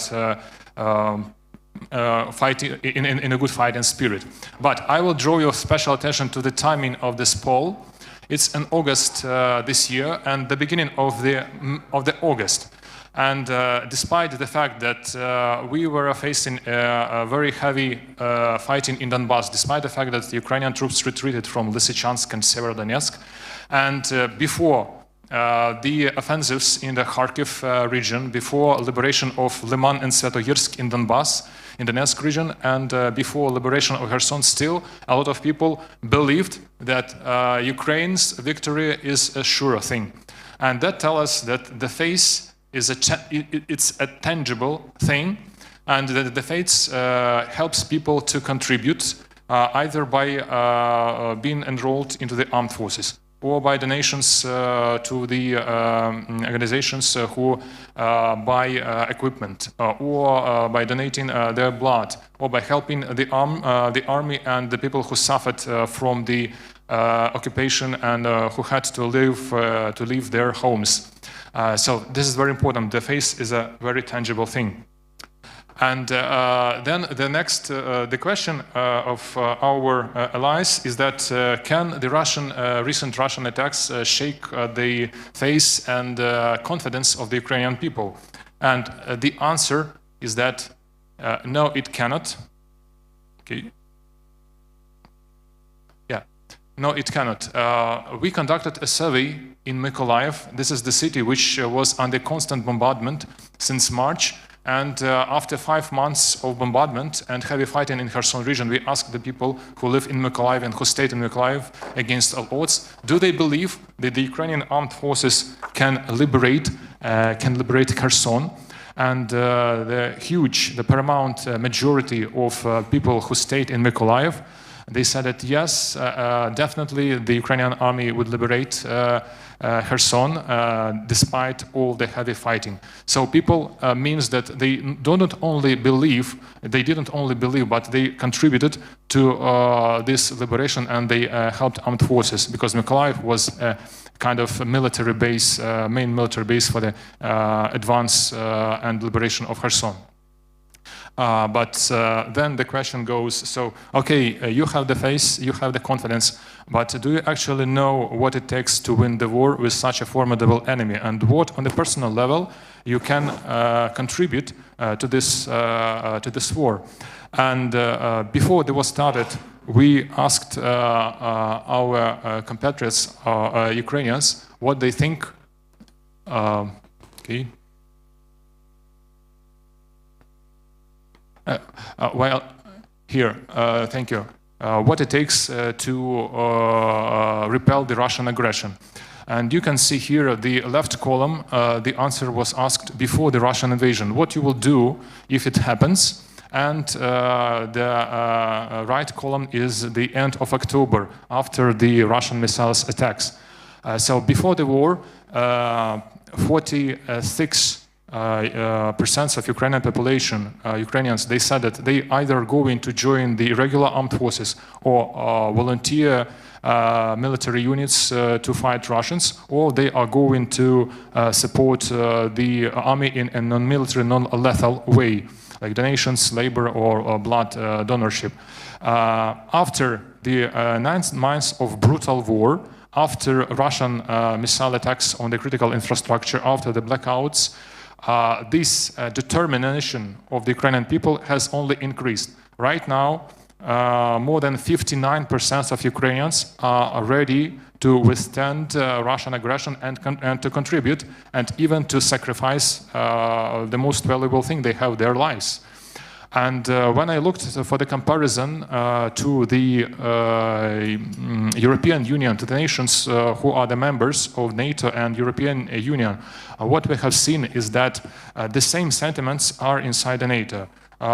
During the April poll in Latvia, 46% of Latvians said that they, in this or other way, are going to contribute to the defense of the Latvian forces if Russia invades Latvia. In June this year, 66% of Estonians said that they are trained and they are ready to participate in the nation's defense if Russia invades Estonia. So it's a message, the message to our allies. So when you think about Ukrainians, these are the same people as Estonians, as Latvians, and they are ready to fight. Please give the Ukrainian people weapons, and we know how to use it and how to prevent Russia from attacking your homeland. Okay, then the Western politicians and analysts, they are saying, okay, you have a will, you have a determination, you are confident in your capability to fight, but how do you see the goals in this war and the ways and means to achieve these goals? Because they say there are two main ways, fighting and negotiations. And just several weeks ago, the chiefs of staff of the United States, General Mark Milley, said that maybe the goal of this war can be achieved through negotiations, and maybe Ukraine should start thinking about negotiations.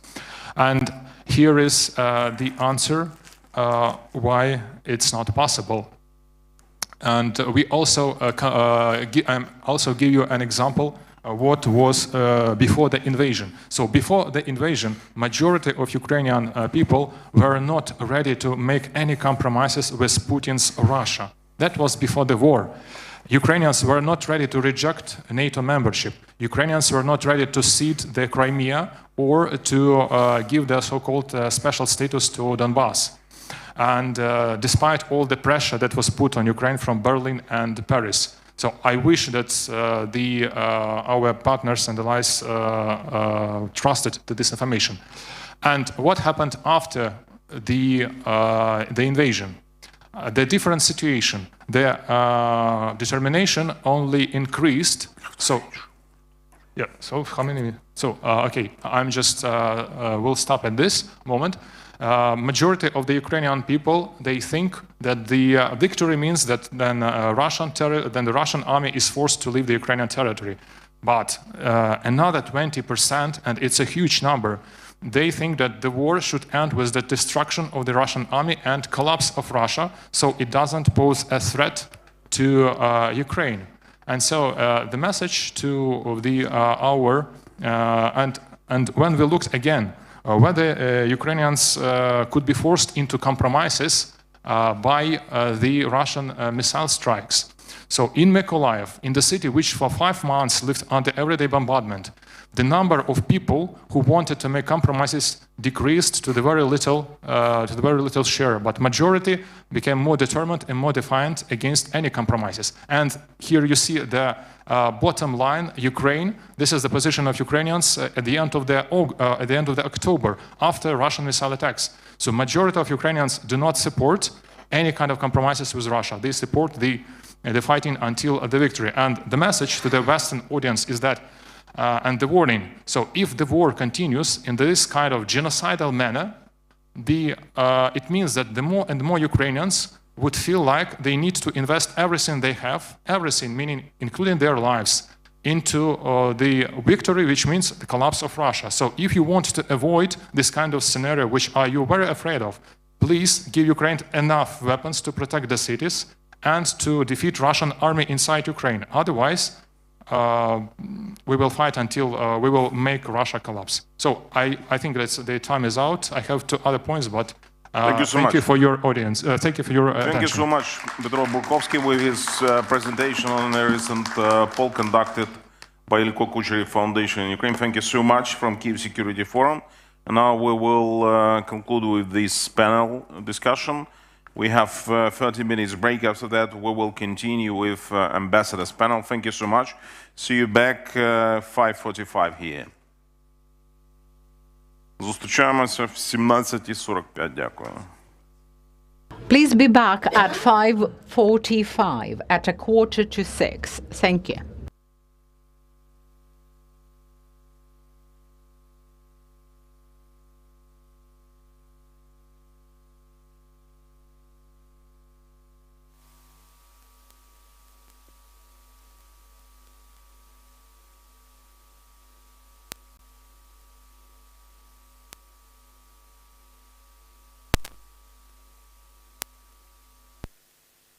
Да, там свет вырубили.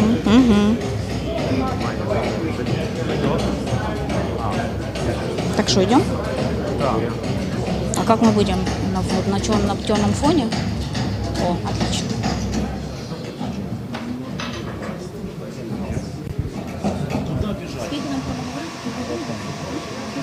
До 17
Вы возле места? Я не знаю, как он лучше, как сюда остановитесь.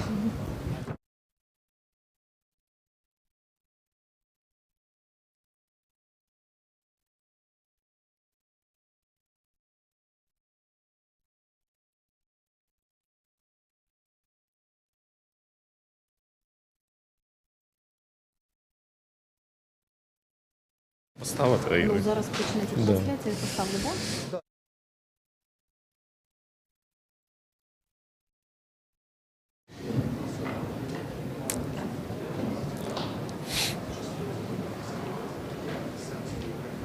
Поїхали. Чи могли б ви озвучити головні тези, які почули сьогодні на форумі? Ну, передусім, я хотів би наголосити на тому, що надважливо, що в умовах збройної агресії Росії проти України, в умовах агресивної війни Росії проти України, в обставинах, коли українським містам, і, зокрема, столиці України, місту Києву, постійно загрожують ракетні удари, Київський безпековий форум за участі Арсенія Яценюка організовує таку важливу подію. Важливу подію за участю українських високопосадовців, за участю західних політиків, держав-союзників, європейських держав, Сполучених Штатів Америки, за участю відомих експертів. От навіть подивимося, яка кількість іноземних медіа сьогодні акредитувалася на форумі.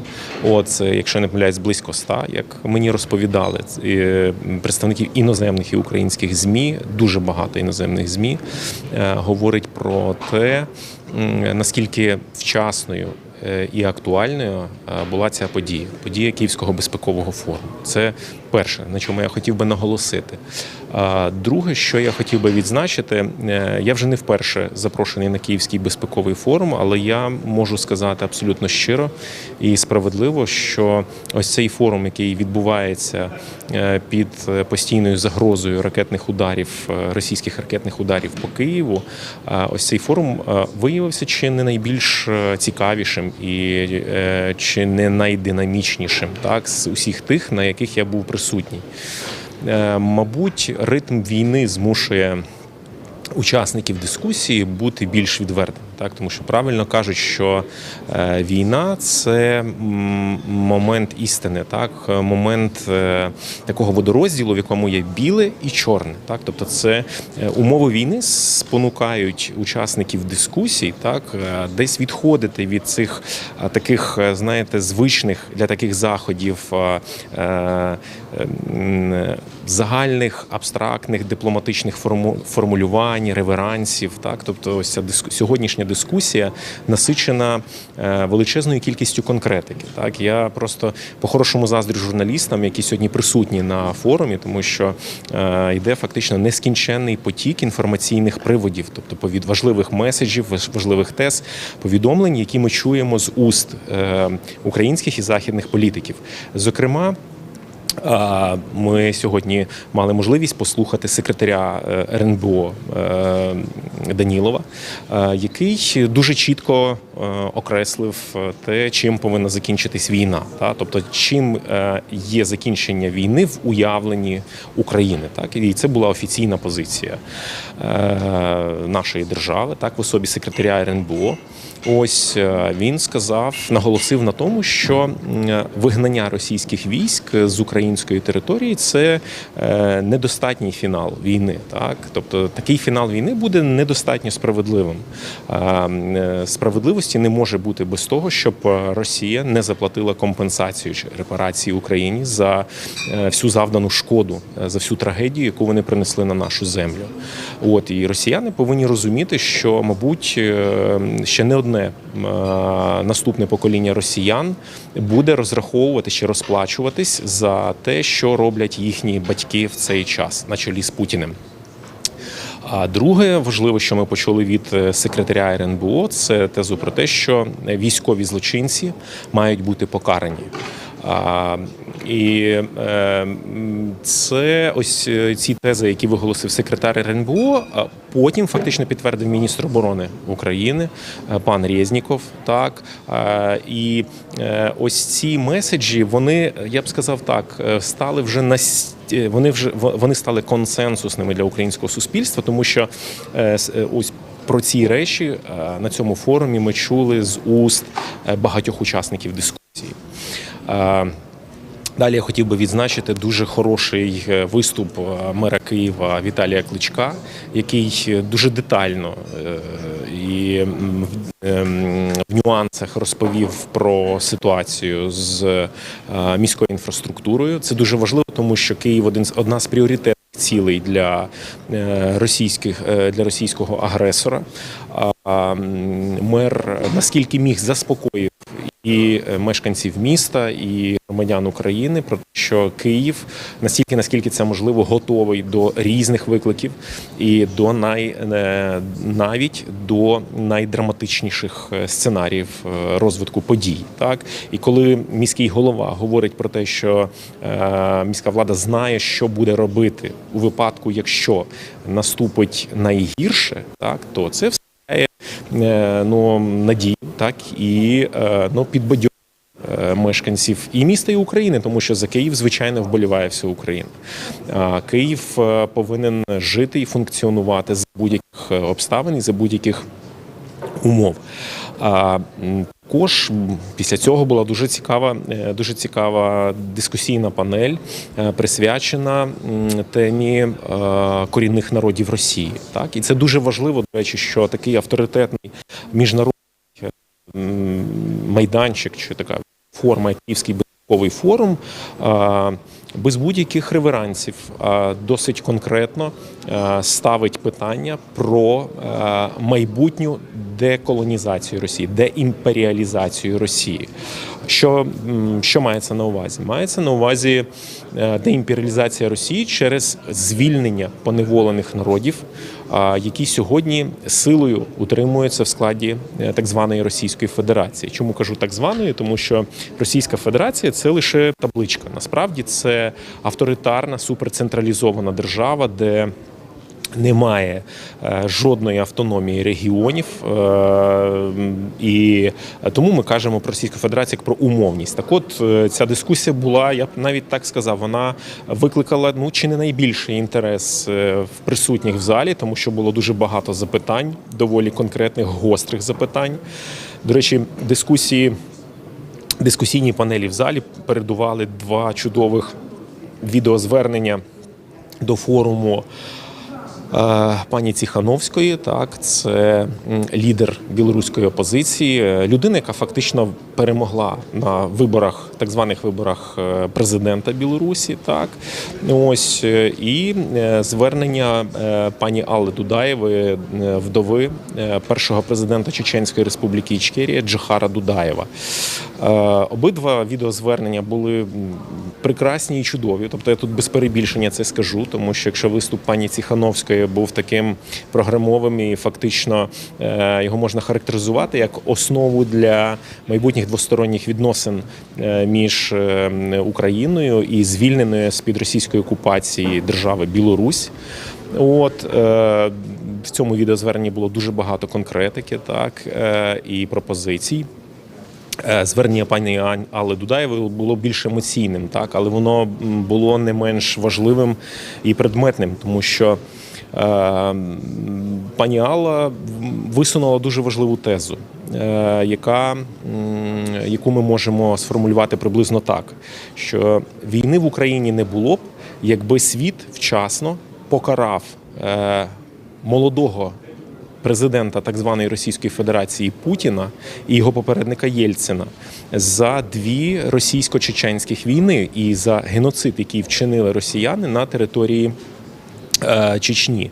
Адже, мабуть, не всі в світі досі знають, що росіяни знищили приблизно 20, 25 або навіть 30% мешканців Чечні. Тобто біда прийшла в кожну хату.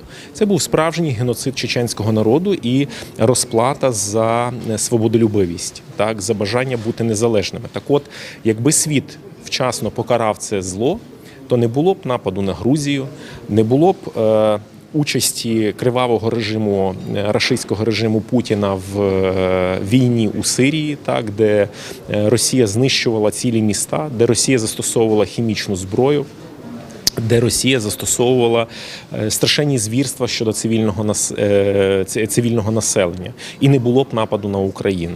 Тобто ось це невчасно покаране зло потягло за собою ланцюгову реакцію інших катастрофічних подій. До речі, як наголосила пані Дудаєва, тобто це стосується і Заходу. Тобто ці звірства кремлівський режим вчиняв не тільки на території поневолених народів, які там Північного Кавказу, не тільки проти Грузії і України, а російський кремлівський режим вчиняв страшні злочини проти західних держав.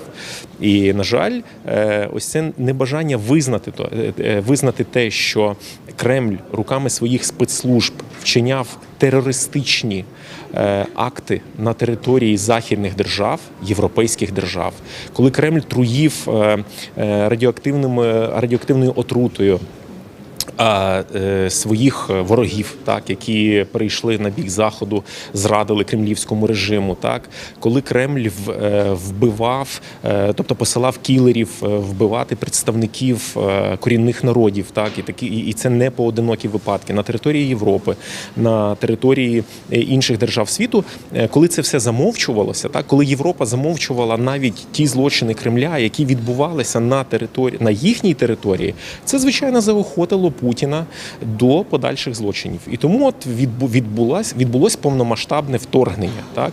Відповідно, ми виходимо на ще одну важливу тезу. Що треба зробити, щоб у Росії зникло бажання продовжувати вчиняти ці криваві злочини?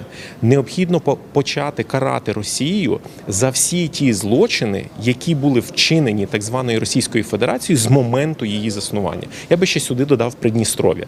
Тобто, поки Путін і його камарилья не заплатять за окупацію частини Молдови, за звірства в Чечні, за напад на Грузію, за напад на Україну, за їхні військові злочини, воєнні злочини на території Сирії, за теракти і фактично атаки проти держав Європейського Союзу, і інших держав НАТО.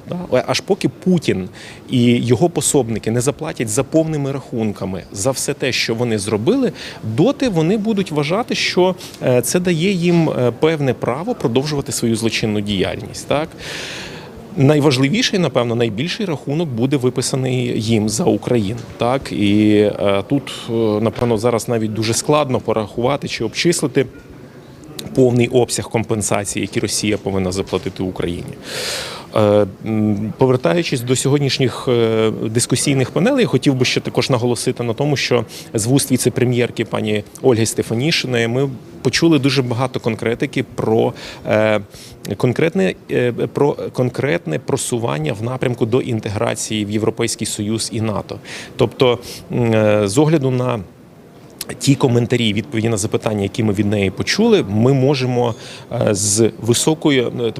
говорити з високою ймовірністю про те, що в найближчій перспективі, в перспективі найближчих років, Україна має колосально високий шанс стати членом і Європейського Союзу, і Північно-Атлантичного альянсу.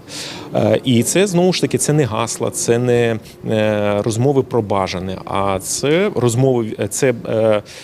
тези від офіційної особи, яка опираючись на певні кроки, певні дії, розуміючи певну динаміку переговорного процесу, з високою впевненістю говорить про те, що ось найближчим часом, наприклад, стоятиме питання про розпочнуться більш конкретні переговори про початок, про підготовку України до набуття члена Європейського Союзу. А яка, на вашу думку, панель була найгострішою? Так, я, до речі, вже сказав і ще раз хотів би наголосити на тому, що, як на мене, це дискусійна панель про майбутнє Росії. Насправді, це зараз, я б сказав, питання, яке найактивніше обговорюється і в інтелектуальних колах України, і серед українських громадян. Чому? Тому що хтось на раціональному рівні, хтось на інтуїтивному рівні, так, розуміє, що аж доки Росія існуватиме як імперія, так, з усіма наслідками звідси, так, і відповідними супутніми характеристиками цього монстра, доти з їхнього боку нависатиме загроза. Так. І, мабуть, лише найсміливіші політики зараз українські, і західні експерти, я б сказав так, на Заході ще на політичному рівні це питання не обговорюється так гучно, як воно обговорюється в Україні, але є розуміння, я ж кажу, або на раціональному рівні, або на рівні відчуття того, що поки Росія не повторить шлях Радянського Союзу, аж поки Росія не припинить своє існування в нинішньому форматі, я маю на увазі і устрій, і територіальні виміри, так, доти Росія становитиме загрозу для всіх сусідніх держав, включно з Україною. Тому всі ті, хто не хочуть продовження воєн з Росією в майбутньому, всі ті, хто хочуть нарешті покінчити з цим майже тисячолітнім злом, я кажу майже тисячолітнім злом, тому що російська, так звана російська цивілізація, вона значно молодша, ніж Київська Русь, і це такий негідний відросток, тобто який має якесь відношення до слов'янської цивілізації, так, і якесь відношення до Київської Русі, дуже віддалене, так, але якесь там має.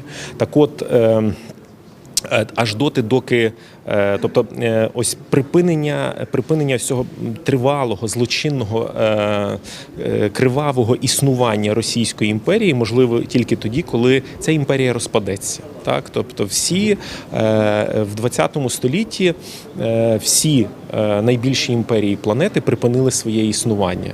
І це пішло на користь цивілізації, це пішло на користь планеті.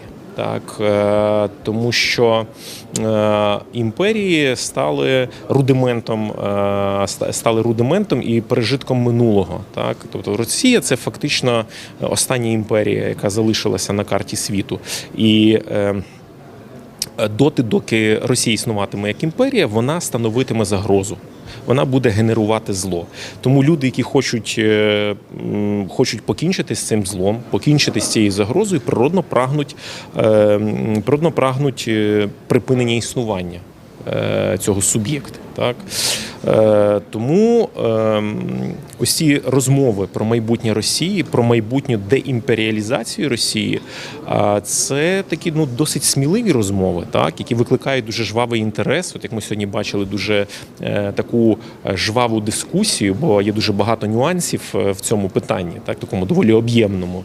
Але це, я б сказав так, тобто це такий заділ на майбутнє, тому що я впевнений в тому, що в найближчому майбутньому світ, хотілося б цього комусь чи ні, але буде змушений обговорювати питання найменш болісного для планети фрагментації і демонтажу Російської імперії. Хотіли колись зберегти Радянський Союз, це не вдалося. Якщо Росія, в якій існує величезна кількість внутрішніх проблем, приречена розвалитися, до речі, внаслідок нападу на Україну, тому що багато хто казав, що це величезна авантюра, і напад на Україну призведе до розпаду Російської імперії. Це говорили люди, які мають хороше таке прогностичне мислення, так? Вони були праві, тому що Україна аж надто потужна, аж надто сильна і тверда для легкого захоплення Росії. Вони не розрахували свої можливості. І ось цей помилковий напад на Україну накладеться на величезний пласт внутрішніх, соціальних, економічних, демографічних, етнічних, інших проблем Росії.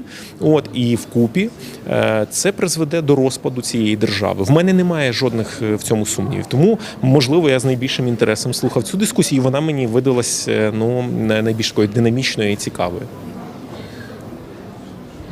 Скажіть, будь ласка, ще, а на вашу думку, чи є успішною пропаганда у цій війні російська?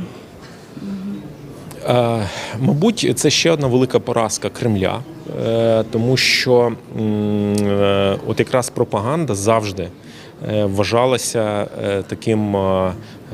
такою козирною картою в руках росіян.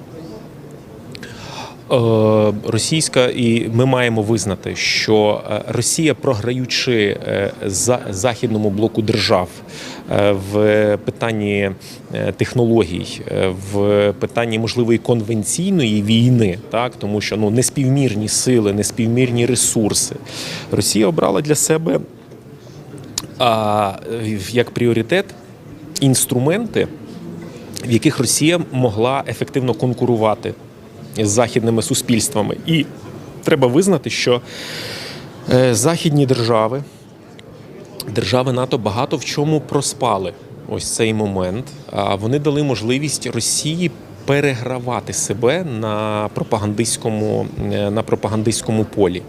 І до 24 лютого 2022 року росіянам багато чого вдавалося. Тому що вкупі з доволі потужною агентурною роботою російських спецслужб на території західних держав, яка супроводжувалася підкупом західних політиків, це правда. І це треба визнати. Так? І ці прізвища ми можемо назвати, і вони загальновідомі. Так? Людей, які відкритим чином співпрацювали з Росією, очевидно, отримували фінансове заохочення, були завербовані в якийсь інший спосіб. Значить, на тлі енергетичного шантажу, який Росія здійснювала проти держав Європи, Росія ефективно застосовувала свою пропагандистську машину. Але ситуацію зламало знову ж таки початок повномасштабного вторгнення на територію України. В цій війні українське суспільство, яке мобілізувалося, об'єдналося, переграло російську пропаганду.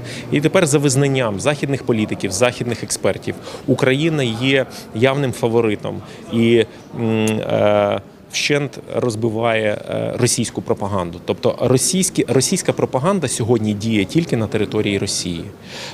І це дуже добре, тому що ось цією ефективною боротьбою проти російської пропаганди українці показали Заходу приклад. По-перше, вказали на проблему російської пропаганди, а по-друге, показали приклад, як можна боротися ефективно проти російської пропаганди. Дуже дякую вам за експертну оцінку. Дякую.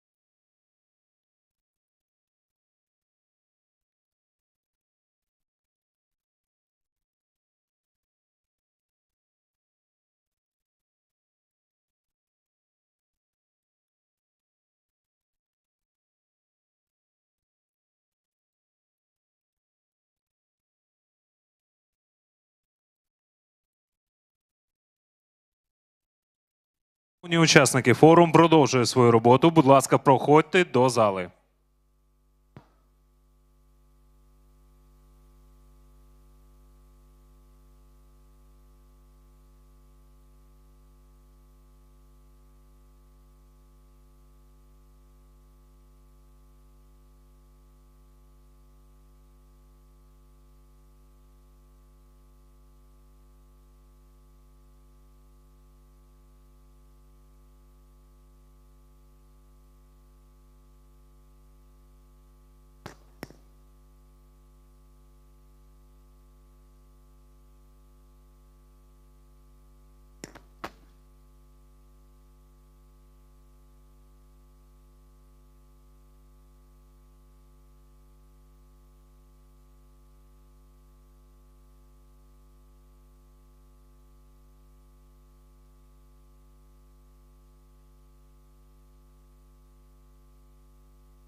Єсть? Єсть. Пані і панове, займайте свої місця, ми розпочинаємо нашу... Ladies and gentlemen, take your seats. We start our panel, which is entitled Allied Victory, and the plenipotentiary and extraordinary ambassadors of our Western allies participate in this panel.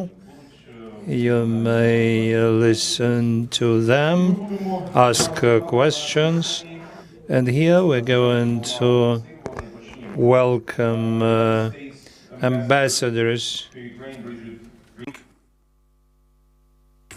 Hello. We have Larissa Galadze, Canadian ambassador to Ukraine. Good to see you. Mati Masikas, EU ambassador, head of EU delegation to Ukraine. Good to see you. Etienne de Ponson, ambassador of French Republic to Ukraine. Good to see you, sir.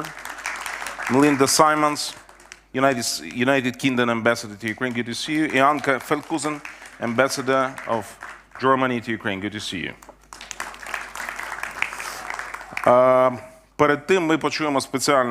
Before that, we will listen to the special address by Alexandra Matviichuk, Nobel laureate of 2025, director of the Civil Liberties Center.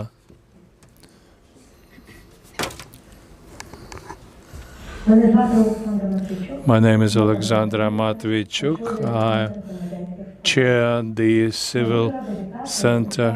Center of Civil Liberties. I'm very happy to greet the participants of Kyiv Security Forum. It's very symbolic that it starts its work on the 1st of December, the day of Ukrainian referendum won in 1991. The overwhelming majority of citizens said yes to Ukrainian independent state. Today we again say yes to Ukrainian independent state, but we are voting not with ballot papers, but we are paying very high price in this war which was started by Russia. And this war is a vivid reminder that there is no international system of security. We are living in the very dangerous world in which the permanent member of the Security Council of the UN launches aggressive war has been doing this for 8 years, organizes a full-scale invasion. Nobody can stop him. We are living in the world where the whole system of UN does not allow Ukrainian civil rights activists to get at least one person from under Russian influence, from Russian prisons.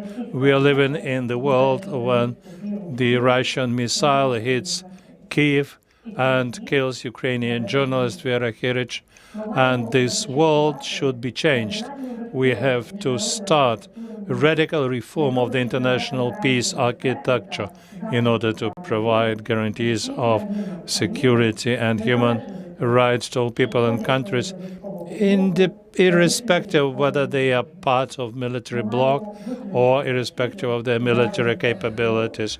We have to expel Russia from the Security Council of the UN for systematic violation of its statute. We also have to organize an international tribunal and bring Putin, Lukashenko, and other war criminals to responsibility, to justice. And this needs only Ukraine. The Russian military for decades committed military crimes in Chechnya, in Georgia, in Mali, in Syria, in Libya, and they stayed unpunished, and they believed they can do everything they want. And now Russia is using war as a method of reaching its geopolitical interests, and military crimes are used as a weapon. We have to break this network of unpunishability and bring to justice all Russian war criminals. This was video addressed by Alexandra Matviichuk, Nobel Peace Prize laureate, director of the Center for Civil Liberties. Now I'm inviting the respectful ambassadors to this stage. Good to see you. Larisa Galadze. Matima Sikas. Sure. Please. Etienne de Bonsan. Thank you, sir. Melinda Simmons and Anka Feldhusen. Thank you so much.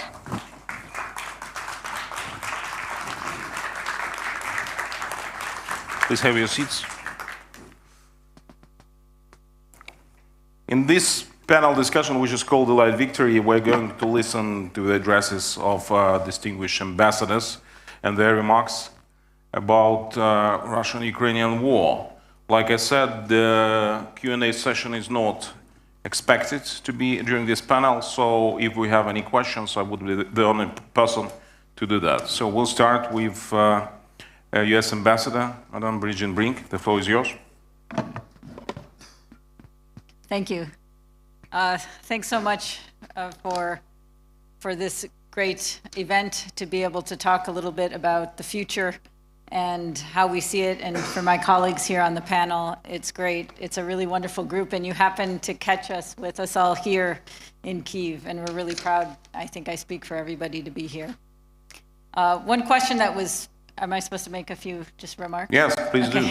One question that was posed, I think, prior to the start to us, I don't know if everyone got the same question, was what do you see as victory for Ukraine and, well, for the world? And I just wanted to, we thought about that, and I thought about that a little bit, and I just wanted to offer a couple points. The first one is, and to step back, that I'm absolutely 100% confident that Ukraine will emerge victorious. I have zero doubt in my mind. I did not have a doubt before I came, and I have even less of any possibility, scintilla of a doubt, now that I have been here for about 6 months or so. So I think that is the thing that I think is very clear to me and should be clear to the world. But I also think it should be clear that not only will Ukraine prevail, but it must prevail. And we heard just now, I think that you heard also from Undersecretary NULAND just this afternoon, the importance of this effort, the importance that this is a strategic defeat for Russia is, of course, existential and critical for Ukraine, but it is very deeply important to the entire world, to the United States, to all democracies, to any person who wants to live free. So for us, this is a very clear path forward to victory. As we have said, as President Biden has said, and as the United States government has said, we see that President Zelensky, the elected leader of Ukraine, is the right person to determine when that victory is and what it means. And we believe he has set out, and the G7 has actually endorsed some basic principles. And the core of them are these: adherence to the UN Charter. He talked about that at the UN. He talked about it again at the G20. The G7 also endorsed this. The UN Charter means that it's respect for territorial integrity and for sovereignty. He also talked about the importance of accountability for war crimes and atrocities. Having had the chance to travel a bit around Ukraine, having had the chance to see some of the barbaric actions that have happened, and certainly for those of you here yourself or your family members or friends who have either witnessed it or been victims of it, it is absolutely something that must be held to account. The perpetrators must be held to account. I'm very committed to that. My government, my leadership's very committed to that. And the third thing is reparations. I mean, obviously there's been a huge amount of damage and destruction in many ways, and the United States is committed, and the world is committed to help Ukraine rebuild. But then just 3 points on this about support and how we can do it together. So we have, overall, the United States has provided about $33 billion of support this year in terms of military support, economic support, and humanitarian support. Right now, President Biden has proposed to Congress another $37 billion of support for the next fiscal year. this is really concrete evidence and proof that we are behind Ukraine. And what I can say, I'm very proud to be the U.S. representative here, the representative of President Biden, but I can say across the country, it's not just the administration, it's not just the president, it is the Congress, it's every American person, including from my hometown. And it's a really great feeling to be working in a country where when I say what I do, people are very supportive and say, thank you, make sure they win. And I say, I know, they will win, and we will help them.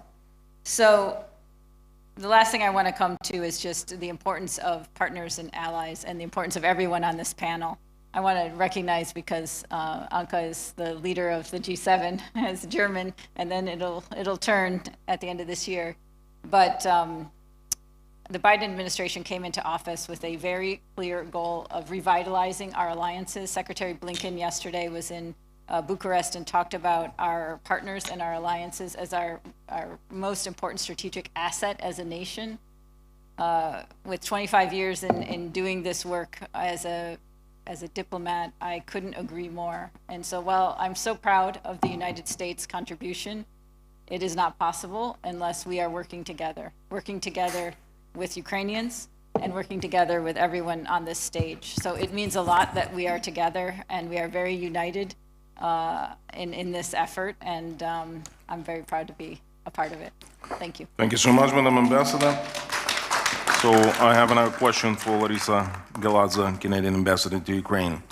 Putin and his henchmen expected Ukraine to surrender within 72 hours as a maximum.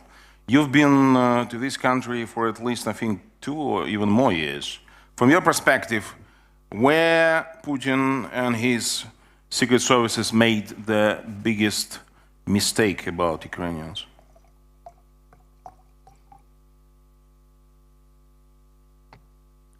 Let me start by saying it's great to be at the Kyiv Security Forum. Of course. Sonia. Always thoughtful. Thanks for having me, and it's a real privilege to serve as ambassador in Ukraine, but it's especially privileged to serve as ambassador with these fine people. And we're not often in town together, and so we're really relishing this opportunity to speak on this topic at this thoughtful forum. I'm just back from Canada, and I also want to assure you of the depth and the breadth of support from Canada for Ukraine. I was on the other side of the country, on the Pacific coast, on the Vancouver Island. I was on an island off the island in a place where people go to get away from the world. They are recluses there. It's a place where you can retire and live in peace. And there are Ukrainian flags flying on that island, off the island, on the Pacific coast of Canada, and everywhere in between. Just to underscore what Bridget has said, in the United States, also in Canada, very, very strong support for Ukrainians, and that means strong support for the government of Canada supporting Ukraine and Ukrainians. What did they get wrong? I think that there were people that probably knew very well what awaited them in Ukraine. And what Russia doesn't have is a system of speaking truth to power. And creating the reality that's expected so they got what they formulated for themselves, a route. Like Bridget, we got past 2 questions. The first question is, what does victory look like for Ukraine and for allies, and what ought to be the priority after the war is over? First, when it comes to what does victory look like for Ukraine, Ukrainians get to define that, and my Prime Minister has said that very clearly and repeatedly. And President Zelensky is very, very generous. And I appreciate how emphatic he is about the fact that Ukraine's victory is our victory. It's a common victory. And not just the big victory, but the small victories too, all the way along. But I think it's also fair to say, what does victory look like for us? It looks like a stronger than ever alliance.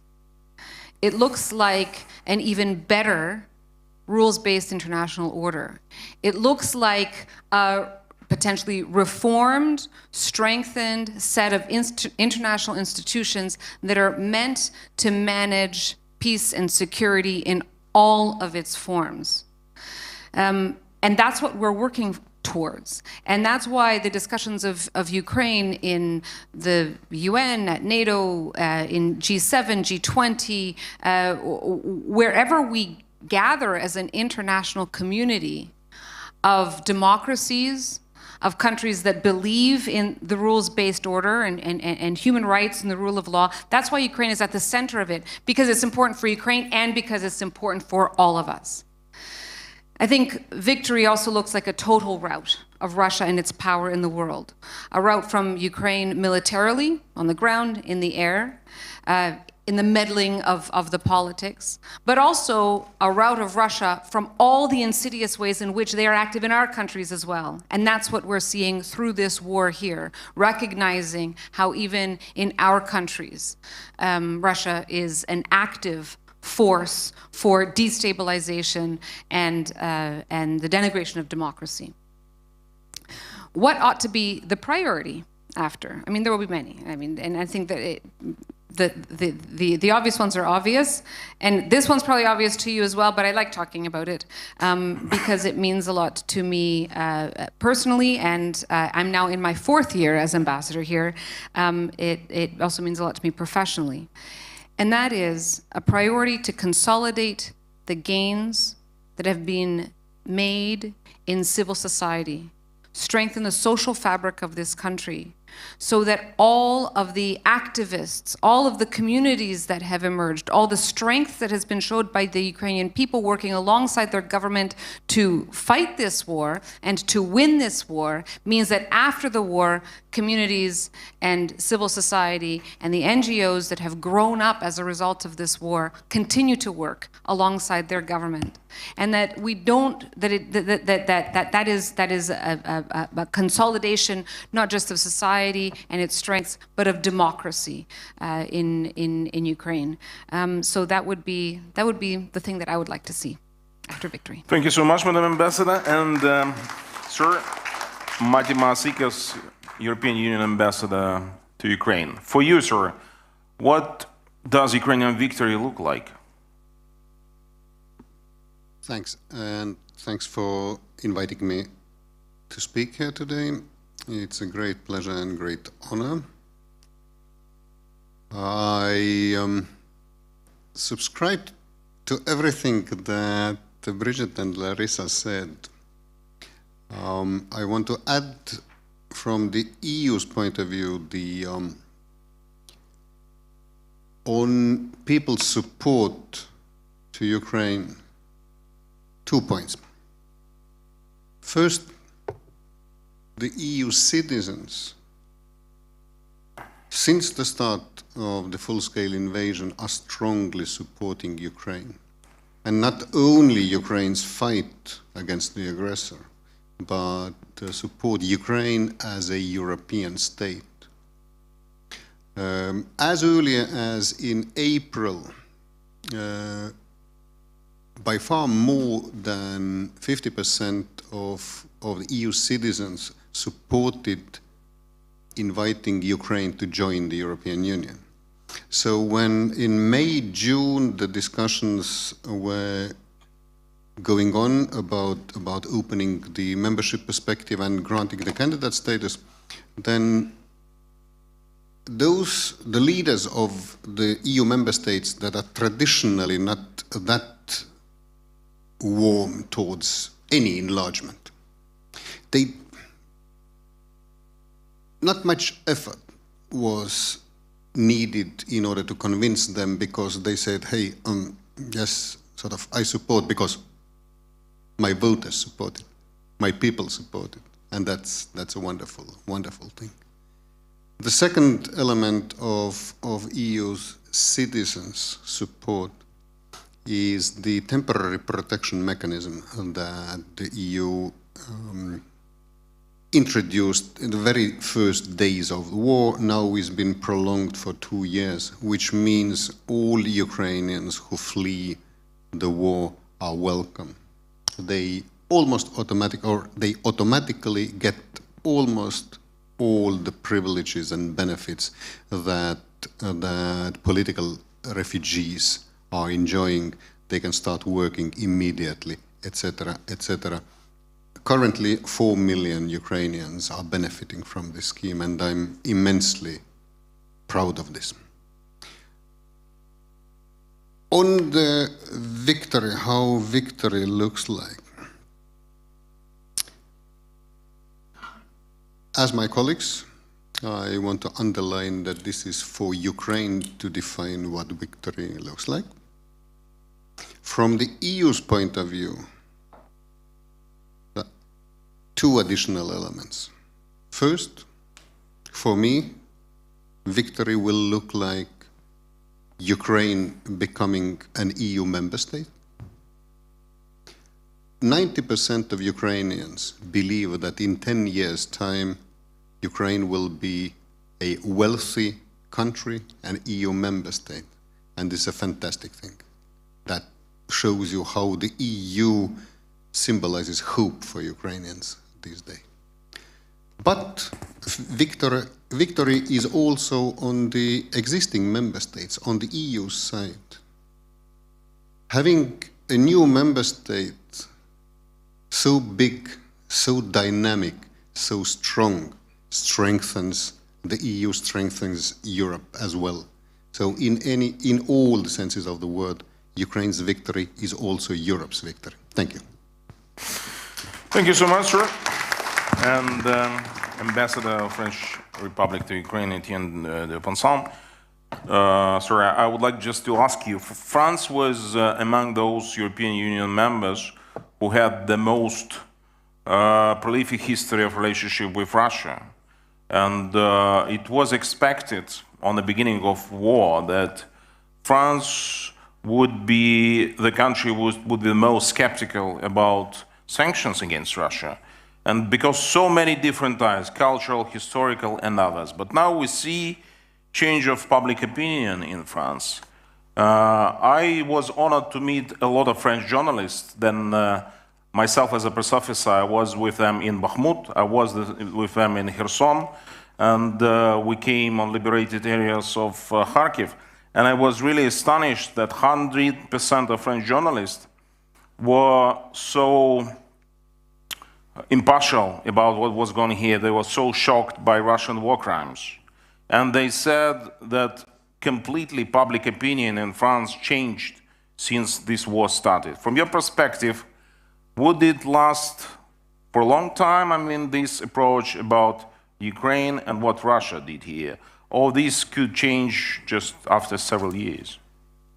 Thank you very much first for inviting me, and I will mainly echo what colleagues have said, and I wonder whether what the two last will say, because a lot have been said. But to answer maybe your question and to put some comments, yes, France has long-lasting relationship with Russia before the war. That's pretty true. It's an historical fact.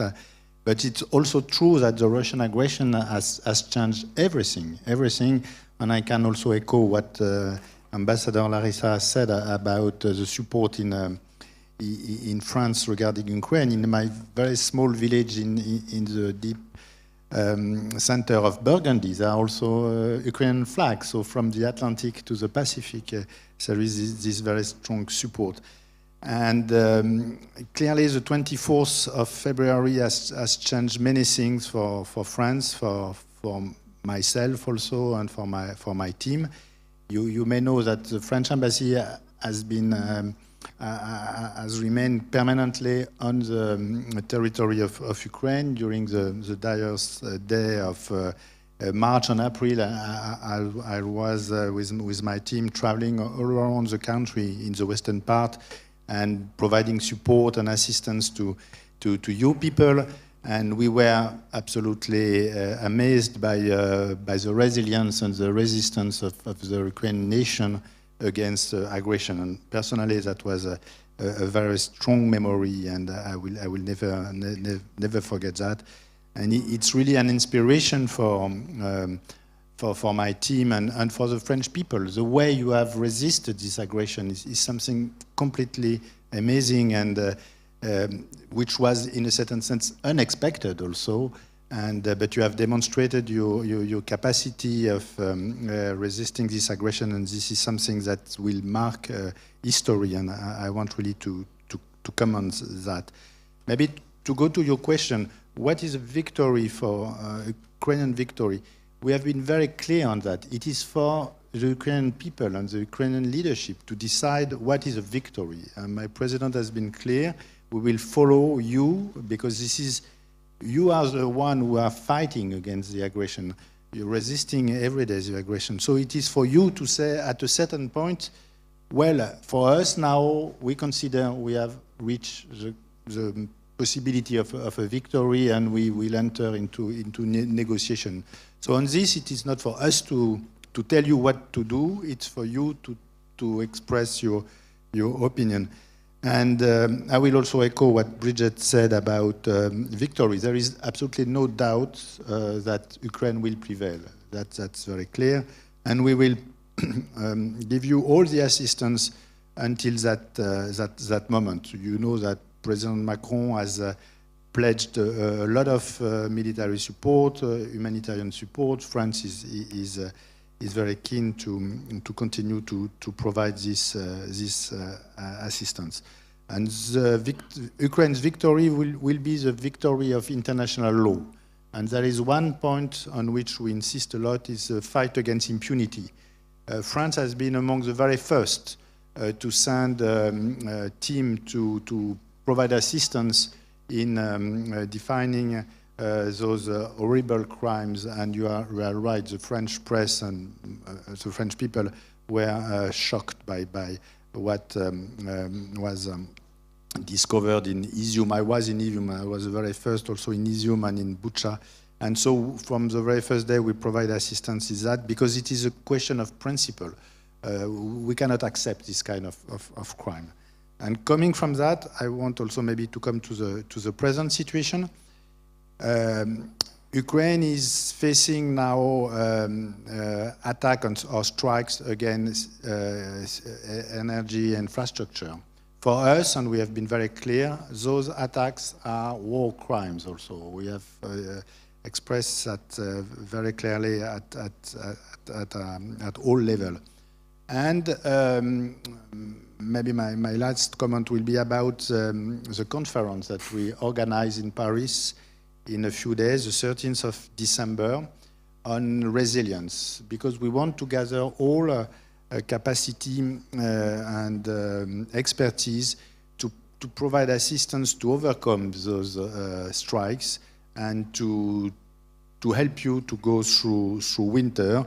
So this is a very strong initiative from our two presidents, because it will be a co-chair president by Emmanuel Macron and by Volodymyr Zelensky. My president is very much involved into that. He will stay all the day long. He will chair personally all the conference. There will be 5 priority: electricity and energy, of course, water, food supply facilities, healthcare, and transportation infrastructure. The Prime Minister Shmyhal will lead the Ukrainian delegation. He will be accompanied by Minister Kubrakov in particular. And the aim of this conference is to be very practical. We want to set up a coordination mechanism, an efficient one, a kind of Rammstein for energy, or as we have for the military. And we will be very concrete, and we expect this conference, of course, to be very successful, because we are on your side also in this difficult moment to pass this difficult situation following the unjustified Russian strikes on your infrastructure. Thank you. Thank you so much, sir. Thank you so much. And my next question goes to Melinda Simmons, Ambassador of the United Kingdom to Ukraine. Madam Ambassador, we know that the United Kingdom made enormous efforts actually to teach Ukrainian military, and the number of Ukrainian servicemen, I know some of them in person, is absolutely enormous. They're coming back from UK with new knowledge, but basically we also hear from our British colleagues that they're learning a lot here from Ukrainian military. What do you make of it? What do you think, what British military learned from their Ukrainian brothers in arms? Thank you, and thanks for having me here today. So as you know, the UK, along with other countries, has been working with Ukrainian military since 2014, and has been learning from Ukrainian military since 2014 at the same time as training them. All that training, I think, is partly what enabled the Ukrainian military who were fighting along the front in the Donbass to be as ready as they were when this came this year. But at the same time, it was really clear to the UK that even in all that time, Ukraine was fighting a hybrid war, modern version of trench warfare, actually, and there was as much that we could learn as we could impart. And so that collaborative relationship, that was mature at the time of this invasion. It wasn't a new thing.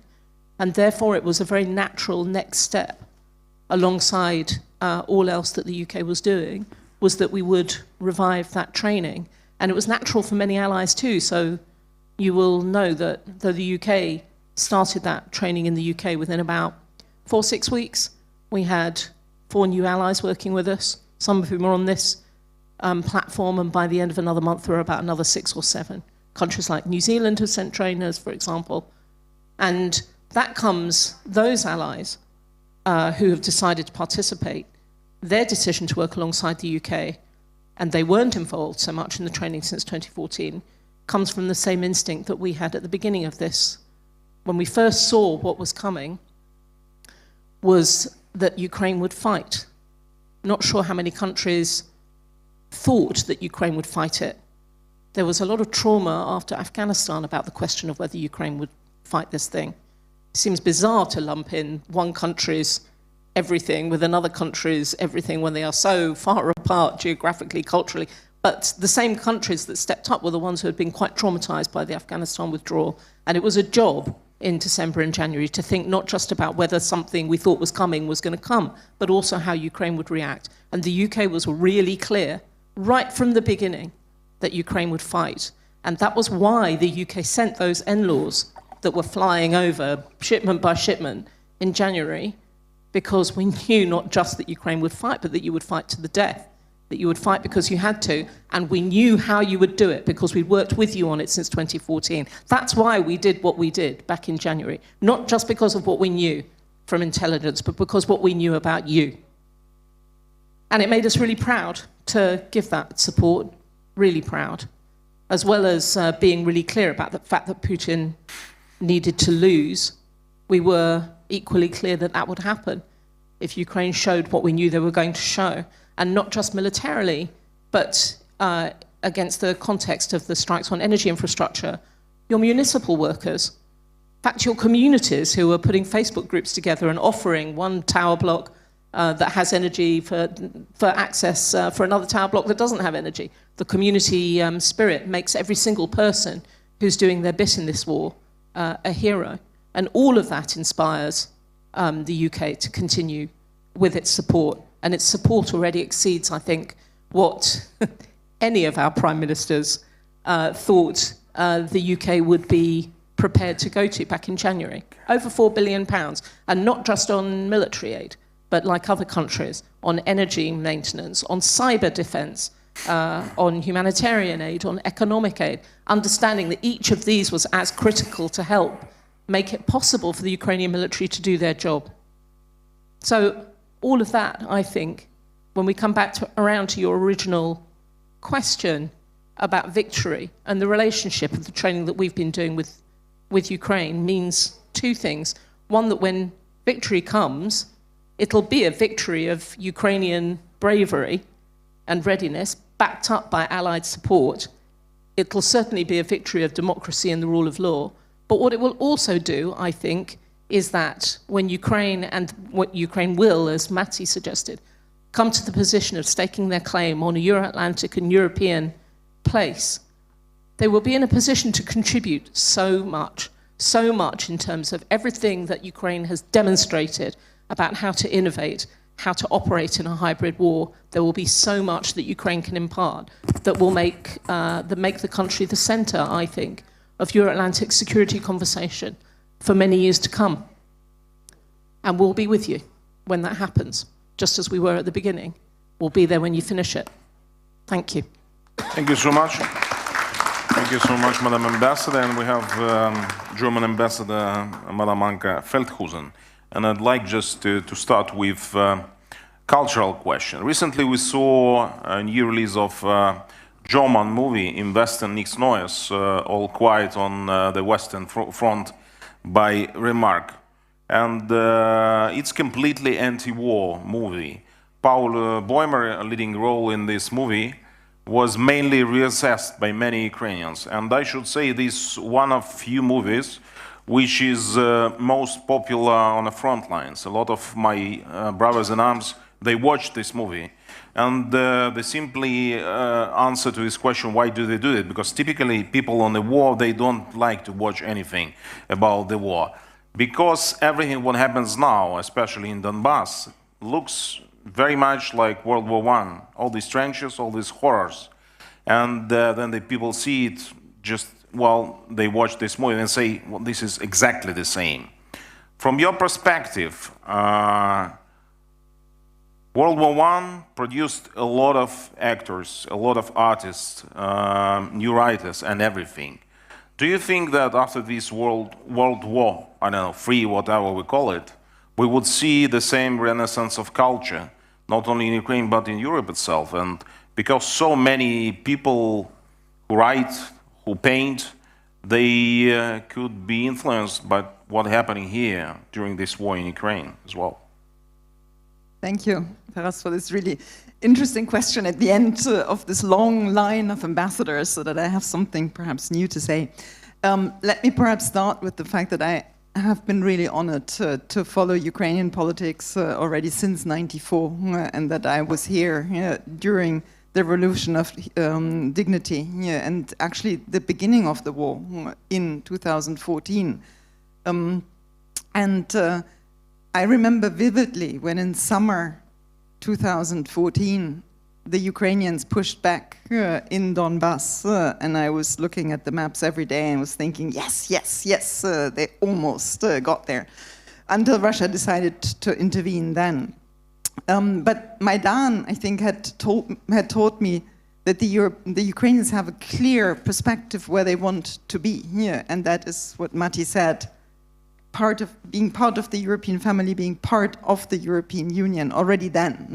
The first demonstration during the revolution of dignity were like a huge party with EU flags. I will never forget that. Afterwards, indeed, I came back in 2019, and what you've just said about World War I, that was my very first impression when I think I went with the then Minister Avakov for the first time to the contact line. And I had just been with President Macron and President Steinmeier in Hartmannsweiler Kopf and Alsace. The trenches looked exactly the same, and they were more than 80 years, almost 100 years apart. That really, really shocked me. When the aggression, the full-blown aggression came this year, it was really just the continuous action of Russia since 2014. You're asking for creativity. I think what this war has shown us, to all of us, it's an existential situation in any people's life, not only in the one of soldiers. And as during 2013, 14, 15, I have now already seen so many examples of Ukrainian creativity. There was an exhibition in the Ukrainian House on war posters that really, really impressed me a lot. There's so much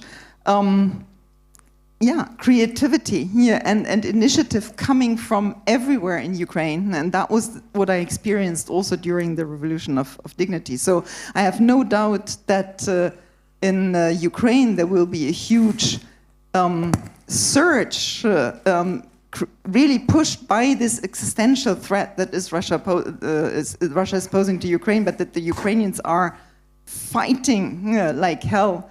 And that will indeed lead to a lot of new examples of Ukrainian art and in the world. I don't know about our countries, but we're living this existential part of Ukraine's destiny with you. I think my colleagues have shown that. We are at your side. And perhaps let me finish with, as head of the G7, Germany is heading it for another month, and also reminding you that this group of ambassadors was actually created by a decision during the last German presidency in 2015. We have been standing by your side ever since. And Germany has been, since 2014, together with the partners, your steadfast partner in all sectors.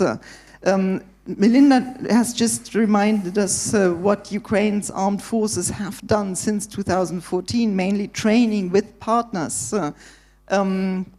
Germany then decided to help Ukraine's armed forces in the field of medical supplies, and the Ukrainian armed forces actually modeled their medical system on the German armed forces. I think this was also something that really made it different to 2014, when unfortunately many soldiers, Ukrainian soldiers, died because the medical system was not yet in place. So Ukraine had time to prepare for the full-blown aggression in February 24, and we have shown that we are with you, and we will be with you. And my country, not only as head of the G7, will be your steadfast partner. And I think the last weeks have shown that we are even able to deliver very efficient weapons that can help you at this critical time in the war, when Russia, as my colleague said, are targeting energy infrastructure. And perhaps just to finish, I don't think that people in Ramstein would have ever thought that Ramstein would not only be the synonym of a US base, but also a synonym of allied help for Ukraine in all fields. It started with defense, it continued with energy, and I think there might be another Ramstein on financial support for Ukraine. So that will be very a kind of anecdotic part of this whole affair. And I'm not sure how the people in Ramstein feel about it, but I'm very proud that it's a German town that will be the synonym of allied help for Ukraine. Thank you so much. Yeah, I'd like to go back again to you, Madam Ambassador, and just to say thank you again so much for United States and Western weaponry we're receiving. I saw myself just the outcomes of HIMARS working during Kharkiv offensive, and my assault unit, which played crucial role in the Kharkiv offensive, was all armed with United States M4 rifle. And Staff Sergeant Zakhar, he was so effective that he killed the Russian soldier who was just holding his RPG and who was targeting our commander, battalion commander, and he killed him from 200 meters directly by a headshot. But the question I'd like just to ask you goes back again, what's happening in the south, what's happening back to Crimea. Do you expect that the Ukrainian army, after its successful liberation of Kherson, is going to move that fast southwards in direction to Crimea? And we had different signals from United States that some people can be sort of embarrassed or frightened by prospective Ukrainian army entering peninsula in terms of Vladimir Putin threatening by use of nuclear weapons. What's your approach? What's your assessment of this situation? Well, thank you for the question. I mean, I will just start off by saying Crimea is Ukraine. That's our position. That's the reality. That's the international fact. We're working essentially right now 2 lines of effort on the military front. One is, of course, to supply you and the other members of the Ukrainian military and other forces with as much equipment as they need to achieve as much battlefield success as possible, and it has been quite successful so far. At the same time, we're also very focused on the critical infrastructure. That is something that obviously means a lot to, of course, to Ukraine, but to every man, woman, and child across the nation as Russia and Putin escalates this war by making every household the front line. So we're doing both at the same time. Again, our view is that it is important for us to do everything we can to help Ukraine improve its battlefield position, to help Ukraine protect its critical infrastructure. It's very disconcerting, I think, to all of us, including all of us here in Kyiv, what Putin is doing and the way in which this war is going. And I think it just gives us all the more resolve to continue just as we started and to keep going. That's exactly where my leadership has been and continues to be.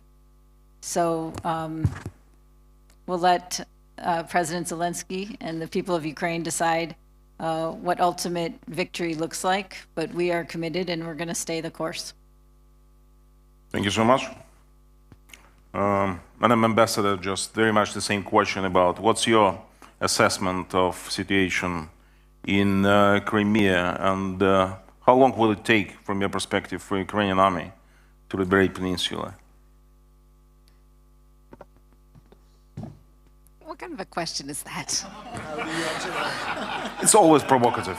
It sure is. Because we agreed not to stick to the plan in the beginning, you remember. Pardon? It's... we've already, I think, all stated that Ukraine's victory will be on its terms, and Ukraine's borders were defined in 1991, and as Bridget has said, Crimea is Ukraine. The one thing that has been the one thing that's been a constant is the inability to predict the turns and the paces and of this war and the tactics. Quite frankly, both on the Ukrainian side, from where I sit, I don't know, maybe some of my colleagues know better what Ukraine's next move is, and also on the Russian side. But heading into winter, heading into difficult situations, I think it's far from me to predict what's going to happen in the south. But certainly we're very pleased to see the progress, proud to be a part of it.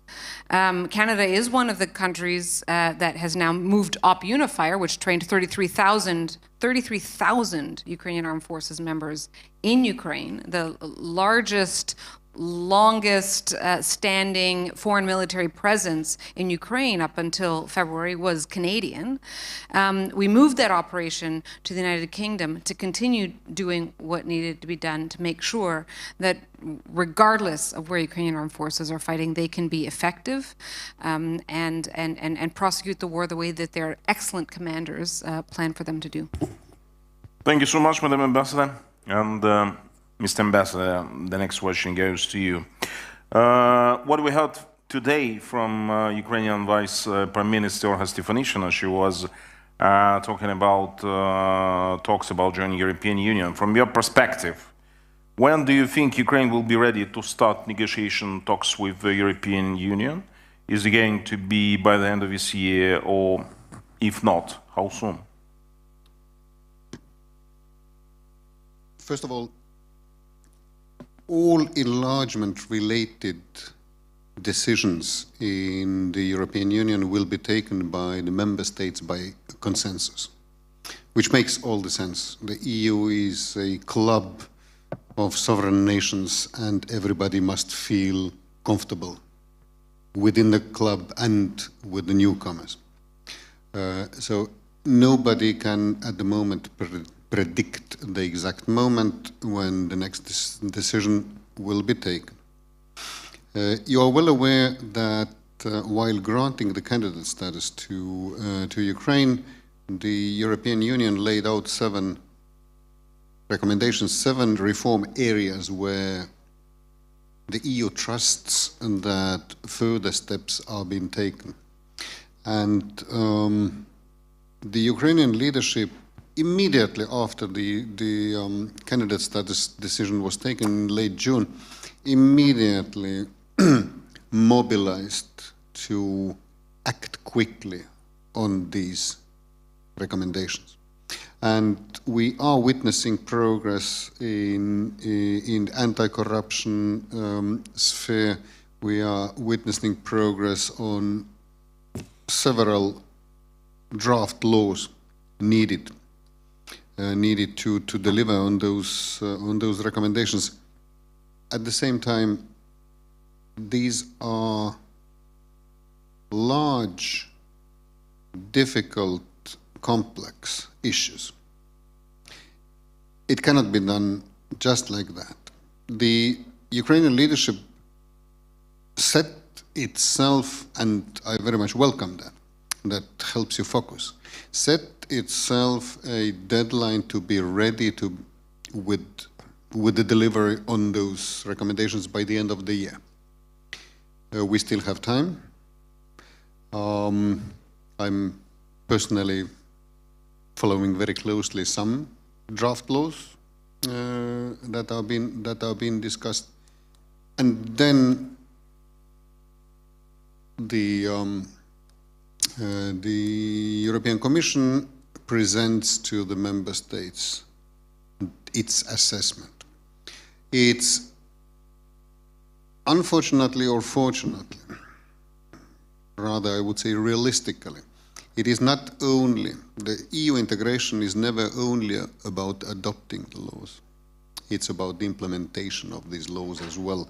Because again, the existing members of the club want to be sure that the newcomer also is able to fulfill all the obligations that come with the membership. The Ukrainian leadership is, and it is actually, it makes all the sense, I must admit, is constantly insisting that if Ukraine delivers, Ukraine should be assessed earlier than normally the EU does it in the autumn, in October. So the next regular report on enlargement will come next October. Ukrainian leadership is pushing for quicker assessment. That I cannot yet predict whether this will materialize or not. I want first to see the delivery on those 7 areas. Thank you. Thank you so much. Thank you so much, sir. Mr. Ambassador, in Izum and Kharkiv region, we saw the mass gravings left behind by Russian occupants and numerous atrocities and war crimes committed by Russians, and Russian interrogation rooms, chamber of torture, not only in Izum, in Shevchenkovo, in Balaklia, and in Kupiansk. And it all looked like completely planned. It didn't look like it was a sort of improvisation. The Russians had clear plan, and all the interrogation officers were doing everywhere exactly the same procedure. That's what we learned from the victims of these war crimes. From your perspective, how long will it take to investigate all this? And do you see any chance that these Russian war criminals ever would be found and they would be taken responsible for what they did? Yeah, that's a good question. Yes, I agree. There are part of organization in this criminality, but there is also part of improvisation also from the army, from the Russian troops also. So the two components of the crimes are present. As I have said, we were among the very first to send some legist team and doctors to support the Prosecutor General. We have a very good relationship with the Prosecutor General Kostin from the very beginning. and we are really on your side on that. Now this is the third mission that we have sent. The two first were in Bucha, and the last one was in Kharkiv, and we are also considering to bring support to the CPI for Kherson, because there is also some crimes that has been discovered in Kherson. So on this, to answer your question, how the Russians will be brought accountable, I think it's for first it's for the investigation to go on, and it's for the prosecutor Kostin and his team to go ahead with the support of the international community, and we will bring support if needed again. But there are so many cases. I understand that there are 50,000 investigation cases, so it's really something enormous to cope with, and it will take years. We have also the experience in former Yugoslavia, so it will take years. And maybe on a side question, the question of the tribunal for aggression, because this is not linked, but there is some similarities on that. I just want to inform you that there was a high-level delegation in Paris, and we have a very fruitful conversation on this matter, which is very difficult because there are legal consequences. So we cannot bring yes or no question, but I think that was very good that this delegation led by Ambassador Kornikiewicz was in Paris and start discuss with our experts. So altogether, I think we will make sure that those crimes will not remain unpunished, and this is really a political dimension that we will pursue at the highest level in France for sure. Thank you so much, sir. And another question goes to Madam Ambassador Melinda Simmons. From your perspective, if we're talking about the issue of global South, what should we do to increase support of non-Western nations to the Ukrainian restoration after this war? Thanks. And I think it's a really great and really important, timely question to be asking, because I think the next few months are going to potentially see some quite difficult machinations from Russia, who are already positioning themselves potentially as the country that wants peace, whereas Ukraine wants to continue fighting. It's an appalling fake narrative coming from a country that is doing what it's doing to Ukraine, but nonetheless it's a narrative that has to be taken really seriously and has to be acted on, and an area where Ukraine needs help. And Ukraine needs help because Ukraine's diplomatic network is not as strong as it needs to be in the patient, long-term engagement that is needed to get the correct narrative through to countries who have had a relationship, whether of dependence or just of historical cooperation or whatever, for many years, for decades, in fact. And when you have a relationship with Russia over decades, you don't get many countries to change their minds about UN Security Council resolutions or peace processes overnight. It's a quite dedicated process of both talking, but about helping with the strategic communications that are needed. And funnily enough, this is something that some of us were talking about yesterday, and there are at least 3 or 4 of us on this platform whose countries are already supporting Ukraine in some really great strategic communications work in the global south. And that's going to need to be a long-term campaign. But you also need this patient diplomacy. And that too is where our own missions in those countries, many of whom actually in the first phase of this war started to reach out to Ukrainian ambassadors in that country or within the region if Ukraine didn't have an embassy there, to start talking about what support they may need to have those conversations that had not been had before in those countries. It's helped massively by the calls that the president has been making, often for the first time, to some of the leaders of some of those countries, but that's just a beginning. It just doesn't end with one call between heads of state. So this is another quite interesting and less tangible form of support that allied countries, as I said, already are, but are going to need to step up in coming months to make sure that this odious equivalence that Russia is giving to Russia and Ukraine in this invasion. There isn't an equivalency. There is an invader. And then there are those who are seeking to push them back out of their territory. This is not a conflict. It's not equal interests here. That we all help in that diplomatic effort to get this message across over a long and patient period of time. And if we do stick with it over that period of time, we can help shift that narrative. But we have to all understand that that's what diplomacy is. It is long and patient work. Thanks. Thank you so much, Madam Ambassador. And the final remarks from German Ambassador, Madam Anka Feldhusen. Yesterday, we saw German Bundestag recognizing Ukrainian Holodomor as a genocide. It's a historical decision. From your perspective, how do you assess this historical shift in German elites about these crimes committed by Soviets against Ukrainian nation? For Germany, this is a very, very, very important step. And it has only been precedented once concerning the Armenian genocide. And this is because of Germany's history, of course. For us, the ultimate genocide was the one that we committed, where Germany were the perpetrators, the Holocaust during World War II. And that made us so reluctant to recognize anything else as being a genocide.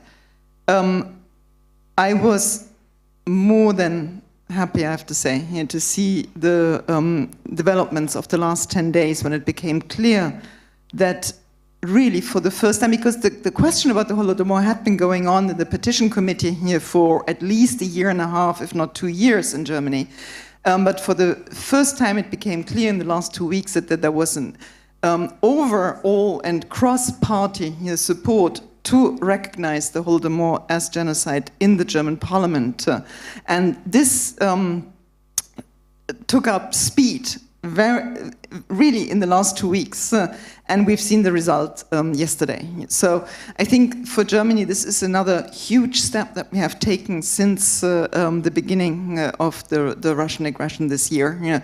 And you have seen the comments also, because this is a political decision by our parliament, but you have seen the comments of parts of our government, also from my foreign ministers, wholeheartedly welcoming this step.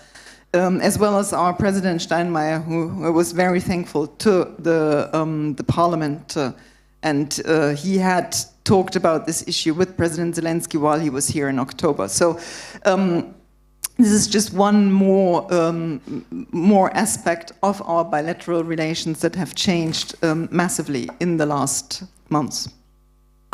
Thank you so much, Madam Ambassador, for his concluding remarks. And now we're giving floor to Chairman of Kyiv Security Forum, Prime Minister of Ukraine in 2014-2016, Arseniy Yatsenyuk.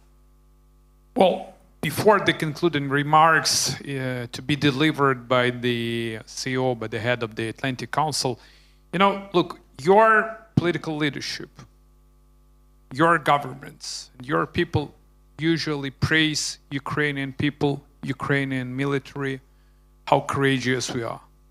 This time, let me do vice versa.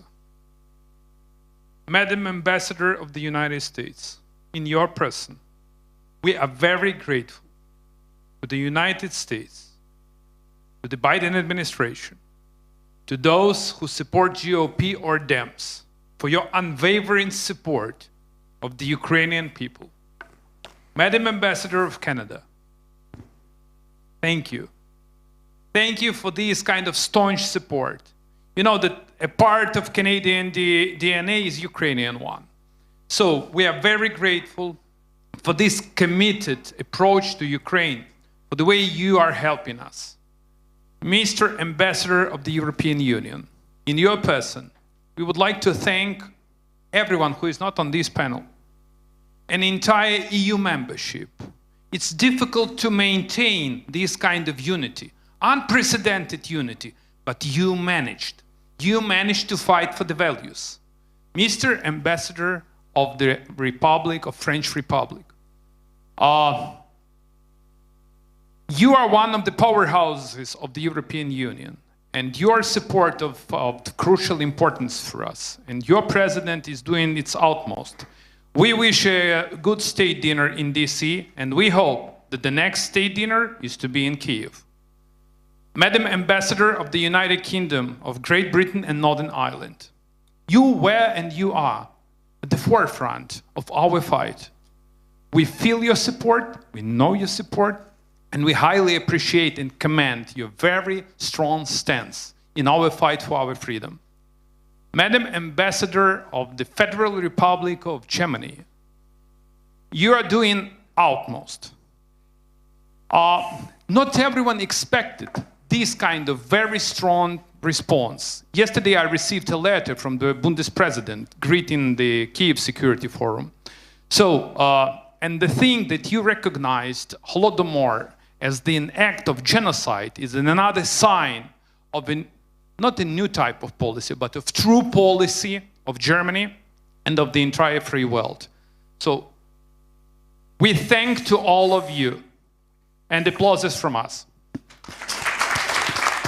Thank you so much. Thank you so much from all of us. Thank you.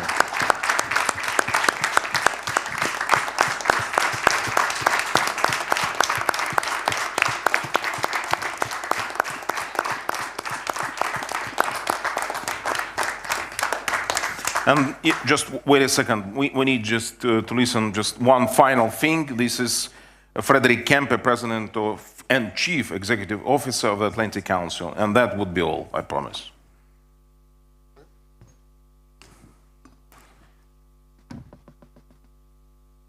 And thank you, Prime Minister Yatsenyuk and Danilo, for organizing this extraordinary conference and inviting me to speak.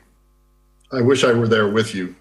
I'm honored to give keynote closing remarks after a day of inspiring and fascinating discussions. It is remarkable that the Kyiv Security Forum has been able to pull all this together with participation around the globe amid Russia's brutal bombing campaign across Ukraine. As President and CEO of the Atlantic Council, I'm deeply proud of our Ukraine work ably led by Ambassador John Herbst. But it isn't just John Herbst. At the strength of our work, we have 16 programs and centers, and at any one time, 7, 8, 9 of them are working on Ukraine issues of one sort or another, whether it's on sanctions in the Geoeconomic Center, whether it's on working with our European allies in the Europe Center, in the Scowcroft Center, working across NATO, Digital Forensic Research Lab, working on issues of digital threats to democracy, and I could go on. In Washington, the Atlantic Council has been a clear and consistent voice, routinely reminding the world that Moscow began this conflict in 2014 and has been threatening the peace and security of Europe for well over a decade. In May, for the first time in our 60 history, we gave our highest award, the Atlantic Council's Distinguished Leadership Award, to an entire people, to the Ukrainian people, and not to an individual. And President Zelensky gave a very moving address in accepting that award.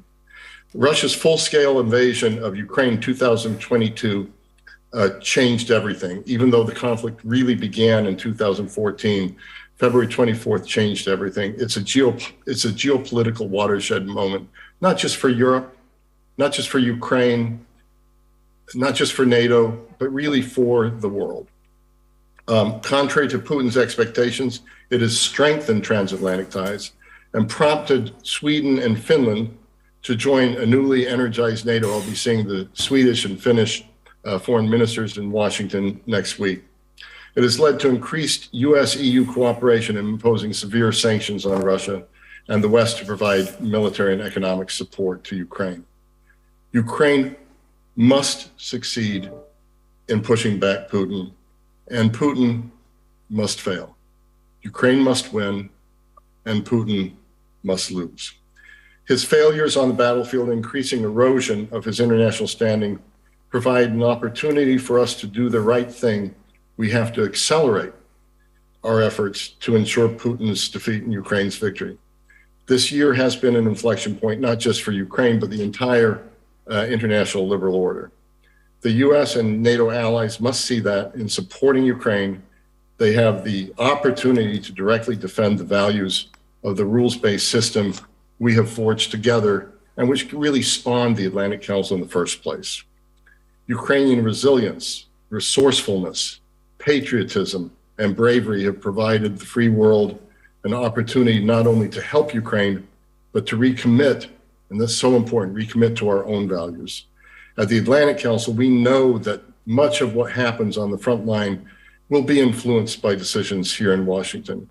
And that's why we have stressed in our work the core American interests in a sovereign, free, independent, and democratic Ukraine. In this effort, we work with many partners, especially in Ukraine, and we make sure that Ukrainian voices are heard through our programming and publications every day. Now, many question how long Washington's strong support can continue. I have a simple answer, and one that Joe Biden never tires of saying, and he says, write this down as long as it takes. But it doesn't just happen. It happens through the work of all of you in Ukraine. It happens through the work of your friends here in Washington to keep the support flowing. And for better or worse, President Putin continues to encourage people like us in the horrors that he rains down on Ukraine every day. The results of our midterm elections in the United States also confirm our deep support for your cause. The most ardent voices of support against support for Ukraine failed at the ballot box. They won't go away. We're a democracy. There's always going to be different points of view. But bipartisan support for Ukraine remains firm. And our bipartisan organization, the Atlantic Council, is feeling this on both sides of the aisle, Democrats and Republicans.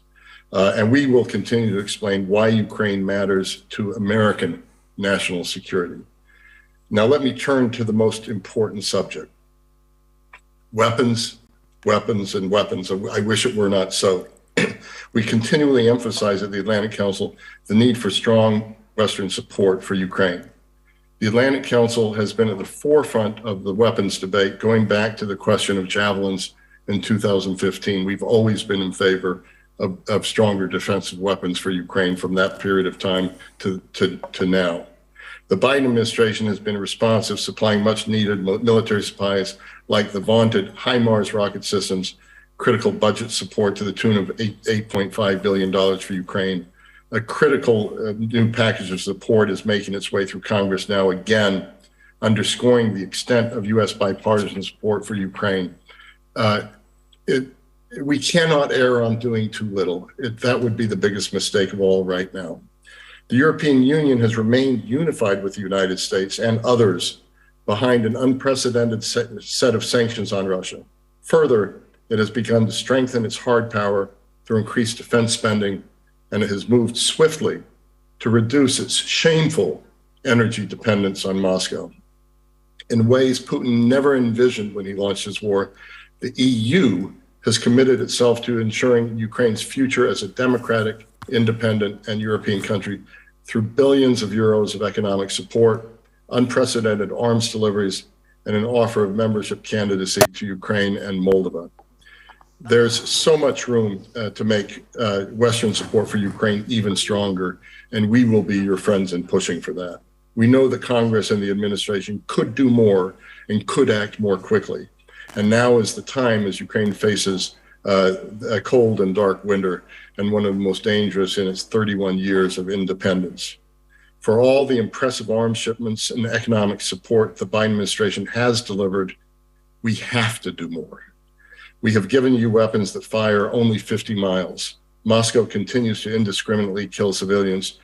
This is not a winning formula. My own view is if somebody's bombing my house and I can only shoot within the fence of my house, is that really getting the job done? My own point of view. A greater quantity of more advanced weaponry should be made available to help Ukraine defend itself against Russian aggression. And let me say it as plainly as possible. If you want peace in Ukraine, send weapons now. Ukraine needs to make as much progress on the battlefield in order to extract a just, lasting, and durable peace. That's the way to be a peacemaker.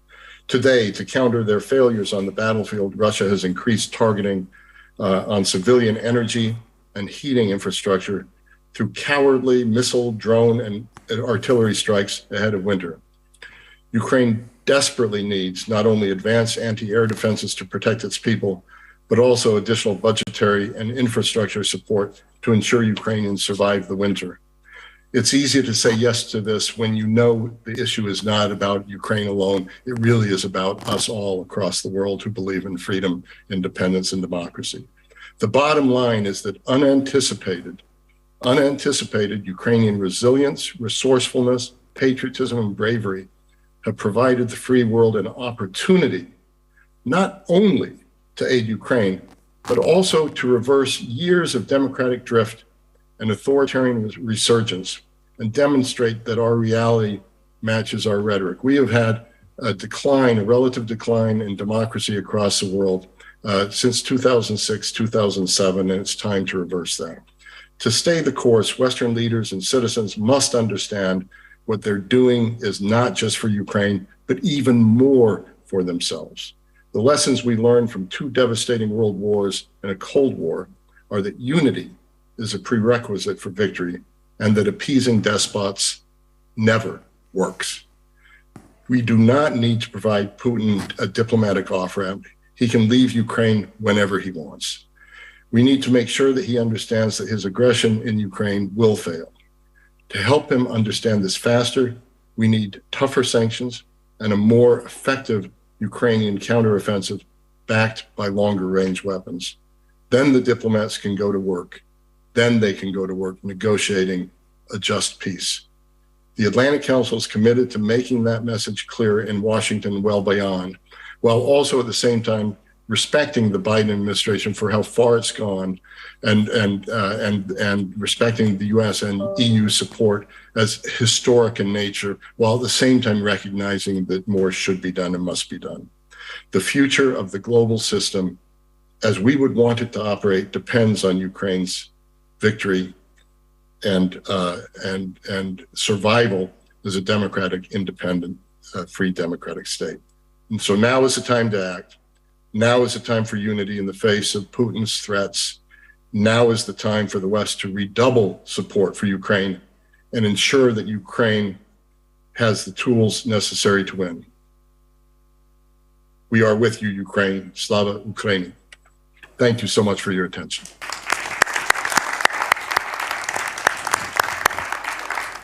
Okay, ladies and gentlemen, and may I say thank you once again to ambassadors for what you did, for your help to Ukraine, and thank you for being with us today. And just one final thing, family photo, just for a sec.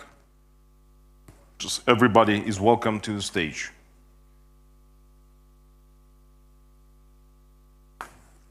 Thank you so much.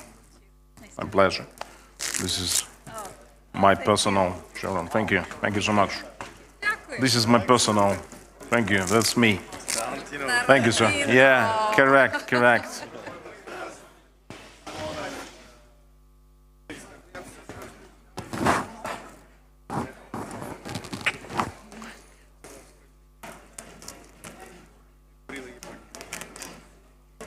Thank you so much. Thank you. Thanks very much. My pleasure. That's my personal Chevron. That's me. Thank you. Японці хочуть, да. Спочатку відбудуєте Україну, а потім Дякую. Thank you so much. That's mine personal Chevron. Thank you. Yeah, correct.